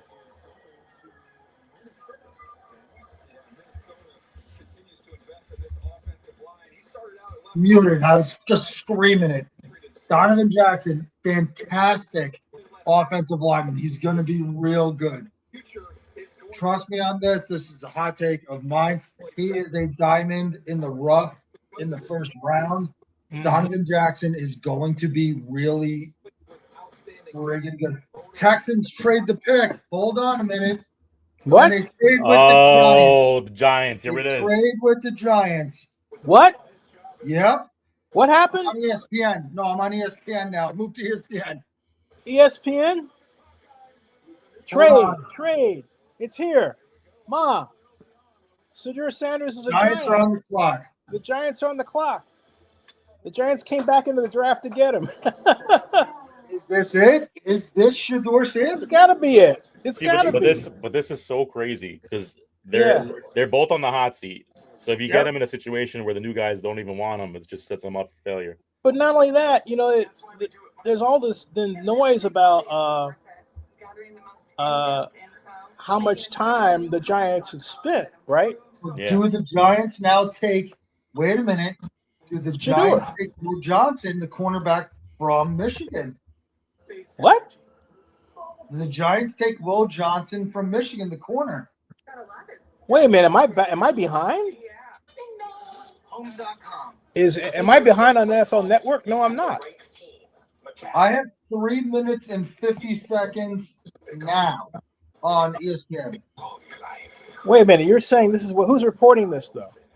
Adam Schefter just reported it. I'm looking at ESPN. The Giants are on the clock with 3 minutes and 40 seconds. Jackson Dart is taking photos right now. Some London sky and a decisive win with the Lowe's app. In store, online, our I don't know. I mean, I feel like the Giants have other needs before corner. Who? Yeah, I do too. I agree, Sam. I agree. Yeah, I was gonna say who goes here? I think you only move up to take the quarterback. But I don't know. Yeah, I agree. It only makes sense, doesn't it? Well, didn't I just say this about taking a quarterback with your option in the mid-20s? God, mother of pearl. It's a family show, so I'm not gonna curse. Like, come on. So the 5th-year option makes a lot of sense if a new regime comes in. I just said this in the mid-20s. Because if a new regime comes in, it's gonna give them 4 years with the guy to see. I just said this out loud. Mm-hmm. They're making a call. Is this Shedeur? Zenny? Is this Shedeur? I think it's Shedeur. They don't make a move. They don't make that kind of move for a cornerback. What does Mama Abraham think? Is this Shedeur? Mama's sleeping. Oh, sorry. Yeah. But still. No, you don't make that kind of move if you're for a cornerback. Come on. I don't know. Here we go. We just said it. It's mid-20s. It's the middle of the 20s. It's 25. It is the exact middle. Welcome to withthefirstpick.com and Ants Rants and Zennie62Media and every other website we have. We just said this 30 minutes ago. If you're not watching this, I'm going to reel this on whatever social media I have to. Just listen to us and we have the answers. Like, my God, don't go to Google. Come to Zennie. They're almost the same amount of letters. Just come here. Come here and we'll figure it out. God, I love being right. I say it every year. When Zeke Elliott got drafted, I tweeted out, and I got to find this tweet. Zeke Elliott got drafted 2 minutes after Zeke Elliott got drafted. I went, Zeke Elliott's going for 1,500 yards. And you know what he did his rookie year? He went for 1,500 yards. And God, this is why I love this. This is Giants trade with the Texans. The Texans I don't have the gave up their 25th pick for a second rounder, third rounder in 2026. Third rounder. So the Giants kept their second pick this year? No. Oh, yeah, Okay. they did. Oh, Yeah. wow. I'm trying to figure out something else, too. Hold on a second. All right.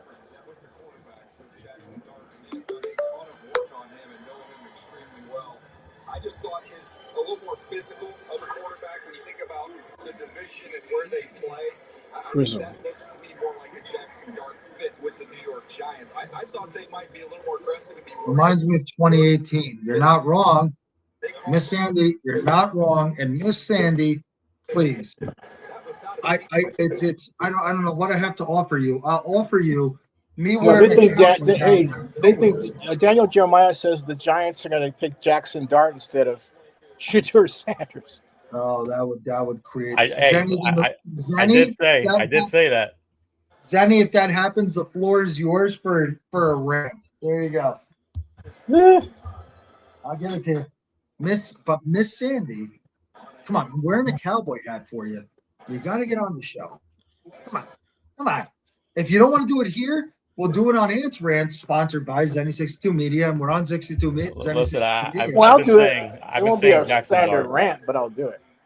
No, let it go. Let it rip. Welcome. I'll keep the cowboy hat on for you. I've been saying, Anthony, I told you an hour ago, I had a feeling Jackson Dart was going to go ahead to Sanders. He did. It's crazy, hot take, but no, it was a good hot take though. Hey. DJ Sammy, he did say it. I'm not. It's. I have the text messages to prove he's being truthful, and he's not wrong. Hey everybody! Hey, we are on, and as one of my fans wrote, it is downright shameful the fall of Shedeur Sanders. But Albert Berger, my friend, I completely disagree. It has nothing to do with his lack of talent. We're talking about a passer. Hold on a second. This is the Giants selection. They traded. Okay. With the 25th pick in the 2025 NFL Draft, the New York Giants select Jackson Dart. They took Jackson Dart. You got to be kidding me. They took Jackson Dart over Shedeur Sanders. I had a feeling. Zenny, the floor is yours. Wait, this is the man who called it. Hold on a second.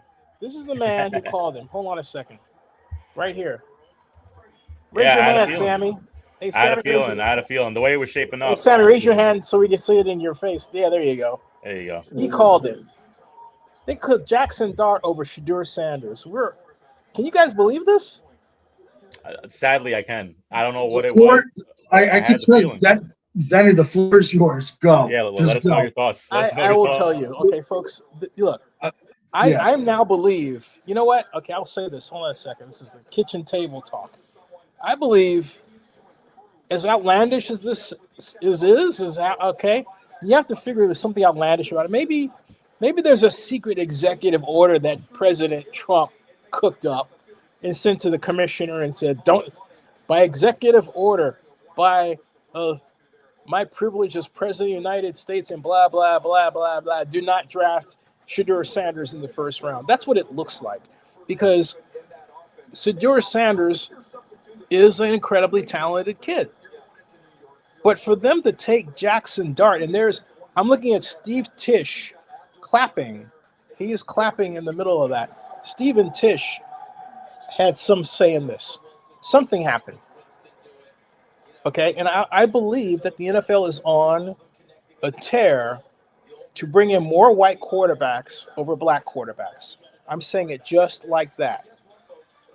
I'm saying that the owners got together with the president and they started on this. Yet those are some of the president's biggest donors are right there in that room.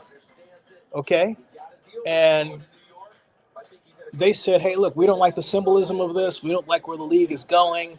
You got to stop this. You got to make Shedeur Sanders an example because he's just too big for his britches. And they went accordingly, okay? Jackson Dart has no business being picked over Shedeur Sanders. It just doesn't. I'm sorry, Al. That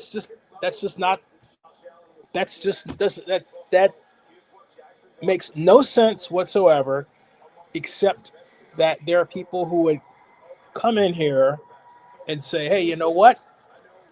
We don't like the racial composition that the league is taking on with respect to quarterbacks, and all the black quarterbacks are taking over the league. You have to do something.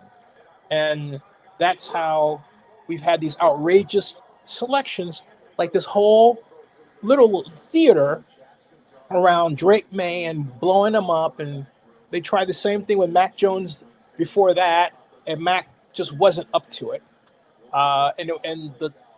The putting him out there like he was a star was just embarrassing.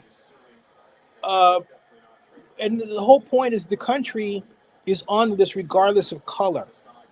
It doesn't matter to a lot of people what color anybody is as long as they can do the job. That's a dirty little secret. And yet there are people who keep trying to push this idea that the United States is racist when people are not. You've got all kinds of folks married. You have white teenagers who have women who have black men, young men, teenagers as their boyfriends. This has been going on for a long time. And you take a look at their parentage, it's a mixed parentage on top of that. So the way the United States is completely out of sync with how some people in the league look at America.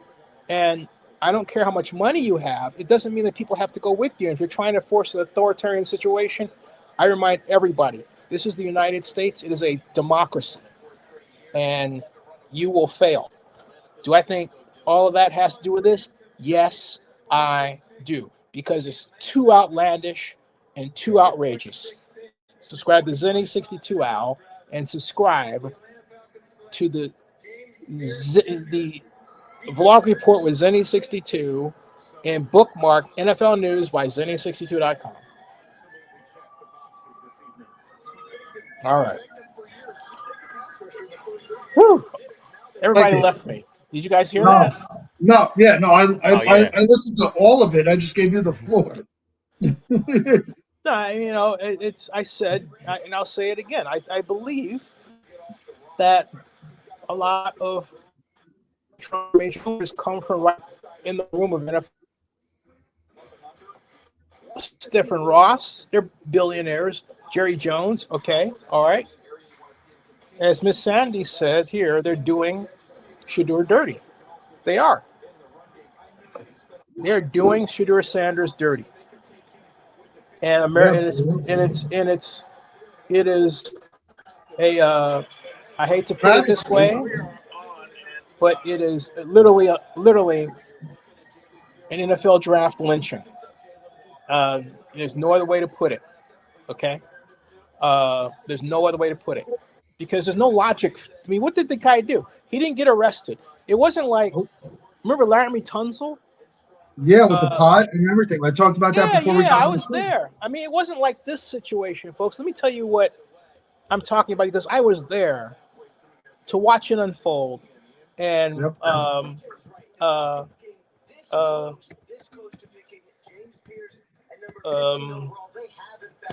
on a second. No, you're fine. And with the Laramie Tunsil thing, that unfolded and he plummeted. He plummeted to what? Yeah, but he didn't plummet like that. Yeah, but he's not plummeting like he's not plummeting like this at all. Yeah. Which is crazy. And like Shedeur is a talented. Sorry, everybody gets to see my body. Shedeur is. I said that the Giants would take him, or like the Browns would take him at 34. The Browns are still in play at 34 with the second round pick. The Falcons just traded up, took James Pierce Jr., the defensive end out of Tennessee, with the Rams. So the Rams just traded out. So now we're going to really see right now if somebody wants Shedeur. And Shedeur is talented. Let's say this right out of the gate. Shedeur Sanders is a talented quarterback who deserves a shot in the NFL, and that is 100% a fact. Yep. It's now how bad do you want him? And it's not only just how bad do you want him, it's that now you're getting per value over production because Shedeur could have went as high as 6 or 9 or even 2, like Zennie, you said, You could have won 2 to the Browns, Yep. but now you might get a top 10 pick at 32, 34. So now this will be the story of this, because now there's 2 quarterbacks in that green room right now. Let's remember that. It's Jalen Milroe, both black. Yeah, and it's now Shedeur Sanders. Right. Well, Shedeur Sanders not in that green room, but Jalen Milroe is sitting in that green room right now. Mm-hmm. So, and Jalen Milroe, I didn't think was a first-round pick. I think that he'll be a day 2 pick somewhere. Right. I never in a million years, to be honest, thought Jalen Milroe would be a first-round pick. But I think he's there to try to put some pressure on somebody to get drafted because he has the talent, and it's Jalen Milroe's got a lot of talent. Shedeur Sanders is a quarterback in the NFL with the right offensive line and everything else. And something that Shedeur Sanders nobody really talks about is that he's battle tested, because that offensive line in Colorado was Anthony, nobody has to make an excuse why Shedeur Sanders should be drafted. If you watch football, and you don't know why he should be drafted, you don't know football. Okay, it's either that or it's something else. All right. I mean, because the video don't lie. But this is, folks, I was sitting in the NFL draft room. This was in Chicago. This is when the whole Laramie Tunsil stuff originally went down. Here we go. Right here. Oh, hold on a second. I have to change. put the sound on. Yep. Yeah. I got to do that real quick. Hold on a second. Got it. Okay. Here is the Laramie Tunsil situation as it unfolded right here. Hold on a second. All right, here we go. Waiting for Jared Goff to come out here in the media interview room, and Ian Rappaport at NFL Network announced that one possible reason that Laramie Tunsil, the Ole Miss offensive tackle, has fallen from his original position of number 1 is a video that someone posted on his Twitter account of him taking a bong hit, which, in this day and age is kind of like, well, a lot of people in this room who've done that. But the bottom line is he's dropping and continues to drop, and we'll see what happens. And then not like that. Waiting for Jared Goff to come out here. Folks, you were saying, okay, so tell me something else. And I'll say, okay, I will, and I'll show you something else, because not only was I there when that happened, folks. Hold on a second, and I just lost my place here. Laramie Tunsil. Also, you can pull all this everything on Livestream. Thank you. You're welcome. Hold on a second. Zennie62. And okay, so I have Laramie Tunsil Paul doing the bong hit, and this was when he finally came out here. I mean, it was the craziest thing. Okay. Here, right here, folks, because this video I'm about to show you. How do you feel? Right here has been seen almost 500,000 times.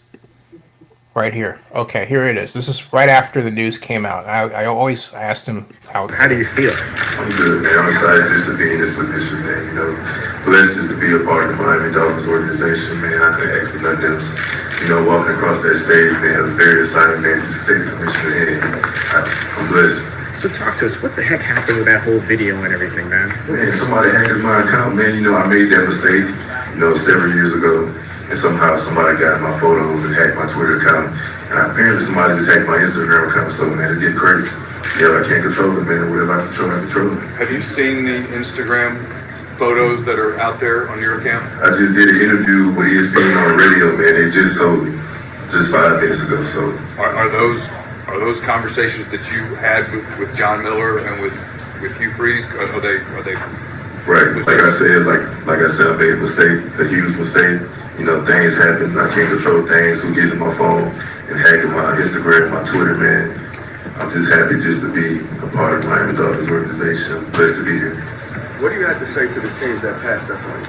like I said, man, it just gives me a chip on my shoulder when I get into the league, man. You know, play harder. I'm gonna give Miami Dolphins all I got, lay it on the line.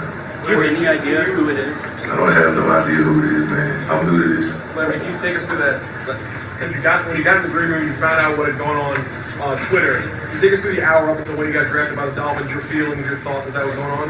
Man, I was just happy just to be in the green room, man. You know, it was silent, you know, but I'm happy for everybody who went above me. Like I said, man, it gave me a chip on my shoulder to get in the league, man, and just make me play. Yeah, from Florida, how happy are you to be going back? Oh, man, I'm happy. No, I was just playing, but like I said, I'm blessed just to be anywhere. Like I said, like I'm just blessed just to be a part of the organization. Did you Miami City? They said you're excited to have me, man, so, you know, I'm happy. So I'm excited, man. So was there an exchange? Malachi Starks. No, I won't say all that. I won't say that. Two Georgia boys. Were you surprised at how far you fell, or did you have conversations with anyone where they said, like, hey, you might slide because of what happened? Was that something you were expecting? I mean, like I said, somebody hacked my account, and, you know, I was just preparing for the worst, man.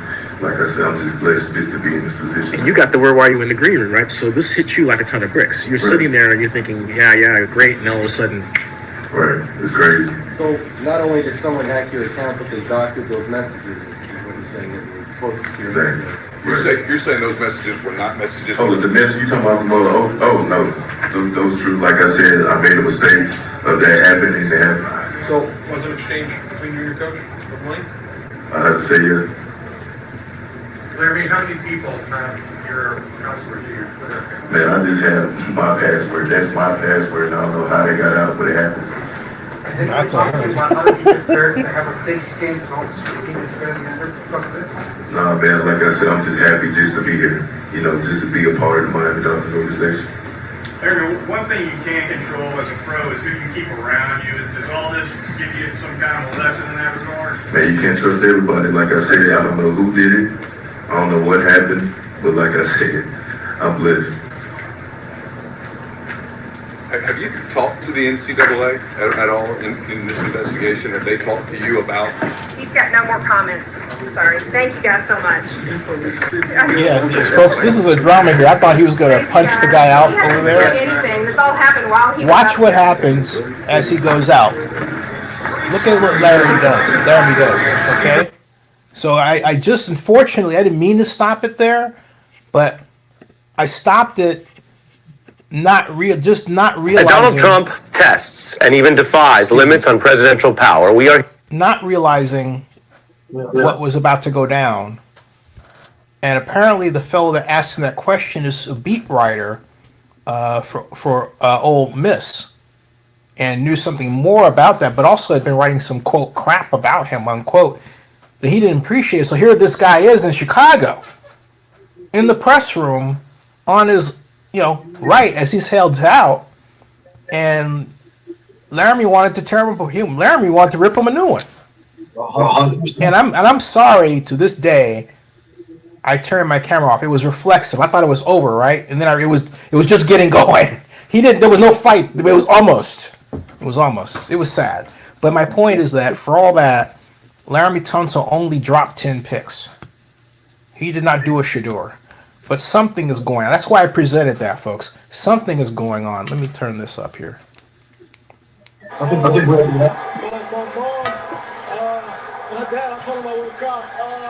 Malachi Starks. They just bet on me and I bet on myself, and I'm ready to get to work. And now you're a Baltimore. I'm ready. Congratulations. Thank you.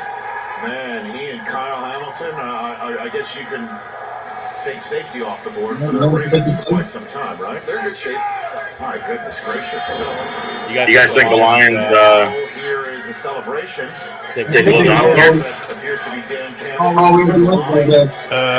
Let's see here. If I'm in the room with Dan Campbell, he's getting a fist bump. I don't want to hug. That's right. Who's the next best defensive lineman on the draft here on the board that hasn't come off? Let me see here in terms of rankings.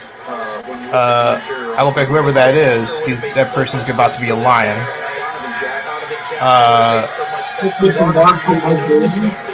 Looks like Mike Green from Marshall.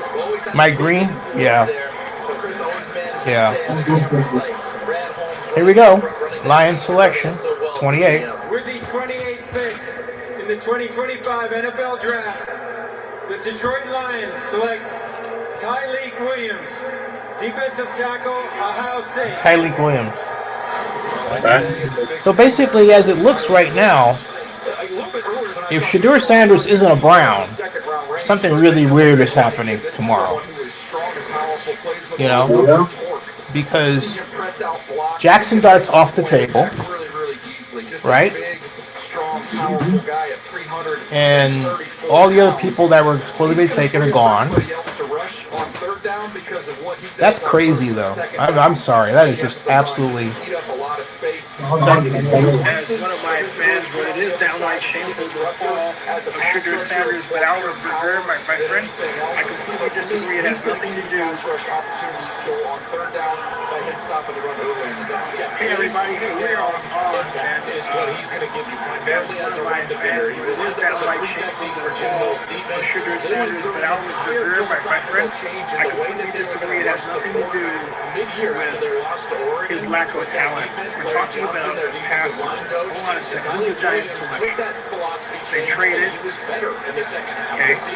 His production was primarily as a true freshman, never quite got back to that level, battled some weight issues, but I will tell you this, when he wants to go, he's really good and strong, like I said, on base down. And this fits what they do. Culture fit for Detroit. This is the type of player they want, and they need to help the defensive tackle. An Ohio State, an Ohio team took a Wolverine, and a Michigan team took a Buckeye. 3 national champion Buckeyes in the last 10 picks. The last 4 picks in the first round coming up.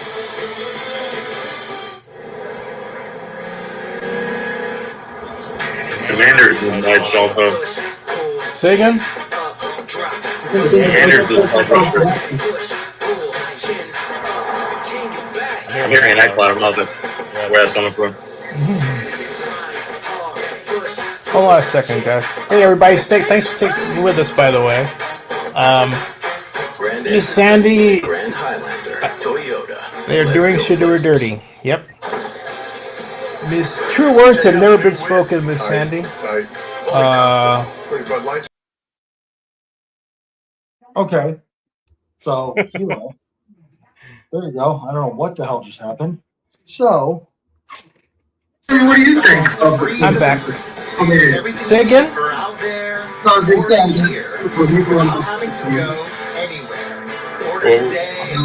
I can't really hear what the echo. Nationwide is so much more than a great insurance company. They're also one of America's largest Does that help? services companies. I'm hearing myself.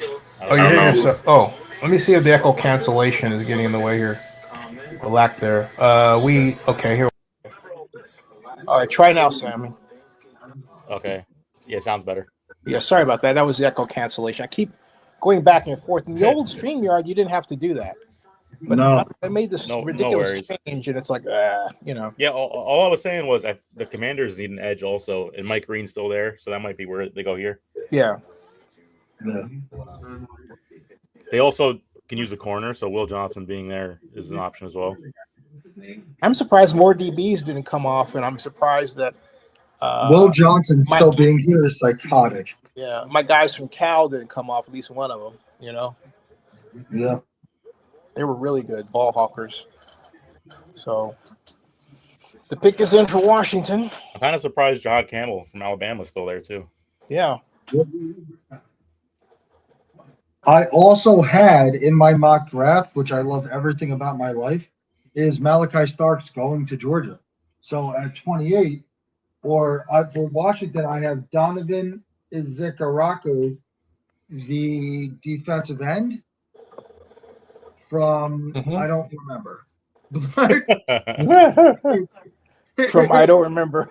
Yeah, I don't remember where he's from. I don't remember you. I don't remember. Yeah, hey, I don't guys, remember. from No, I don't he's from remember Boston you. College. Okay, hold on. There's a lot of names. I have a lot of. Look at this. This is a lot of words on this thing. This is hard to remember. So. Yeah, like I have said, defensive like I ends here. said, hey Anthony, from I don't remember you. That's where he's There you from. go. I don't remember you. Somebody tell that to Bill Carroll for a minute. Bill, where are you, bud? I'll throw that out there right now.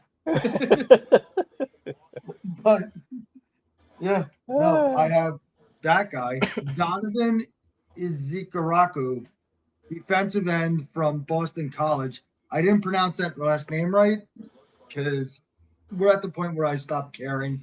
But there you go. Because they need a defensive end, but like the Giants taking Jackson Dart, not a fan of at all. You could have taken Sanders or not taken anybody and just waited. Minnesota Vikings taking Donovan Jackson, I like because you're trying to protect Jackson Dart, not Jackson Dart. JJ McCarthy, sorry. Yeah, and going that way. So I think that this is something big here to build the offensive line, to build the defensive line now, because the Commanders, I'm going to pray I don't go the wrong way with their name. The Commanders got Laramie Tunsil. We just talked about Laramie Tunsil. Laramie Tunsil is now a Commander playing tackle. Yeah. So you have the offensive line pretty well solidified for Jalen Daniels. Now you go on the defensive side of the ball and you put pressure on that. Right. Because Right. the more that your defense can create turnovers, that's more opportunities your offense has the football. And the more your Jalen Daniels has the football, the more opportunities you have to score points. So that's what you got to do here. Yep. Yeah. All valid. Here we go. Commander selection. Josh Connolly Jr., the tackle from Oregon. So let me just say, as a Jets fan, I really wanted who we've been talking about, the corner. Will Johnson. Well, I really wanted Will Johnson to go there because the Bills are coming up and their top need is corner, and I don't want to go against Will Johnson. Yep, and their pick's already in. Yeah, they knew they wanted that. They wanted it. You know what? It's not a bad pick. It's not a bad pick for the Commanders because now you get a tackle and you have Tunsil, who's a veteran leader through everything, even with the video and everything else. Like Tunsil dropped 10 spots and he is a stud. Yep. So now, yeah, you put Connolly in here, let him learn under Tunsil, play right tackle, get into the mix of it all, and he's going to be good. The biggest thing for him is traditional pass blocking. Did he get on the scales that day? Because I'm watching his steps right now, and he's decent in pass pro, but all the passes were so quick at Oregon that the traditional 5-step drop and that levels thing that we talked about earlier, he's got to learn how to protect this and slide through all of this to make sure this all develops. And that's something big here. Because Oregon's big, quick passes get the ball out. Yeah. But he's huge in the run game. Huge in all that. It's just he has to be able to pass pro for longer than the second that it is. The only game that he struggled in, but I thought Connerly was a really good player all year long. I really hope the Bills. Okay, so this is what I did. I don't know if you guys can see this. Well, you can't see it. I'm going to have to put it on Twitter and then show it. Okay, so there it is. All right. I hope the Bills just don't make the pick. Just forfeit it. Yeah. That happened a while ago. It said the pick was in for the Bills, and now the clock's still ticking. So yeah. I see them taking Will Johnson. Oh, we have the echo again. Sorry about that. Hold on a second. You're good. The echo cancellation is on. Oh, we are good. Yeah, I don't hear we're good. Okay. Hold on a second. What do I have here? I have the Bills taking. Oh, hey guys, look at this. You get a kick out of this, I think. Assuming, of course, it made it. Wait a minute. Hold on a second. Thought it did, but it didn't. Come on, gosh. What?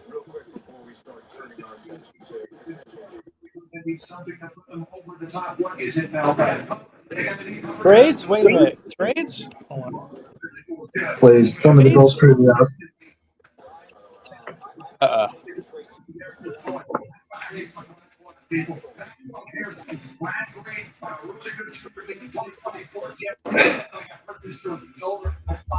Maybe the Bills take Shedeur. Hey, here it is, right there. That's mine, folks. That's what I did. See that? Rebuttal to Albert Breer on Sanders. There it is. That photo is from, hey, Sammy, that photo is from a 7-hour plus live stream I made at nonstop at the Atlanta Fall NFL Owners Meeting last year. And that's Al Breer. And so there you go. So I try as an experiment, and then my strategy was to take different segments of it and made smaller videos, you know. And yeah, then make it all into smaller content. But I did it nonstop. I ran it the entire day, nonstop. No one's ever done that in history. Jared Bell came over. He says, "I know what you're doing. You're stealing our tips because you got them recorded on your video." I mean, it almost reminded me of like Weeb Eubank yelling at the light bulb saying, "Al Davis, I know you're up there." Oh yeah, Weeb Eubank, Jets. There you go. Yeah. I'm seeing a tweet. I'm seeing a tweet from Schefter. What does it say? About 45 minutes ago, saying Will Johnson has a knee issue that has concerned some teams and helps explain why he drops. Oh. Whoa. What about Shedeur? Nothing on Shedeur. Yeah, right. Nothing. Well, you know what? It's we didn't need to even build in a cliffhanger here. Come back tomorrow to the next live stream to see where Shedeur lands. That's right. There's your commercial. Yeah. Unless something happens in the next between picks 30 and 32. Unless something happens in the next 3 picks, then I look like an idiot. But for now, hey. You know what? Good for him. Good job. That was the first pick for his favorite team. For his favorite team.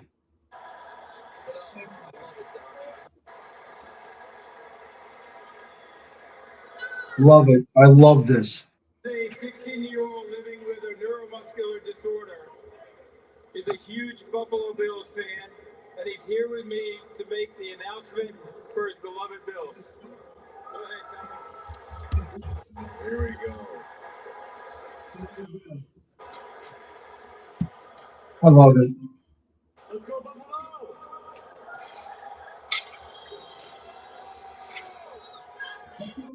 With the 30th pick in the 2025 NFL Draft, the Buffalo Bills select Maxwell Harrison. Let's go! Wow. So they took another corner. Cornerback from Kentucky. Okay, you know what? It's he's good. Yeah. Once again, it's all about speed. Fastest 40 at the combine is Maxwell Harrison. So he had the fastest 40 at the combine. So that's the fastest guy in the combine. Yep. Yeah, that's 4.2. That's 4.28 to the Bills. Yeah. So he's going to cover people and everything else. The one thing, he's good in zone, and he's going to return punts. Yep. You don't have the kind of speed on the floor without returning punts. Yep. Yep. I'm kind of surprised. Wait. Trade. Kansas City trades the pick. What? Yep. To Philadelphia. Oh, so much for that excitement. Why? So whether they swapped 31, 32? Swapped first rounders? That's weird. That is weird.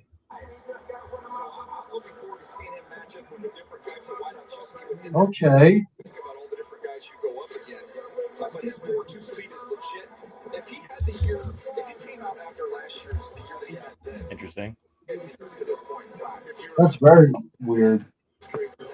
Are the Eagles now moving up to Kevin Costner draft day traded out again? That they traded with the Chiefs. Yep. And allowed the Chiefs to get Xavier Worthy, the fastest guy in the history of the combine.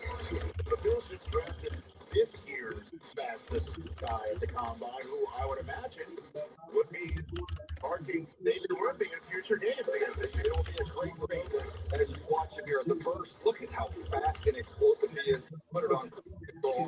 Okay. Now you all these idiots on Twitter happy that Shedeur is sliding. What'd I tell you? Yeah. That's horrible. Yeah, it's well. Everybody thinks with social media nowadays, everybody thinks they have an opinion, so they just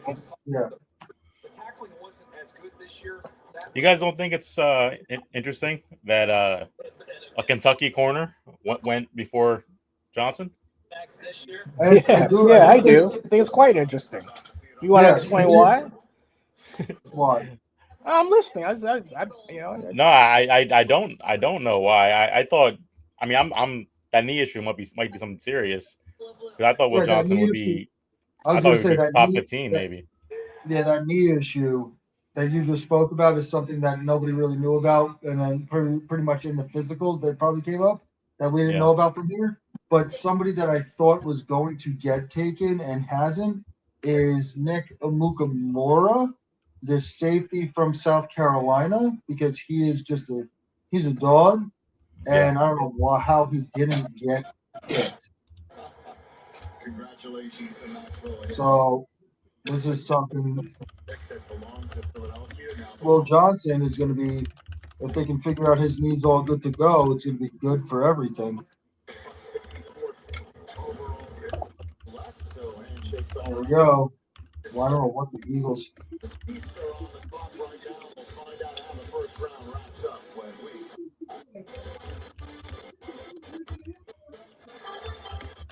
Being Courtyard's official fan ambassador has opened a new world for me. Now we get to hang out with NFL fans all season long. This is interesting. I want to know. I want to know what the trade details were. Go ahead. Yeah, I want to know what it is too. I'm looking on Twitter as we speak, and I can't see anything. I'll find it. If you're gonna make a trade for one spot with the team that's there, is that just because you don't know who they're taking and you think they have the same person on the board? Also, the number one thing trending on Twitter right now is Deion Sanders. Why? What did he say? No, nothing. It's just everybody. Yeah, just Deion Sanders. All the stuff that he's just talking about. Like it's. Let me see the latest thing on it. This stuff works. So what's your guys' opinion? Like, if you do a pick swap with someone right in front of you, what's your reason for pulling that off? You do a pick swap because you want to. It's generally a defensive move or offensive move. You're generally you're swapping a pick to get something that you think somebody else wants before they get them. Yep. That's why you're doing it. Because maybe the Eagles heard from other teams that they're talking to Kansas City about trying to move up, and the Eagles have somebody that they want.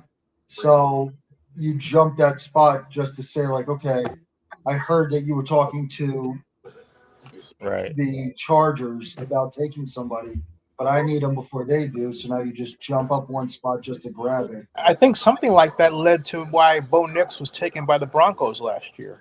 That's exactly what happened. Yeah. The Broncos sat there and were like, okay, heard that Bo Nix is going, and we want Bo Nix, and now we're going to go get after and go grab Bo Nix. 100%. Let's see. Steelers, Mel Kiper, Portal. Oh,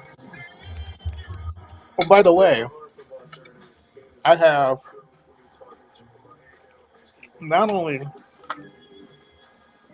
what happened to Laramie Tunsil, folks, but I have what happened to Geno Smith, because a number of you either weren't there to see it or forgot, but Geno was supposed to be a first-round pick. Remember that, Anthony? Yeah, I remember. And I was there. I had interviewed Geno at NFL Play 60, which is here, Zennie62. The blog report was Zennie62. And I was there when he started to drop. And he started to drop because, and I put this out on video while it was happening, in the middle of the doggone room, that Geno had fired his agents because he was sliding. Because he didn't go, he thought he was going to go like first 5. Yep. Well, he didn't, and so he fired his agents in an awful play for retaliation. They dropped rumors that he was of the character type, not too dissimilar from this situation. Hard to get along with, egotistical, blah blah blah blah. Okay, he dropped like a rock until he got into second round top, and the Jets came and got him. And I talked to him about that, and the person who dropped that information was none other than Jason Cole, because Jason had a habit of partnering with agents and getting dirt, in particular on black players. And I mentioned he didn't like it. I didn't care. Okay? I didn't care. And the thing about it is Jason Cole is a person I wanted to like a lot. Yeah. Because he is at heart has been a nice guy to me. But he's also Jekyll and Hyde. And I'm just saying this right here because it hurts. I don't like saying it, okay? But that man was affecting the livelihood of a young man coming out of college.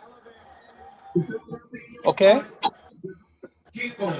I mean, you know, there's no other way to put it. Why you want to kick the guy in the teeth? Uh-huh. And that's exactly what was going on. And Gino thanked me for the info. Okay. Yeah. All this was happening during the draft. Yep. And it makes me want to cry to this day. It's crazy. It's crazy. Because if you take now, here's the other point. Was Geno Smith that good? Well, let's see. He was a leading passer in West Virginia history at the time. He was considered a prototype air raid quarterback. Yep. He was considered the best deep ball thrower coming out of the draft. Yep. So what do you do with all that? You pick him high, I would think, right? Uh-huh. I mean, gentlemen, I hate to put these things, but somebody's got to say it for what it is. And tell me, because I lived it for too long. 20. See me, no, this is my 20th straight year of credential prison. I mean, it stuck behind because my mom wasn't feeling good and I got a cane. I need hip, all right? 20 years. Mr. Carillo there joined us in 2006. Yes, it did.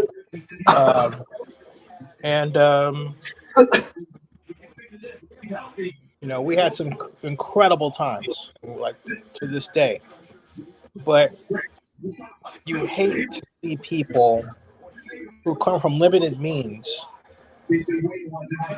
have their future cut from underneath them for no logical reason. In other words, what did the man do wrong? He's a young man. Okay, so you don't like the way he comes off. He's too important for you, and then all of a sudden you turn around, it's his skin color.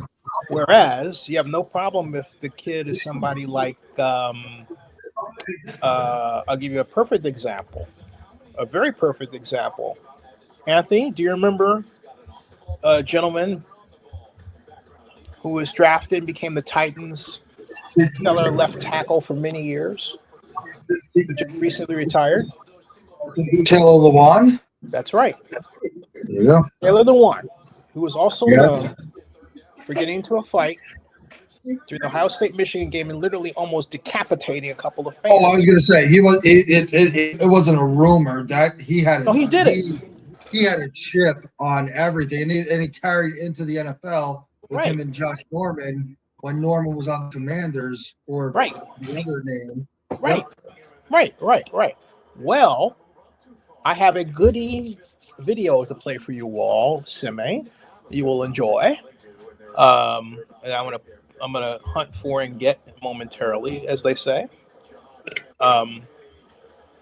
But it was one of those situations where it was one of those someone had to say it situations, or someone had to ask it situations, and so I did. What specifically did I do? Well, I happened to bring up that this gentleman was rumored to have a kind of attitude like Richie Incognito. Okay. Oh, Jesus, Mary, Joseph. Yeah, bring him up. Like, next, bring up Bill Romanowski. Here we go. No, seriously, but look. No, I'm not saying it that seriously. I didn't make that up. No, you didn't. No, I didn't make that up. Okay. I did not make that up. And so I felt it necessary since, hey, look, I can ask a question too, right? Yep. I felt it necessary to ask Mr. Lewan about that at the draft. And so here is my video of me doing precisely that right here. And I will run it. Make sure that I have to adjust the echo cancellation. Excuse me. One moment, please. All right, echo cancellation is off. And back to the video, and here we.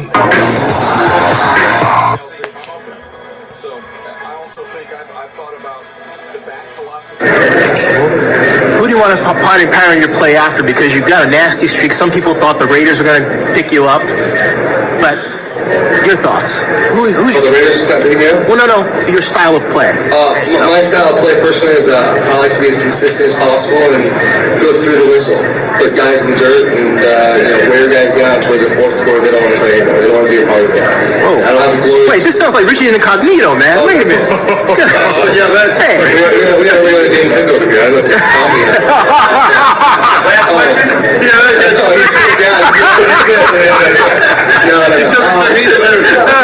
as an offensive lineman, you need to have a little bit of tenacity about you. You need to be, a little destructive once in a while on the field. So my job is to put my quarterback in a position to be successful and give my running back an opportunity to gain yards.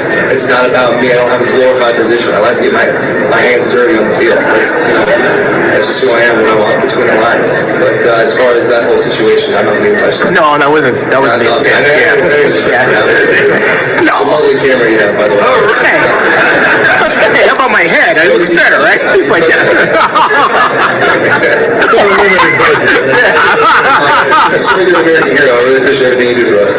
Thank you. You run of the Detroit Lions coming in now. Stage left. And so, folks, the other reason I did that, Simi, is that was okay. There was a habit in those days if the player were black and he had been arrested, the first question right off the gate would have been about that. But when he was white, there was always silence. I put an end to that. Right then and there. I put an end to that. Okay? Because it's wrong. He had been arrested for almost decapitating a fan. And yet you walk in and nobody's asking him about it, and it just happened? And then, to make matters worse, the cornerback came out, was drafted by the San Diego Chargers right after him, and had an arrest on his record. And guess what? The first thing that happened? They asked him about it. That young man looked like he had been hit by a truck. And I told him, I said, you know what? Who's your agent? I said, young man, you don't have to answer any question that somebody asks you. Just say, you know what? That's a matter for another time. I want to talk about football. Which means he had a lousy agent. You understand, Sammy? He had a lousy agent. So after a time you deal with this stuff, you have, I don't care what color you are, if you have a sense of justice, you don't let this stuff go. Because our country was built on people who knew what to do was right, like Commissioner Goodell. Shedeur Sanders is who I love. Commissioner, when I first met him, it was 1996. We talked on the phone when I was representing Mayor Harris. Commissioner, I'd already read about Charles Goodell. His father was the only Republican to object to the Vietnam War. And that tells a lot about how Roger Goodell is shaped to this day. And that's why he's my friend to this day. He's got a sense of justice. And he got it from his dad. So I say to this young man, don't be afraid to stand tall when it matters the most. It doesn't take a wild action or anything else. It just takes doing what reporters are supposed to do. Ask questions. There you go. You're definitely right. I don't feel good about it either. It's one of those things where you sit there, you see the crap unfold, and you say, what am I going to do about it? Am I going to sit there and let it stand, or am I going to say something? Decide to say something. That's it. Yeah. Anyway. Okay, so draft rounds 2 and 3, draft order. And okay, so folks, you asked me about those questions. I gave you your theater. Now give me your thoughts about this draft. I think you need access for on. Yep.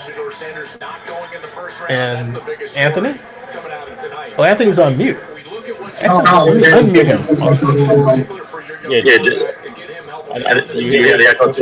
Oh, that's my fault. I'm sorry. I keep forgetting to do that after I finish. Okay. Here we go. Sorry about that. Yeah, no problem. My thought on it before I head out, because I'm going to pass out. I've been up since 4 a.m. getting ready for this. Wow. Hey, nice job, man. Oh yeah, no, I've been going crazy on all of this. It's a meat and potatoes draft, folks. Like, if you wanted all the star-studded people and all the big flashy players, you weren't going to get it tonight, and you didn't. And you didn't get it for a reason. You got it. You got what your teams needed.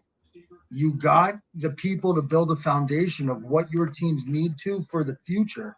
There were some flashy players here, but the fact that there was only Ted McMillan at 8, Ngukpa at 19, and Golden at 23. You only had 3 receivers. You had 2 running backs. That's all you had. Then you had, obviously, Shedeur Sanders is left off. We'll see where he goes in round 2. But you had Cam Ward, and then you had Jackson Dart. They're your quarterbacks. That's it. And then now you had all of the offensive guards, tackles, centers, tight ends, defensive ends, and defensive tackles. This is meat and potatoes. And I'm telling you right now, we're going to look back at the 2025 NFL draft here, and we're going to say that some team, whichever team goes for the next few years and winds up winning the Super Bowls and stuff, you'll show that this is where it started, because you built from the ground up here. You didn't get the flashy players. You didn't go for best available over need. This is where need took over best available this year. Yeah, we're going to see how it all plays out. Round 2 is going to be what you want it to be, which is the flashy players and the people that you hear on SportsCenter. You're not going to hear Josh Simmons from Ohio State on SportsCenter, or you're not going to hear Tyler Booker from Alabama on SportsCenter. Tomorrow is more of like the media-friendly draft. This was more of the people that knew what they were talking about and know what they're looking at draft. So just know that, yeah, today might have been a little bit boring because you're going with every pick. Who got picked? Look them up, because this is what your team needed. And everybody in the NFL, realistically, with the exception of the Giants taking Jackson Dart, really, because I didn't think that was going to happen, is taking need over want. There's a difference between want and need took precedent tonight. Yeah. Sammy? Yeah, I want to come at it from 2 different sides, right? The unbiased Jets fan and just the biased Jets fan. First, unbiased. I agree with Anthony. I think it was very, outside of a couple things, kind of cookie cutter. We knew was to be expected. I can't explain why, but reading the tea leaves from all the reports and everything leading up to this draft, I had that gut feeling that Dart would go before Sanders. Ended up happening. I didn't think it would be the Giants, but I knew someone would get back in and take Dart. Really can't justify it, but I just had the feeling based on what I was hearing and seeing on these shows and whatnot. Just how it was developing, it kind of just made sense to me. That's how it would go down. And now as a Jets fan, I think it was a different change of pace, I should say. When Aaron Glenn got hired, he said, we want to be quiet. We want to move in silence. We don't want to be splashy and all that stuff. And that's different. We usually win the headlines in the offseason. And when you don't talk about the Jets, it feels good, actually. And we made the pick that, it's not sexy for the fans, but it's the pick we needed. The trenches is always the foundation. So the GM and the coach, they're aligned to build the team the right way, and that's all we can hope for. And again, you can't get too excited as a Jets fan, but you hope it pans out because it's the right move. Well, Yeah, gentlemen, that's what I got. Hey, that's good stuff. Anthony, you're about ready to collapse, man. Oh yeah, no, dude, like I said, 4 a.m. my alarm went off, and I made sure all my notes. I got all these pages of notes and everything back here of all these notes. I'm ready to go. I'm ready to go. Don't burn them. Yeah, you know what? And I do it every year, and I love every second of it. I cannot wait for tomorrow for rounds 2 and 3. Can't wait. Hey, rounds 2 and 3, and hey, look, even though Zennie62Media was not at the draft, it was still a success because I have my mom here, you guys, and the magic of digital media, which we use very, very well, if I do say so myself. And I think this is, do you know what, though? This is the first time, Anthony, correct me if I'm wrong, that we actually used past video. Yeah. This is the last time we referenced the past in it. Yep. Yeah, where we actually used it because we have a lot of material you can just dig up. Yeah. And I've got to find some because you're in videos back there too, and I got to make a special file about you so we can reference them. Back when you had hair, right? Yeah, back when you had hair. You're not wrong. You're not wrong. God damn. You're not wrong. Yeah. There you go. Yep, definitely. There you go. And still, let's see here. Okay. Still got some videos to post.